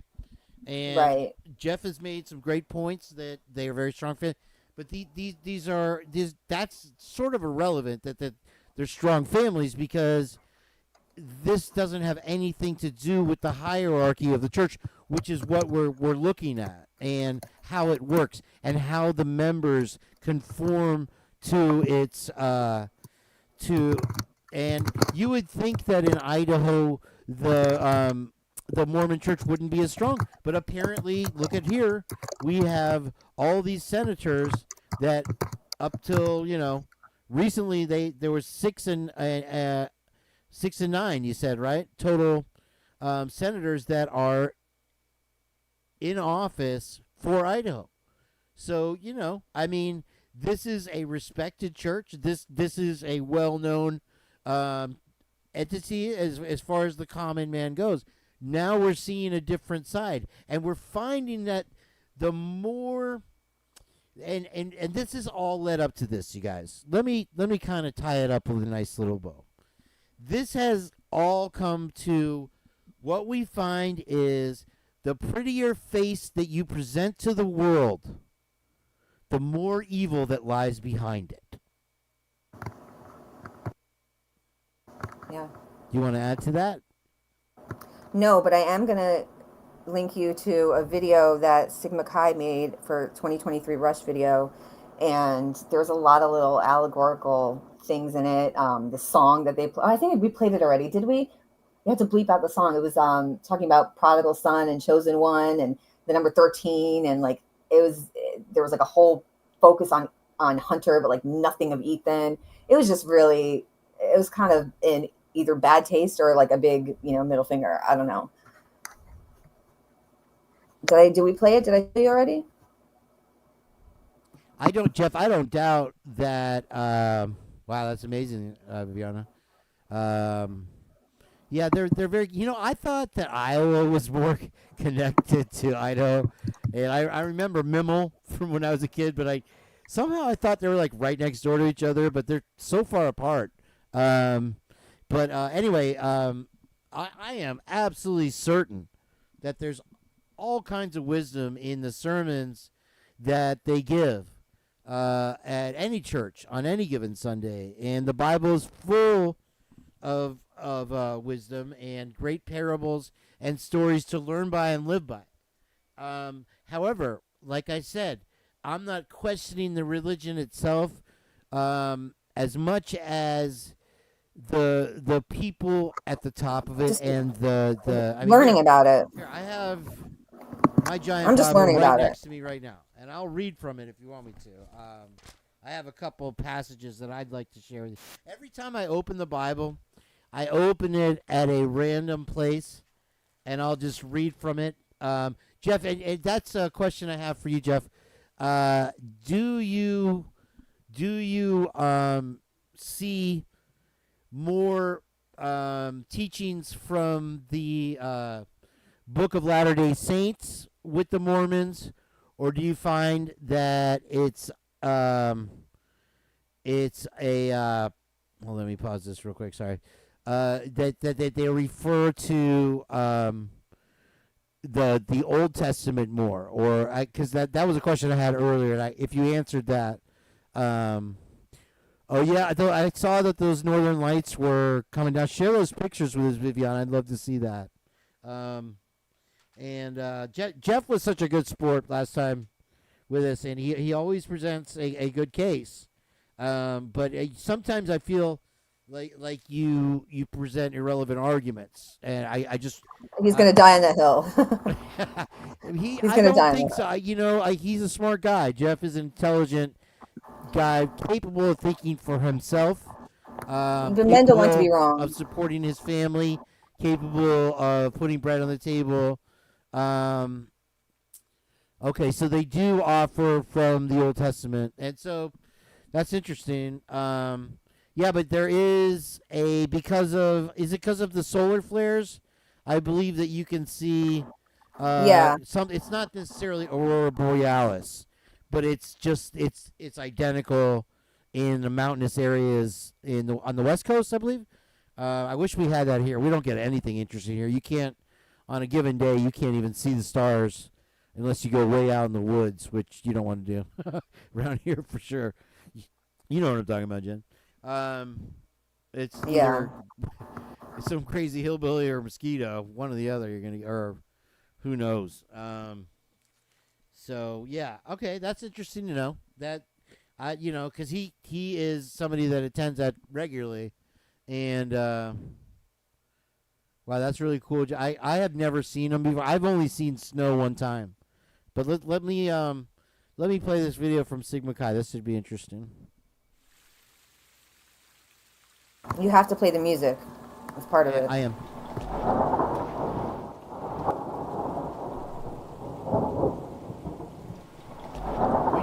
I think we did play this last time, but it's okay. Play it again, yeah.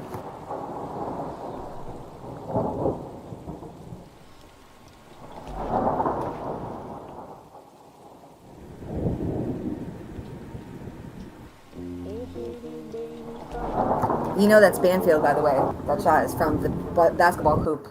Well, Drip Drop made a good point in his video today. I know I laughed at him. I do like Drip Drop, and I think he's done some great things. And I tease him, but When is this from? 2022, 2023. Rush.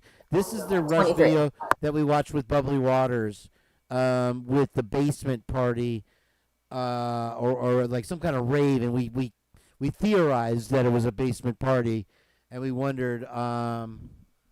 Yeah, the number 13. Jeff even debates with his own church. You can't get away with it. Get away from it with Jeff. I love that. I mean, with the video we watched, apparently, the doctrines of Joseph Smith and Brigham Young have changed 4,000 times. 4,000 known occurrences of changing what they say and what they believe. Now I know some of the with as far as the polygamy goes is federally mandated and that type of thing, but Public pressure, yeah. It's from what it sounded like, and I'll leave that caveat. It sounded like to cover their inconsistencies, so that was interesting. I thought. Yeah, well, I mean that's the thing is you'll think you're one-upping a somebody that was within a church or something like that, and then they'll put you in your place just about as you're about to walk out, like Columbo, like, oh, one more thing, ma'am. Let me ask you a question, ma'am. It's like, yeah. Oh, by the way, boom, and you're like, oh man, I thought I had him. I see what you're saying though. But anyway, the one thing he what was I gonna say, Jen? What was I talking about? Drip drop and I don't know. He presented the shit. Play the video. Yeah, you're right. It's interesting that they show the 13. Not only that it's there, but they show the 13. Each room in that building is numbered, so this Now- is not like the entrance or the address. This is one of the rooms. Oh, for many. There's So like what a is room the 11, a 4, a significance 2. of room 13? Right. Bingo. Now, is this made by the fraternity Filmed by Ferris. sponsored, or is it made Yeah. by the A fraternity frat member. members? One of the members. He does he's like a filmographer, whatever you want to call it. He's an videographer. editor for Film by Ferris. Heather, can you post a link to his channel? And so Filmed by this Ferris. is sanctioned more or less by the fraternity itself, or Yeah, a fraternity member created it and it's posted on his YouTube channel, Filmed by Ferris. Okay, all right. Jake Ferris. He was the one in the video with the baggy and stuff. He was holding it. That's what shit. That's him.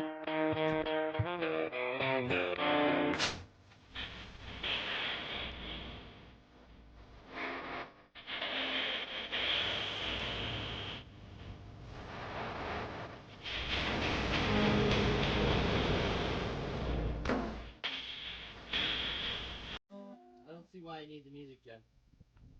I don't see why we need the music on that.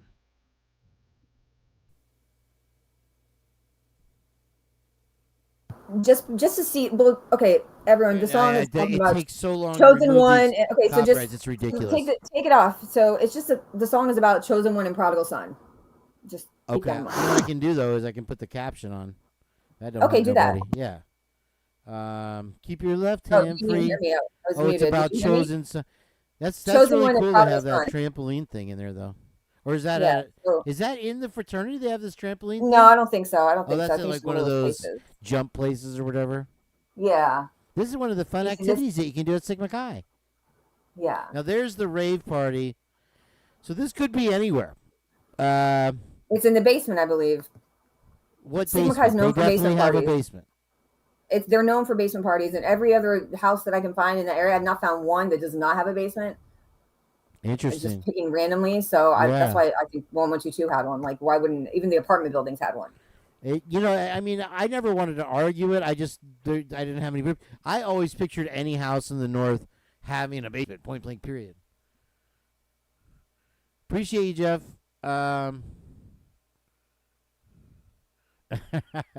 Glad we didn't let you down. All right, let's continue. I don't know if it's going to show the lyrics or not. Have a good night, Jeff. I'll talk to you later. She posted the link. You need to brush your tongue, son. Oh, this is when they gave him cigars. Look at, Okay, so this is who's handing out these cigars, and they're in their fraternity jackets, right? And so it presents the image of success. You're Arnold Schwarzenegger now. You're a hotshot. You got Yeah, this is when they after initiation, and that guy is that David Loach who grabs his balls.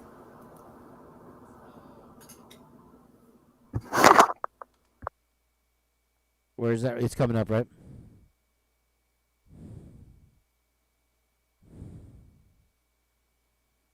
I think that is Loach right there. Which is just a Michael Jackson move, really, but I guess he's a good dancer. I don't know. I don't know. TikTok I think that's thing, it. right? It might be Ryan Moffat. Look at them just smoking them up. Him. I think it's either Ryan Moffat or Loach. It might be Ryan Moffat. Say again? It might be this kid Ryan Moffat is who they were talking to in that video with the baggie on the counter. I feel like such a stalker that I know all this stuff. Oh, back up. Yeah, that does certainly look like him. Yeah. So these are the upperclassmen, I assume. That guy with the cigar. Again, I think there's a delay of what I'm watching, but he's got like kind of longish, blondish hair. I think he was one of the 4 that spoke to some reporter, like at the 1 year or something like that. I forget his name. Now? He was the guy with the mustache, and there's a guy with like blonde, like maybe like ear length hair, and they were when they interviewed 4 Sigma Chi, I think at the 1 year. And do you remember one of them saying like Xana made him grilled cheese or something like that? I couldn't hear the last part. I'm sorry. All right, it's okay. We'll talk after. Just say what you say again. I'm sorry. Oh, I was saying the interview where there was 4 Sigma Chi, and it was like I think it was at the 1 year. Keep walking away from the mic is why. Talking to the mic. Oh, where one of the Sigma Chi guys was saying how something happened at his house, and he was staying at Xana's, and she made him grilled cheese or something. Do you remember that? No. There was like 4. Oh, all right. Never mind then. No, go ahead. No, it was just saying that it's gone now, but the guy that they showed before was one of those 4. You see Hunter? Is that Hunter? The guy grabbing his balls wasn't No, Hunter.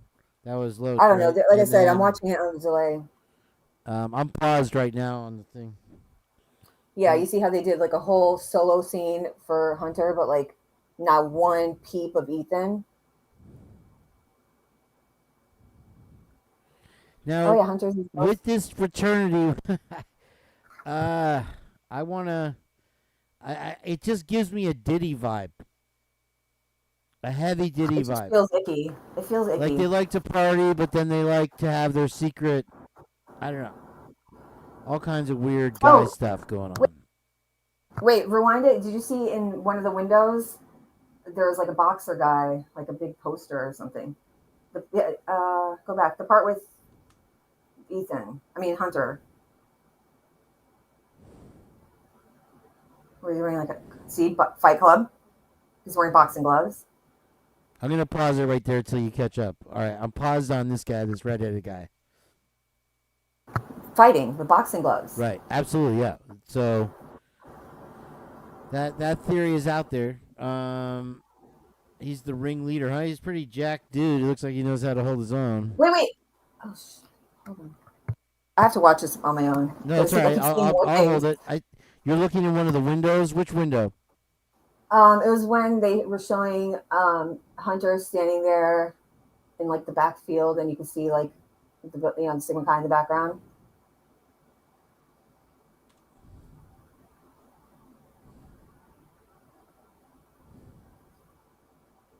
Wow, they got some pretty fancy cameras that they're using there, like TV cameras or something.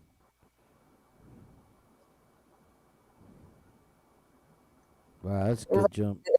Day. Here you go. Yeah, there's so much. You know, another funny thing is one of my most religious people friends that I've ever known is a member of the Fraternal Order of Police. And he's so caring and so religious and helps homeless people all day long. It's all he does, right? Yeah. He is in the Fraternal Order of Police, and literally the sticker on his license plate is the Fraternal Order of Police, and it's an upside-down pentagram. And I tried to explain to him that the Fraternity of Police is a satanic organization, and he's like, I'm a member. It is not. And I'm like, the lower people aren't even like privy to that. Like, don't know. They don't. Even the people involved don't know. My buddy in Holiday, I was trying to tell him about this too when I first learned about it, Masons, and he's like, my grandfather was a Mason, and I do masonry. And he's like, he never said anything about it. I'm like, well, I don't know. I think he probably knew. I don't know. It depends on it's how. like only the elite. You don't find out till way later. Yeah. I mean, look in New York City, the police commissioner and the mayor were both initiated as master masons. Like, the amount of power just those two individuals hold over an entire, like, huge city, you know, it's a lot. Oh, look.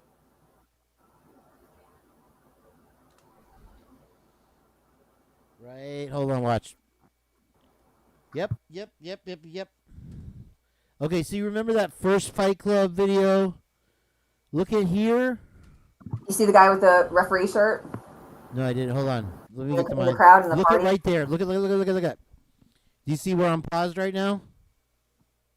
No, it's not even paused yet. Hold on. You'll see in a second. You'll see in Okay, a second. pause. Little Jen, is much cooler than I was. I was a dork. Still am. But okay, do you see that bar going across the roof, the crossbeam?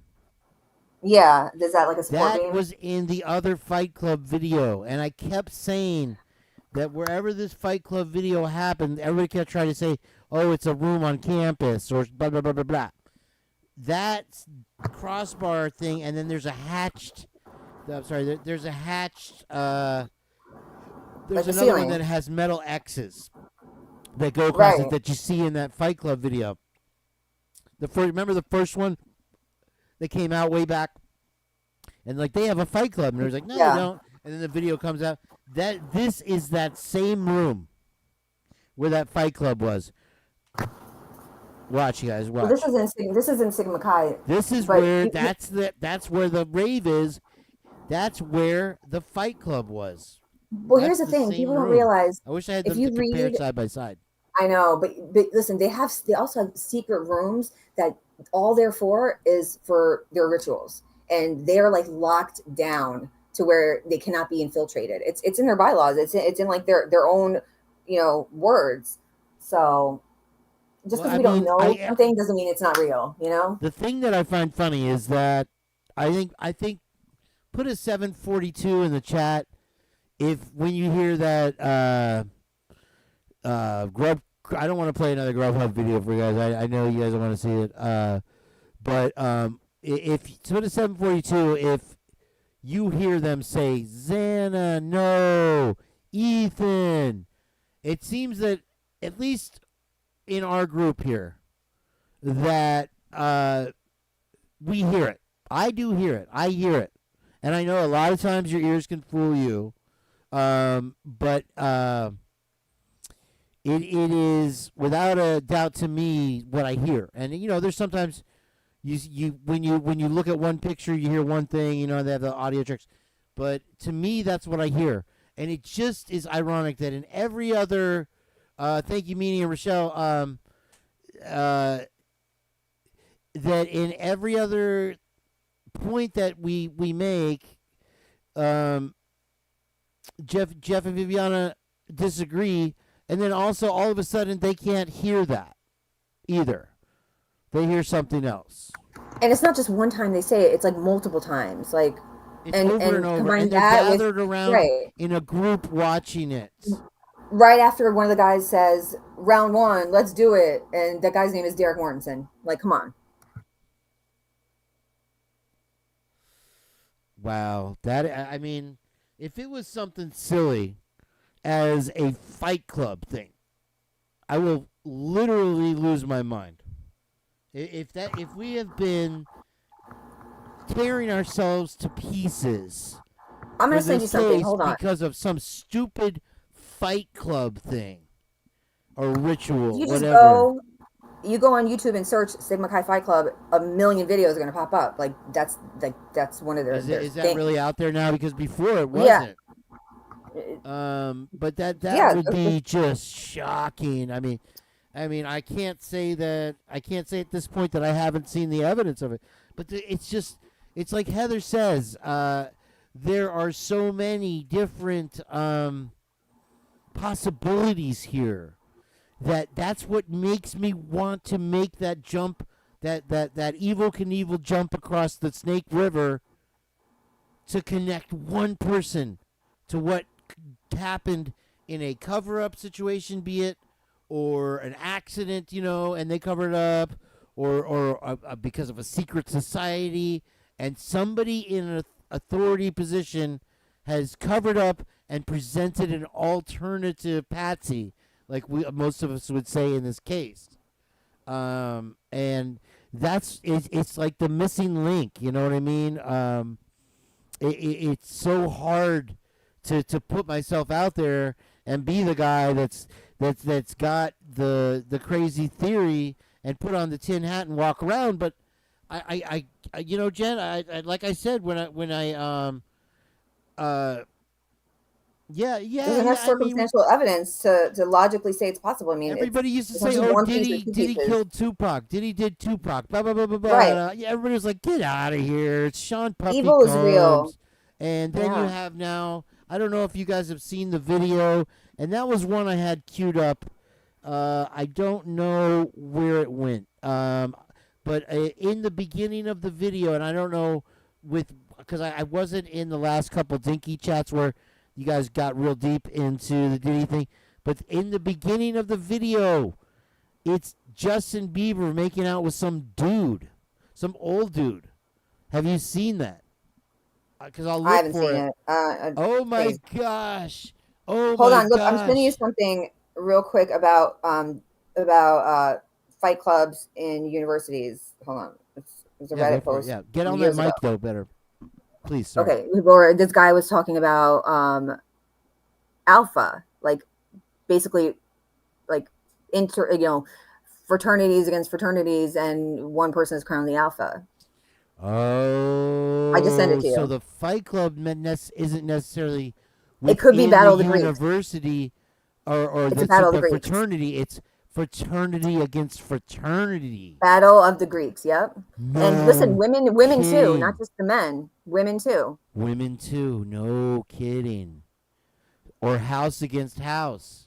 So we don't know if the house was targeted or the people within it. Right. No kidding, dude. Oh, all right, I sent it to you. I need to open my email anyway, because of the wonderful things he does. Guys, you want to talk about anomalies? Look at the Wizard of Oz, man. So many things. Okay, I've got you up right now. Let me check my email. Okay. And thank you guys for letting us get to our final thing. I hope it's making sense to some people in here that I, like I said with Jen, I wanted to call her a kook and send her off to the funny farm. But you can see now how she sucked me into her ways, her evil ways. It was too much to ignore after. I cannot deny the facts. And like I said, I'm not trying to attack Steve or the Chapins or anybody. I'm just trying to present facts for you to make your own opinion with. And the more we find, the more we uncover, perhaps in a bigger channel or something like that, they come up with another clue, and one by one. And you have to admit that our channel has had an influence on the entire community. I've seen almost every creator change either their format or adopt my phrasing or Jen's crazy theories, and it's popping up more and more and more and more. And I'm not saying that I'm doing anything radical. It's just that it's different. It's just different than what everybody's been putting out there. Yeah, everybody's been. It's like what what AR was saying to Robert. Quit hashing over the same old stuff. People are going to get bored. And, right. There hasn't been anything new until now. But here we have something that's like groundbreakingly and very obvious to you once you know that senators and FBI and CIA and the LDS Church can call him up. I mean, now let's not blame the LDS. And I hate to keep bringing it up. The extremists. The extremists. Any of these people within these positions of power with a lot of money have influence enough to be able to cover up, and especially when we know the number one bottom line of that university, according to Scott Green, is the amount of students and the amount of money that's coming in. And if anything crosses that, it's going to be covered up. And look at the history that we showed you guys of the fraternities through the years, of the people that were finally brought down. Why did you lie about the unaliving? Because I thought it would affect the fraternity and the school. They are programs. They are Over really and programs. over and over and time again. Once you're in for life. It is. Now imagine the power of influence on someone if they not only have that strong loyalty to their fraternity, but also to their church. That, just think about it. It goes Those beyond things overlap. Plus your family, but you don't want to get cut off and ostracized and lose everything. I mean, there's a lot. It's not as blasé as people want to make it seem. Like, oh, if kid, these college kids are involved, someone would have talked already. No, just quick Google search of fraternity cover-ups, death cover-ups, or whatever. Do you really think that many people? That list that we were looking at on Wikipedia of deaths, hazing deaths, back up until like maybe 30, 40 years ago, it was crazy stuff, crazy hazing deaths. Then all of a sudden it slowly turned into every maybe only one out of every 6 was something that was not either falling out of a window or alcohol intoxication. Right. Oh, it's their fault. It's victim shaming. It's totally victim blaming. Yeah. Oh, they drank too much. Well, you were the one who gave them the alcohol. Right. They were underage. You let them wander off on their own, or you left them unattended. Yeah. But before it was falling out of a window, or what was the other crazy stuff? The heads chopped on blocks, or accidental nail to the head. All kinds of crazy. Let me read this real quick, though, Jen. Has anyone ever fought in an underground fight club? And this is from martial arts on Reddit, and it was deleted. I know underground fight clubs aren't anything like in the movies, but they do exist, so I was wondering if anyone had personal stories they'd like to share. The closest I ever got to an underground fight club was in my college years. Oh, jeez. There was a tradition with frat groups would fight to determine who was the strongest in each group. That person would then be considered the alpha. I don't want to be the alpha here. Don't make me be the alpha. Wow, there's an Easter egg for you. I wasn't in a frat group myself. I found them too loud and annoying. But I spent most of my life practicing martial arts, so I was intrigued. I made it a hobby of mine challenging alphas, and I won more than I lost. But then I challenged a guy who was a 4th degree black belt in Taekwondo. Yeah, don't mess with Taekwondo. And had jiu-jitsu training. I ended up going to the hospital for a concussion, and that was basically the last time I challenged anyone to fight. That's funny. Wow. But, yeah, wow. Now, in my video that I posted about the Shark Tank, if you notice, like Hunter, he had like his wrists all bandaged up. He was drinking straight out of a bottle of champagne. They're taking pictures posing as if he won something. Do you know what I'm saying? Right. Like he was the top dog. Like he was celebrating. And then you look at this video, the Rush video, where they have a whole scene of just him and his accomplishments in sports, but nothing of Ethan. There's something there, in my opinion. He was like, the alpha. I apologize. I thought that the screenshot was up and it wasn't. Oh. of that. Yeah, and that was posted years ago on article. Reddit. But it was on Reddit. I did read it for you if you want to read it for yourself. I'll post it on my community page right now.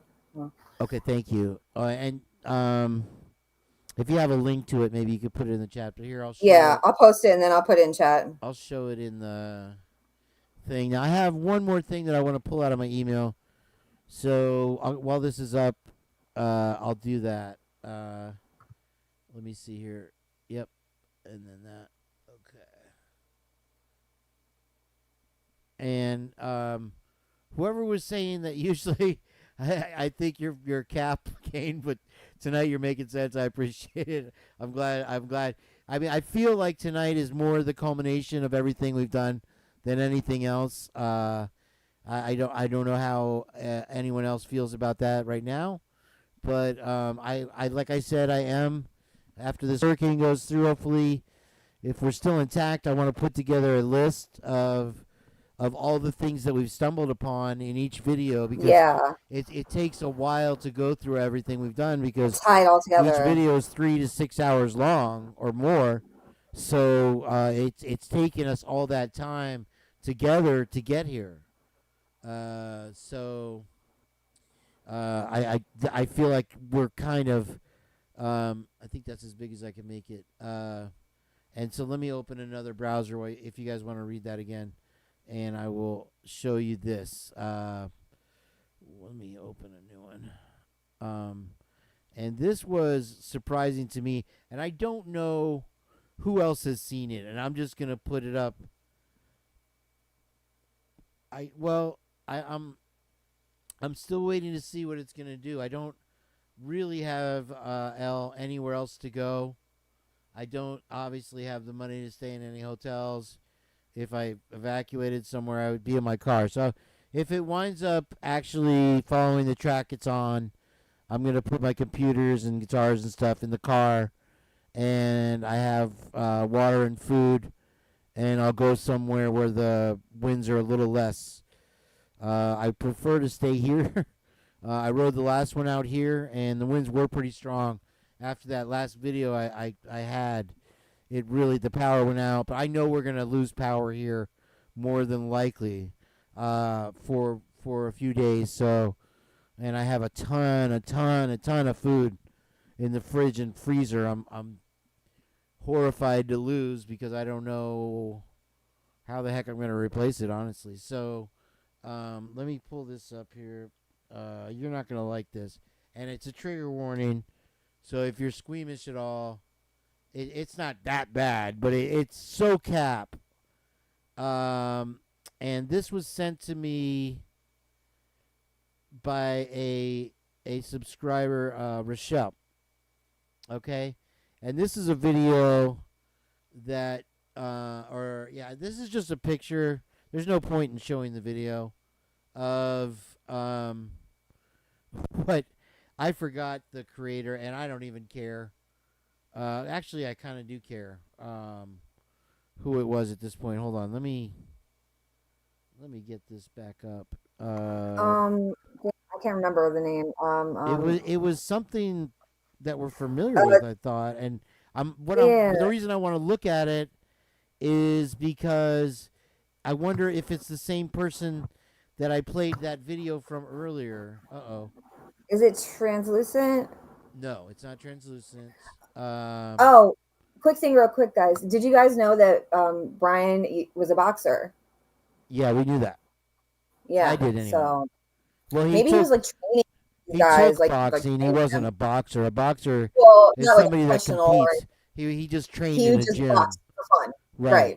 Yeah, and which I did too. And allegedly. I unfortunately fortunately had Antonio Tarver's coach do one-on-one with me, and he was the guy in Rocky 6, I believe. He was the champ, Antonio Tarver. But if you think Antonio Tarver's a badass, you should meet his coach. Oh my God! You know Shannon Briggs. He's I've known him since I was like 19, and he's a good friend of mine. He's to call him Champ. What? Call him Shannon the Cannon. You know Shannon Briggs is a boxer. 2-time world heavyweight. Yeah. I know Shannon Briggs. Yeah, I met him when I was 19. That's like an old friend of mine. Oh, no kidding. Hold on. Okay, so let me just pull it up here. Darn it. Echoes is gonna lose her mind, but okay. So this is from Rochelle, and she sent this to me, and somebody tried to present this on TikTok as the crime scene photo. I can't. It's just hello. I mean, I was like, okay, first of all, that is not the woods of 1122. Second of all, they were that is found like a stock photo in the house. I did say that looks like Ethan, and he's tall.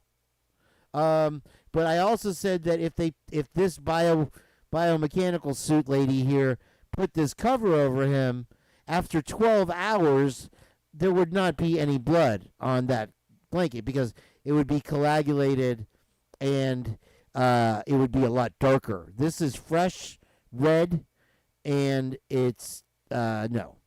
So that's where I was like, what are we gonna do with these hoaxers? So whoever is that desperate for an audience to and I can't play it myself. Somebody actually, and I don't know. Was there anything else to the video? Do you remember, Jen? Here it is. Did we somebody finish converted it for me. It was just all I saw was a 1-second thing of the same picture that you just saw, and it was just a video. Oh yeah, I don't even give it airtime. Idaho's attempt to. It's not even worth it. And No. but in the thing, you see. Oops, I shouldn't have put that up. Did you see that picture that I just put up there? No. Look again. Where? Oh, the Pheonix Rising? I don't know. The meme I did. Anyway, let's see here.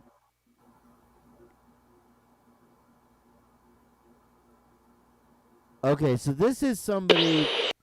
This was relevant, and it's just totally irrelevant. She's a South Korean creator, and she's pretty amazing. And these are middle schoolers that are allowed to get away with unaliving, as they are considered minors, and that they're just making a mistake.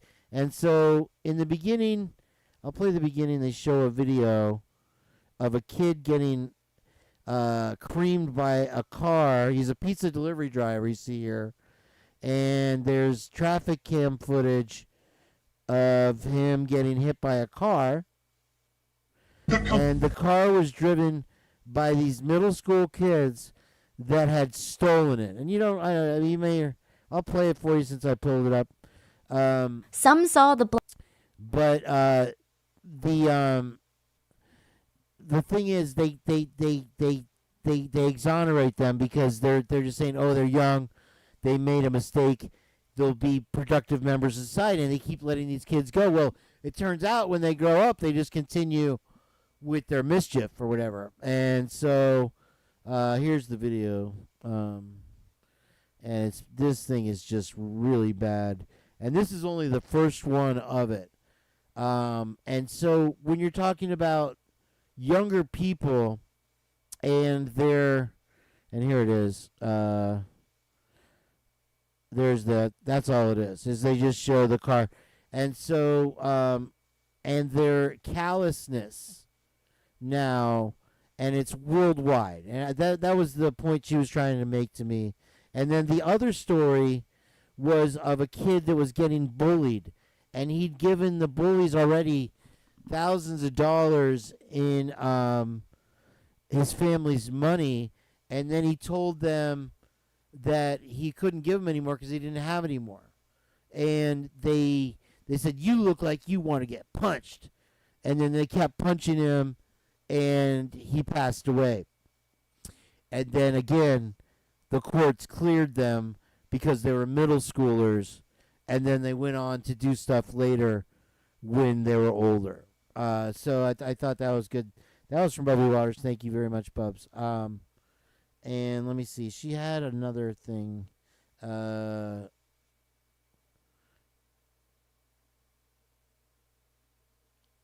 haven't had a chance to watch this. I knew it'd be music, darn it. This is the one. And like I said, if you can help out in North Carolina, it is so bad. Thousands of people are missing. Like I said, Trump took a lot of heat for saying that, but they're lying to you in the news about it. And babies are starving. Babies have lost their lives.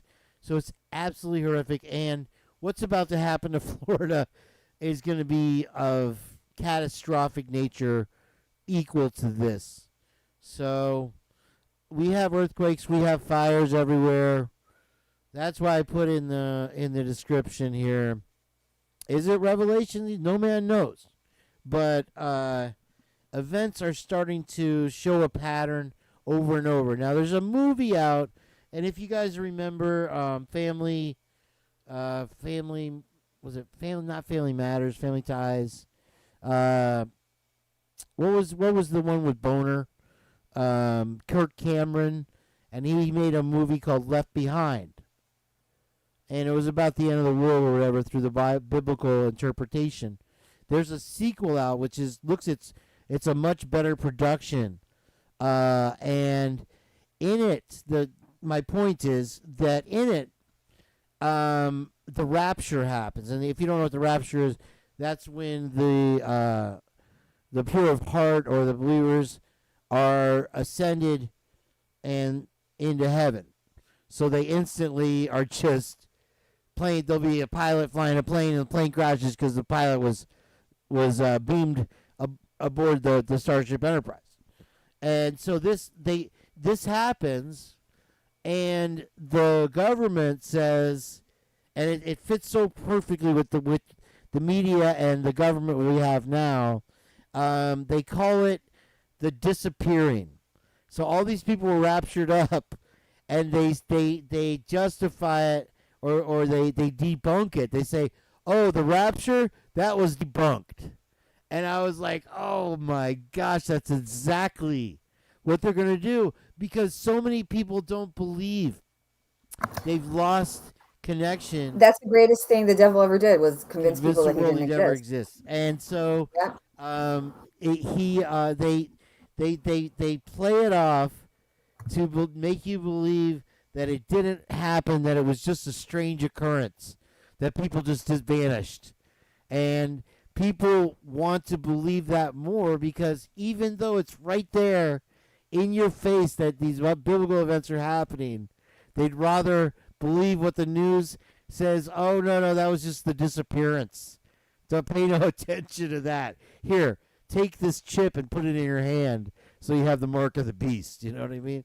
So, you might want to make peace with your Savior at this point. Events are turning very, and you have nothing to fear, you guys. There's nothing to worry about.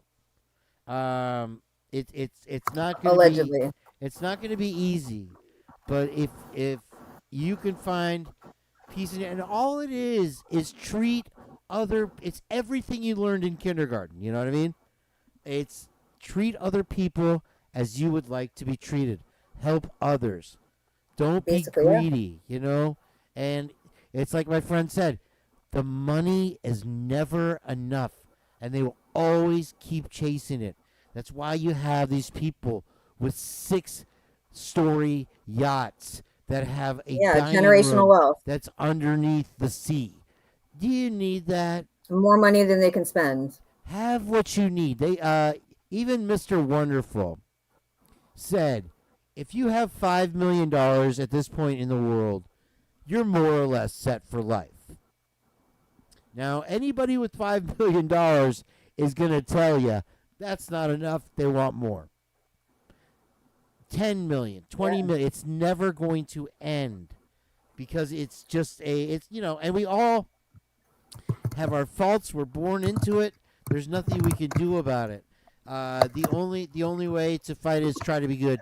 try to be, and that's exactly what all these churches teach, and they bring you in with the belief that you can, through their teachings, better yourself. And that is, I believe that probably 90% of the churches out there follow that doctrine. And I want to believe that the Christ Church does also, and that's what they preach. But we're finding there's always an inconsistency, and there's Right, they always try to shove it down your throat. of secrecy. They want to take over the government of Moscow. Right, The world. it's like you're not gonna do it on your own. They declared that they have a constitution of their own, y'all.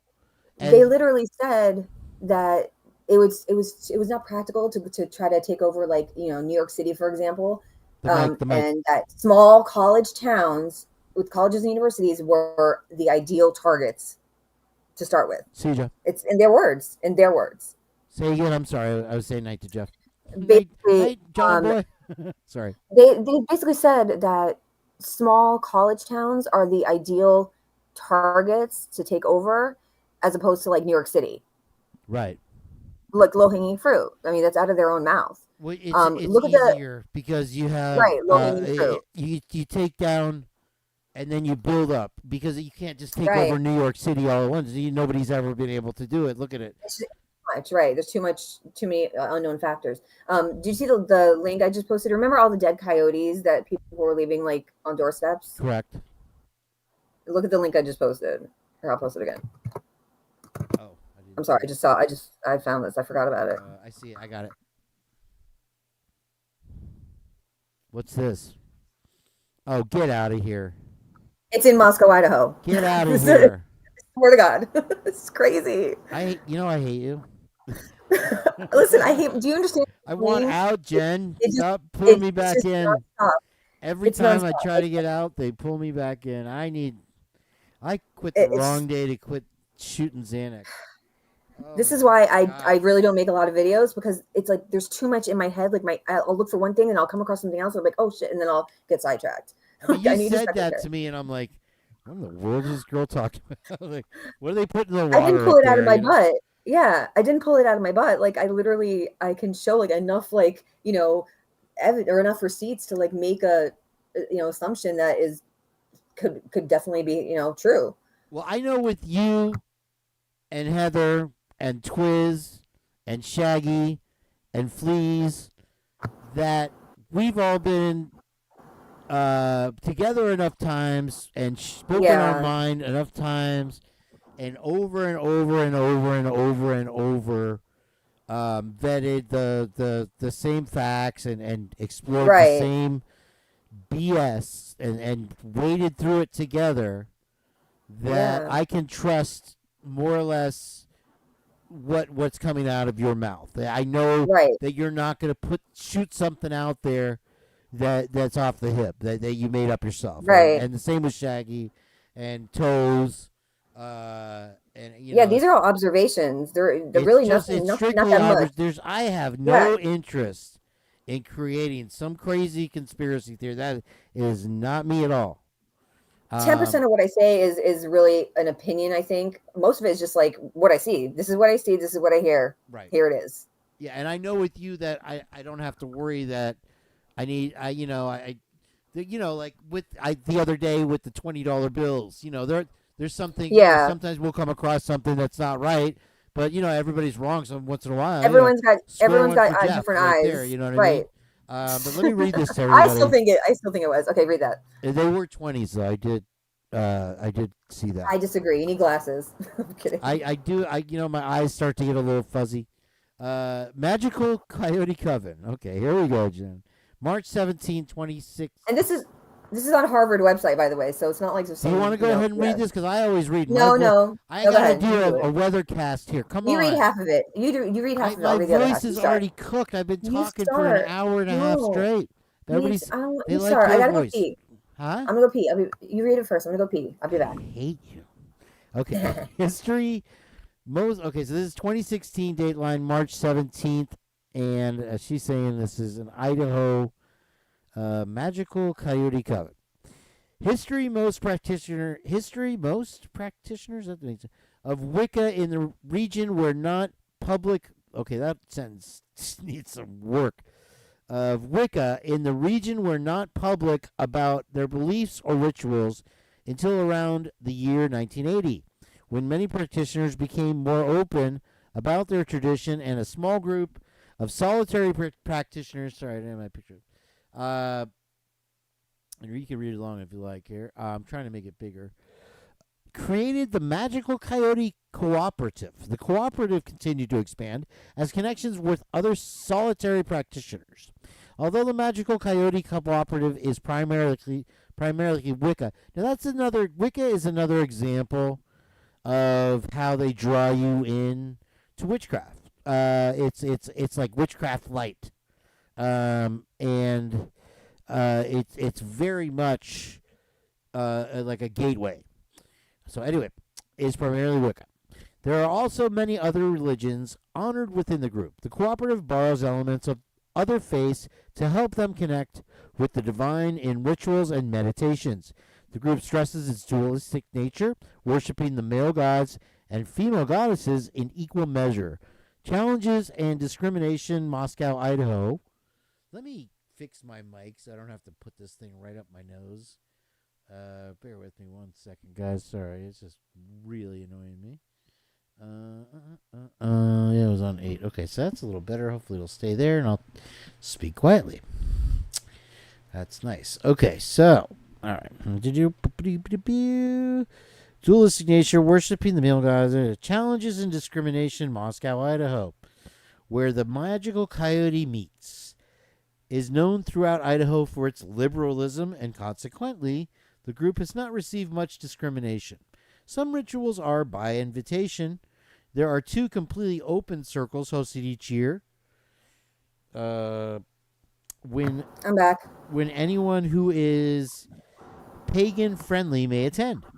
Members of the group are also happy to speak with anyone who would like to know more about Wicca. You want to take over? Yeah, okay. Demographics, the magical. Yeah, can you hear me? Yep, you're good. I was just saying, speaking of the market, Okay. You're doing good. Oh, can you hear me now? Okay. Where what? The Magical Coyote Cooperative includes families with young children, elders, adults, and college students from the University of Idaho and Washington State University.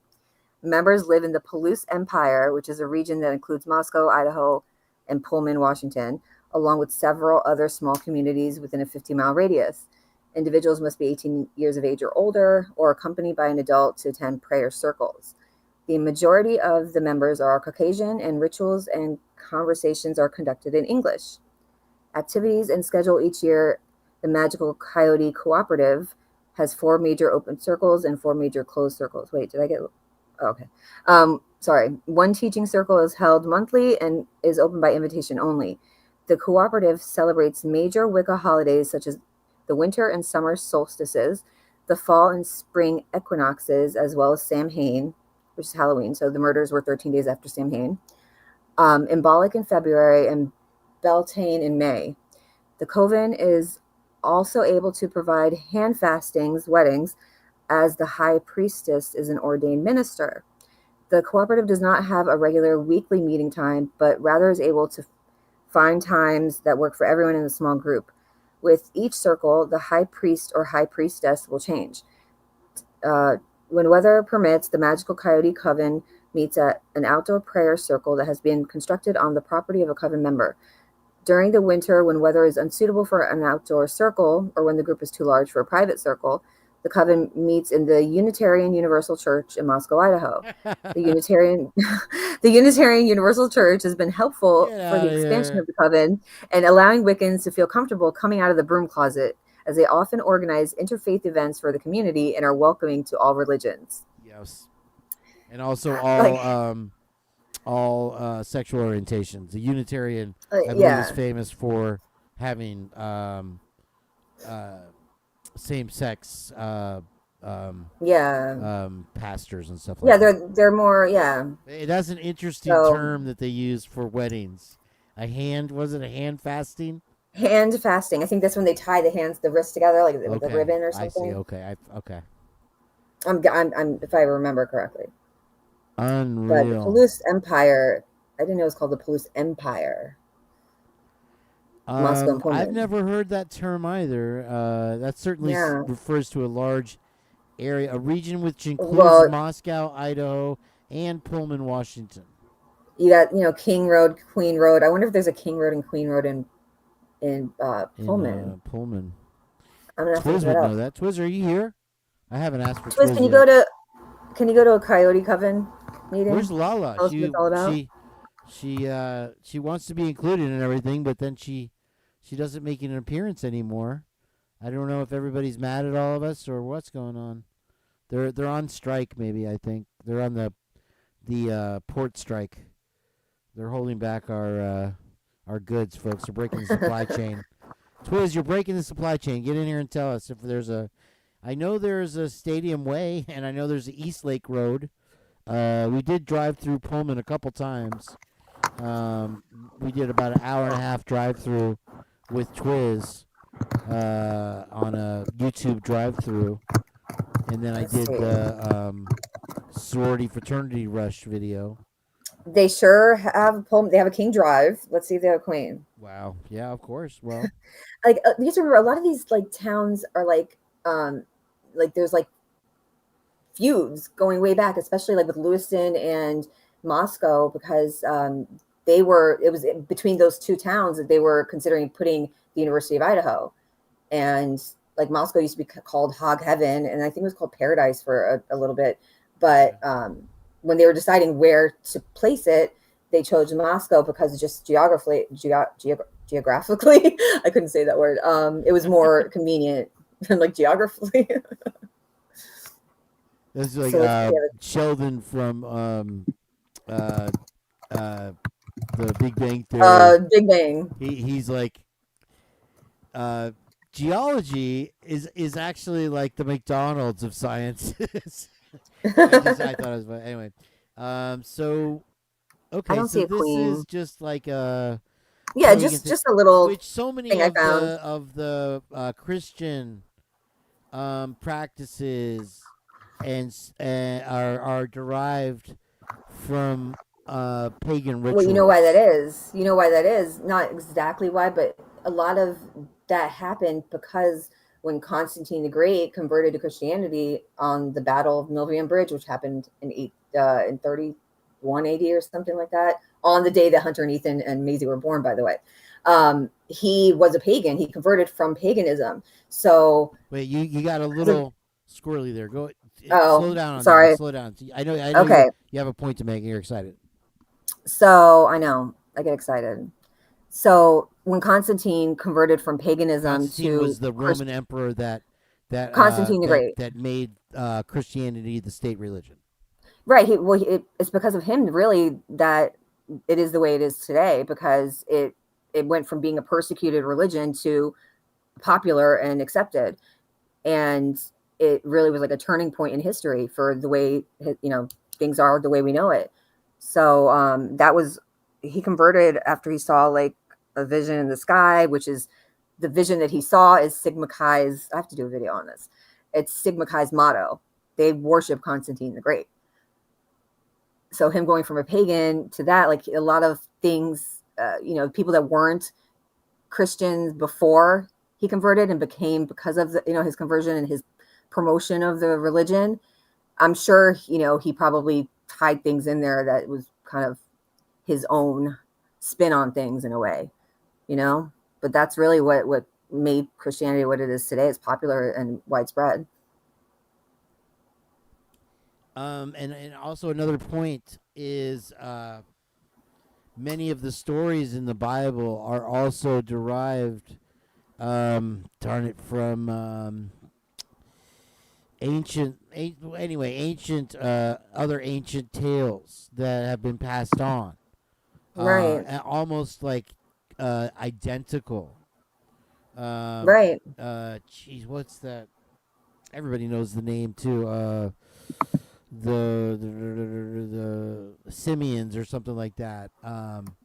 So it's that's weird that there's so much reference like that in the fraternities. Yeah. Gosh, yeah, when you say this Fight Club thing, it really it really I mean, you saw them with boxing gloves on. right. Like, We see that it happens, come on, like, we hear stories, but the thought that it could be that is so ridiculous. It's so ludicrous.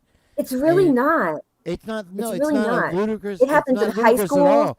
But it spins my head around that here I've dedicated practically Yeah. 2 years of my life looking at something that may have just been a fraternity boxing match. Testosterone got kind right. of and women are overwhelming, and right, someone I've just got seen their even ego women, hurt. the pictures of Right. the women doing the Fight Club. Now, Kaylee's mom had said that, I think it was a Chronicles of Olivia interview. I'll find it. She said that she had called Kaylee Sunday morning just to see, quote, how'd you guys do last night? Right? So that's a weird thing to say. Not like, did you guys have fun? How did you guys do last night? And then combine that with the fact that, how you can do. How did you do last night? How did you guys do last night? Like, how Get did you do out of town? Yes, I'll send you the clip. This is all out of their mouth. And then Steve saying that Kaylee liked to be competitive with the boys, and girls can do anything men can do. And how they kept saying she was a fighter. She was a fight. Sometimes I felt like they were giving us clues. I felt like they were giving us clues without telling us. You know what I'm saying? Yeah, Like, Steve said it was a battle down there. Don't make me be the alpha. That one really. It was a battle down there. Kaylee was a fighter. Just like little things like that. I mean, this may be looking. This is just my opinion. These are things out of their own mouths. I'm just interpreting. That's great. Well, I'm gonna find the clip. Hold yeah, on. but to what do you call it? Restore the credit of Rochelle. She did send me a video, and we've all seen it. It's the 48 hours. The one you can't find there, the killings on King Road. Let me see what it's called here. It's from Rochelle. It's one of these, and she says, "This is the video of the body. Permission, the experts. Where is? Oh, there it is. Let me see here. Ding dong, ding dong. This might say who the person was that did this. Open Mind Perspectives. And yeah, that's it. That's it. You were saying that you can't listen to her anymore because she's always putting out garbage. You know what it is? I don't ever see like, show me real proof. Don't show me like a this is photo ridiculous, here, though. that. Like, let's be honest. Right. Just show me my slideshow's in the way. Right. Like, it's too. It's just. I can't. Show me. This is just like, it's edited and manipulated to look a certain way, and I feel like I've watched some of her videos before. I can't. I don't think she was this out there opportunistic, right? But like, it's become like, it's too much. I won't it even does seem like quite a few people are taking that path. This is ridiculous, though, to actually say that this is a crime scene photo. How could she ever even have access to this? Come on, how would she even know? Like, she knows this. Everything that I talk about, it's all out there for anyone to find. Anyone to see. Here's the I'm not problem. claiming to have insider info. Like, anyone that says they do is lying. Like, come on, no. I mean, there could be somebody out there eventually that does come up with something. But not pictures and stuff like this. They might have heard something, talked to someone they know, but like, this is just crazy. Come on. Yeah, that one's really out there. Where's the Rochelle one? I love you, Rochelle, though. No, she just sent it to me. Yeah, she wasn't like saying like, oh, this. She was just like, look at this. She was like, look at this, check this out. And I'm like, oh. Yeah, I was like, yeah, no, I clicked on the first picture. No. You gotta. I was like, this looks like a stock photo. But where's the one you sent me, Rochelle? I guess I could search Rochelle. Duh. Bing bong, bing bong. Okay, there it is. Okay, so man, I can't talk much longer.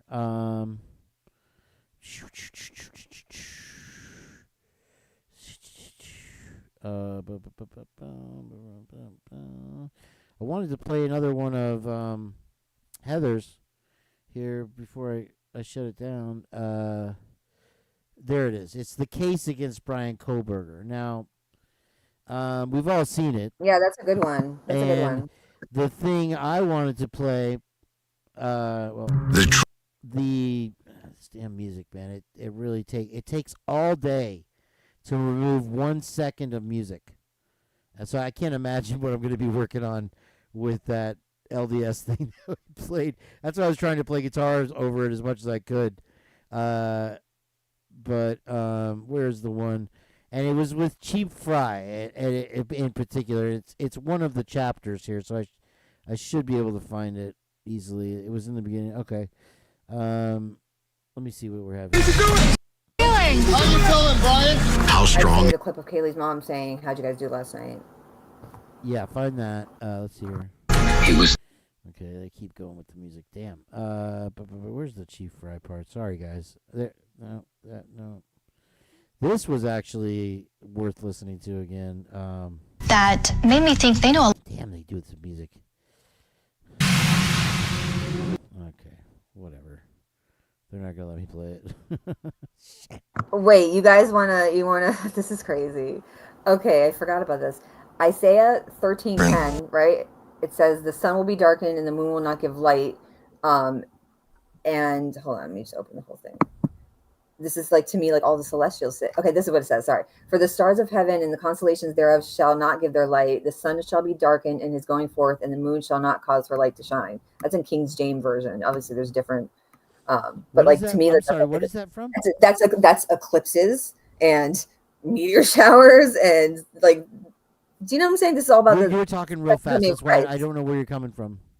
The second coming of Christ. I was just looking at. I was just finding will be eclipses and right speculation and rumors. We're the official source of information. Individuals. There was also Jack Showalter. This is the part right here, Jen. Yeah. Where I felt like Heather should make a video out of what Chief Fry is saying. Check this out. Okay. And they thought he looked quite suspicious. You know, there's been a lot of speculation and rumors. We're the official source of information. Individuals who are being harassed in this situation, people need to be careful. Another early focus of the investigation. People need to be careful. What do you mean we need to be careful? We better watch out who you investigate? I mean, I felt like that was a drop. I realized that he's talking about online sleuths and be careful. Because, yes, it did, in this case and a lot of other cases, put people that maybe or maybe not innocent. Yeah, but at one point, Steve even said that this case is going to be solved by the community. Like, he was insisting on how important everyone's input it was on this. So they seem to change their tune, you know? Very much change their tune, and that's why we've been trying to figure out why. And I was hoping that we could find something in that thing where there was the victims fund, but that turned out to be Cap. So what did you have something you wanted me to play? Did you say that? Oh, I sent you Kaylee's mom when the clip of when she says that how'd you guys do last night? I did not. Oh, I'm on Rochelle though. That's why. Hang on. No. Here it is. Okay. I got to download it apparently. Couldn't preview file for some reason. Okay, we'll play it. Here you got it. Okay, I got to open up a media player now. Hold on.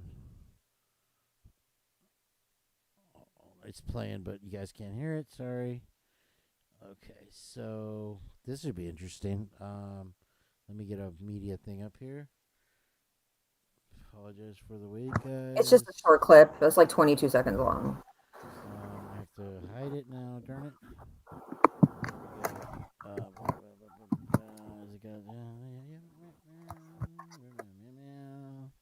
Okay, now we should be able to see it and hear it. Yes? No? Where's media source? Huh.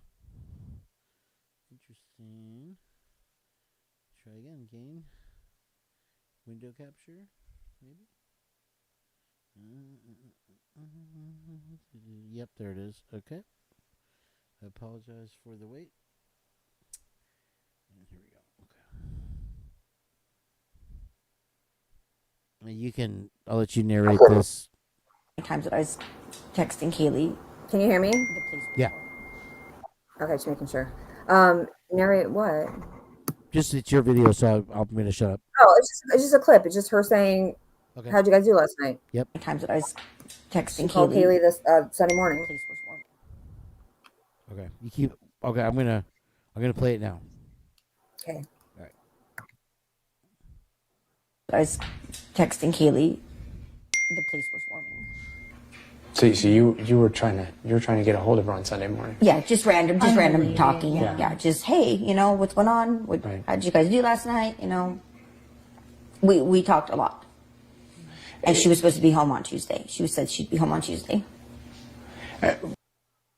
So is she referring to the game? Because they went to a football game, didn't they? How'd you guys do? Did you win the game? Maybe. I don't know. But that wasn't last night, was it? The game was during the day? Jen? She's talking about the call that she made Sunday morning to Kaylee before she got the phone call from Denise saying that something happened. So did they go to the football game on Friday or Saturday? It was Saturday. There was a game Saturday, like tailgating and stuff. Okay, that's why I wondered if she's talking about. I mean, how'd they do on the game? Possibly. Maybe. I'm just trying to get a Jeff H perspective. Maybe. No, listen, that you could be right. I wasn't even thinking of that, but it was like, I don't know. It just, with everything else tied together, it just seemed weird. Okay, you guys, I'm gonna shut it down. I'm gonna try to do a weather report for people. Hopefully, we have some kind of clear path. Thank you again, Jen, and chat, everybody, and thanks everyone. Viviana, thank you for coming in. I appreciate your opinions, and I hope that one day we have a strong enough. I don't know what the chime was all about either.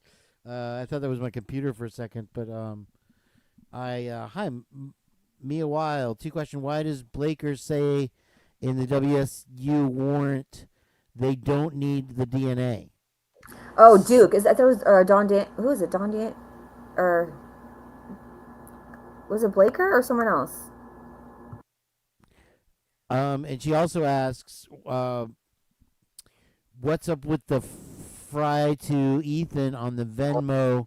Who is the right one? I'm confused on that one. Okay, remember the Sigma Chi Rush video? At the end, there was some guy with a dead deer. Yes, that's Kyle Fry. That's Kyle Fry, who Venmoed Ethan, by the way. $6? Was that the $6? Yeah. No. That was Katovich, which is the one behind the guy who was filming on the baggie video, the baggie on the counter. Okay. The one filming is Jake. The one that made the video, the Rush video, the one that's behind Jake is Jack Katovich. So why does she ask who was right? Who is the right one? I don't know what that meant, but I was just pointing out who Fry is, the person that Venmoed Ethan. I see. I don't know. That's a great question. That's a Heather question. Heather, do you care to help us out with that one? Yeah, that was Daniel. Blaker says they don't need the DNA. Thanks for confirming, Kyle. Glad you know. Kyle said that. What did Kyle say? I don't know. I'm not sure. You got me on that one. I think I do remember hearing that, and that harkens back to, yeah. There's my producer, guys. It harkens back to the question that A.R. Hayes asked. Yes, we know we don't have all of the evidence. Where is this mountain of evidence? Why is there 56 terabytes of evidence or more that we haven't seen and everything? I know pictures, especially high megabyte picture is going to take up high resolution screens. with a high resolution monitor. That's a lot of that's a lot. Like even 1 terabyte. Well, I I have would say it's 20,000 photos. It's probably 52 terabytes of dick pics. That's crazy. That's what I'm saying is like I have probably close to 20,000 if you- photos if you and look- 5,000 videos saved, and I don't even have a half a terabyte. Like maybe Literally, if you watch, there's the 20. I don't know if it's a 20 or 100 now. I just looked at, but I saw Andrew Jackson on the 20. That's why I said. Anyway, so if you watch the investigation from what we see from the news pictures, it almost appears as if the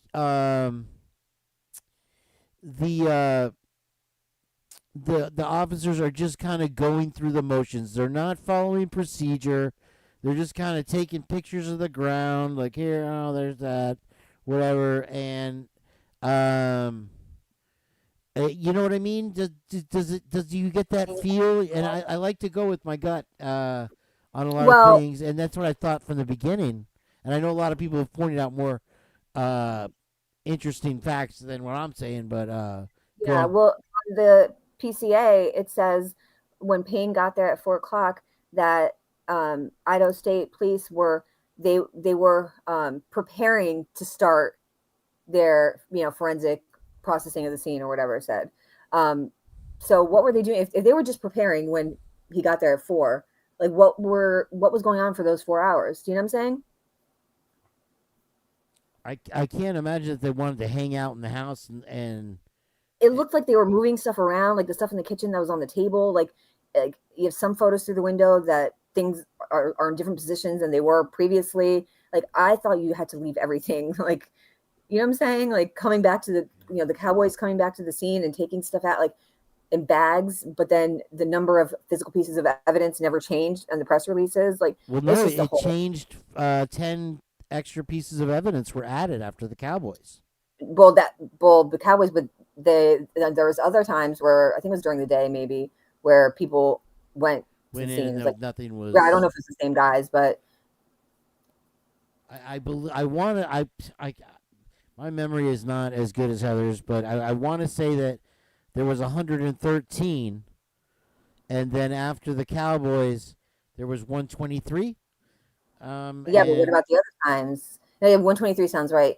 I want to, you know what? I should look through and compare. Now, A.R. Hayes, in his infinite convict wisdom, did say that as far as especially a quadruple unaliving, that is a tiny amount of evidence. A 3 tiny stories, amount. 2 crime scenes, basically. Like that's crazy. And they only interviewed, a couple hundred people. Like they should have interviewed every person at Corner Club, every person at the Grub Truck, everyone in the, the Greek system, at the very least their own houses. You know what I'm saying? And then not only those people, but those people's, immediate circles too. There's no way, like, not to mention Jack D. You want to talk about Occam's razor? Like he went to the G's house on that Sunday and was there for a few days. But Payne in the PCA says that he interviewed him that Sunday. Like, and it's impossible because he's in right. He's and in why did he still bring shorts? Like, there's just I have a feeling I gotta find. There was one interview where it was either Steve or Shannon Gray was saying that they never even interviewed the family, that they sent them like a questionnaire, and how he was frustrated because it kind of like sets the tone. If asking about the family, about their daughter or sister, is going to set the tone for what was going on in their life. And he was saying that at the time, at least, that they hadn't even questioned them. I got to find the interview. It's somewhere. That's funny. Viviana's like, yeah, I went to school with Kyle Free's dad. Really? That's what I'll tell you. Can you throw a couple more coincidences in, please, for us? FFS, Jiminy Joseph. What about Scott Green's family owning that house? Like, come on. Well, I tell you, Jen, I'll be honest with you straight up. I more or less would have called you a nut job had I call myself a nut job still. Had the Nick Reed and the Timmy Reed not occurred. Yeah. because you cannot ask for something more blatant of a horrendous cover up, of a horrendous injustice than a student that was attacked by a football team that his own father donates to and supports and is a fifth generation student. Then, like I said, like I always say, if what was it I always say? I don't even remember now. I never say it then. Oh darn it! If it was a law enforcement family member that had happened to, the same exact situation, that person that perpetrated that crime wouldn't have had their name kept out of the news and been gone unprosecuted, let alone that they would have woken up unalive the next day. There is no way that they would have gone that crime would have gone unpunished. Absolutely no way. Yeah. And that opened my eyes to what in the so if you're gonna show me that 100% you are picking and choosing who you're gonna prosecute and who is above reproach, that obviously I am gonna start to question everything that you do. And that's what led me to go like, hey, what is she? You know what I mean? Because I was so hot mad over that. And then you started, how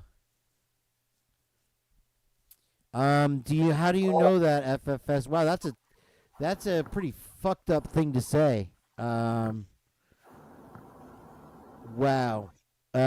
You really believe, let me ask you this, Viviana.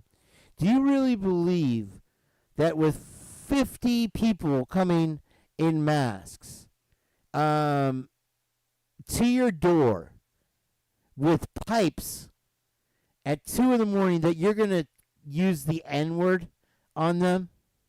Why would you even open the door? I can only assume that he was outside and they caught him outside. Oh, yeah.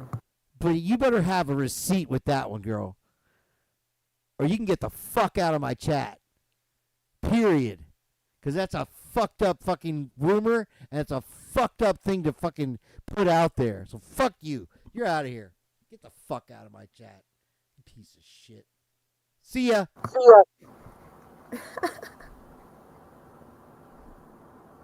Unfucking believable, dude. Wow. Dude. I can't even fucking believe it. I was trying to have respect for you, but apparently you don't deserve it. That's just bullshit, bro. You hit my hot button right there, and I was trying to be cool tonight, but when you're gonna play that way, hell no. Eat shit. Like, how would she even know that? You know what I'm saying? Like, no, she lives in Idaho, so she fucking knows everything. Get the fuck out of here. Fuck you. It's just too much. Fuck you. You suck. You hard-headed idiot. You know what? You're not an idiot, but you are fucking ignorant as a motherfucker. Holy shit. Wow. All right, that's it. I'm done. Peace. All right, good night. Good night, everybody. Thank you for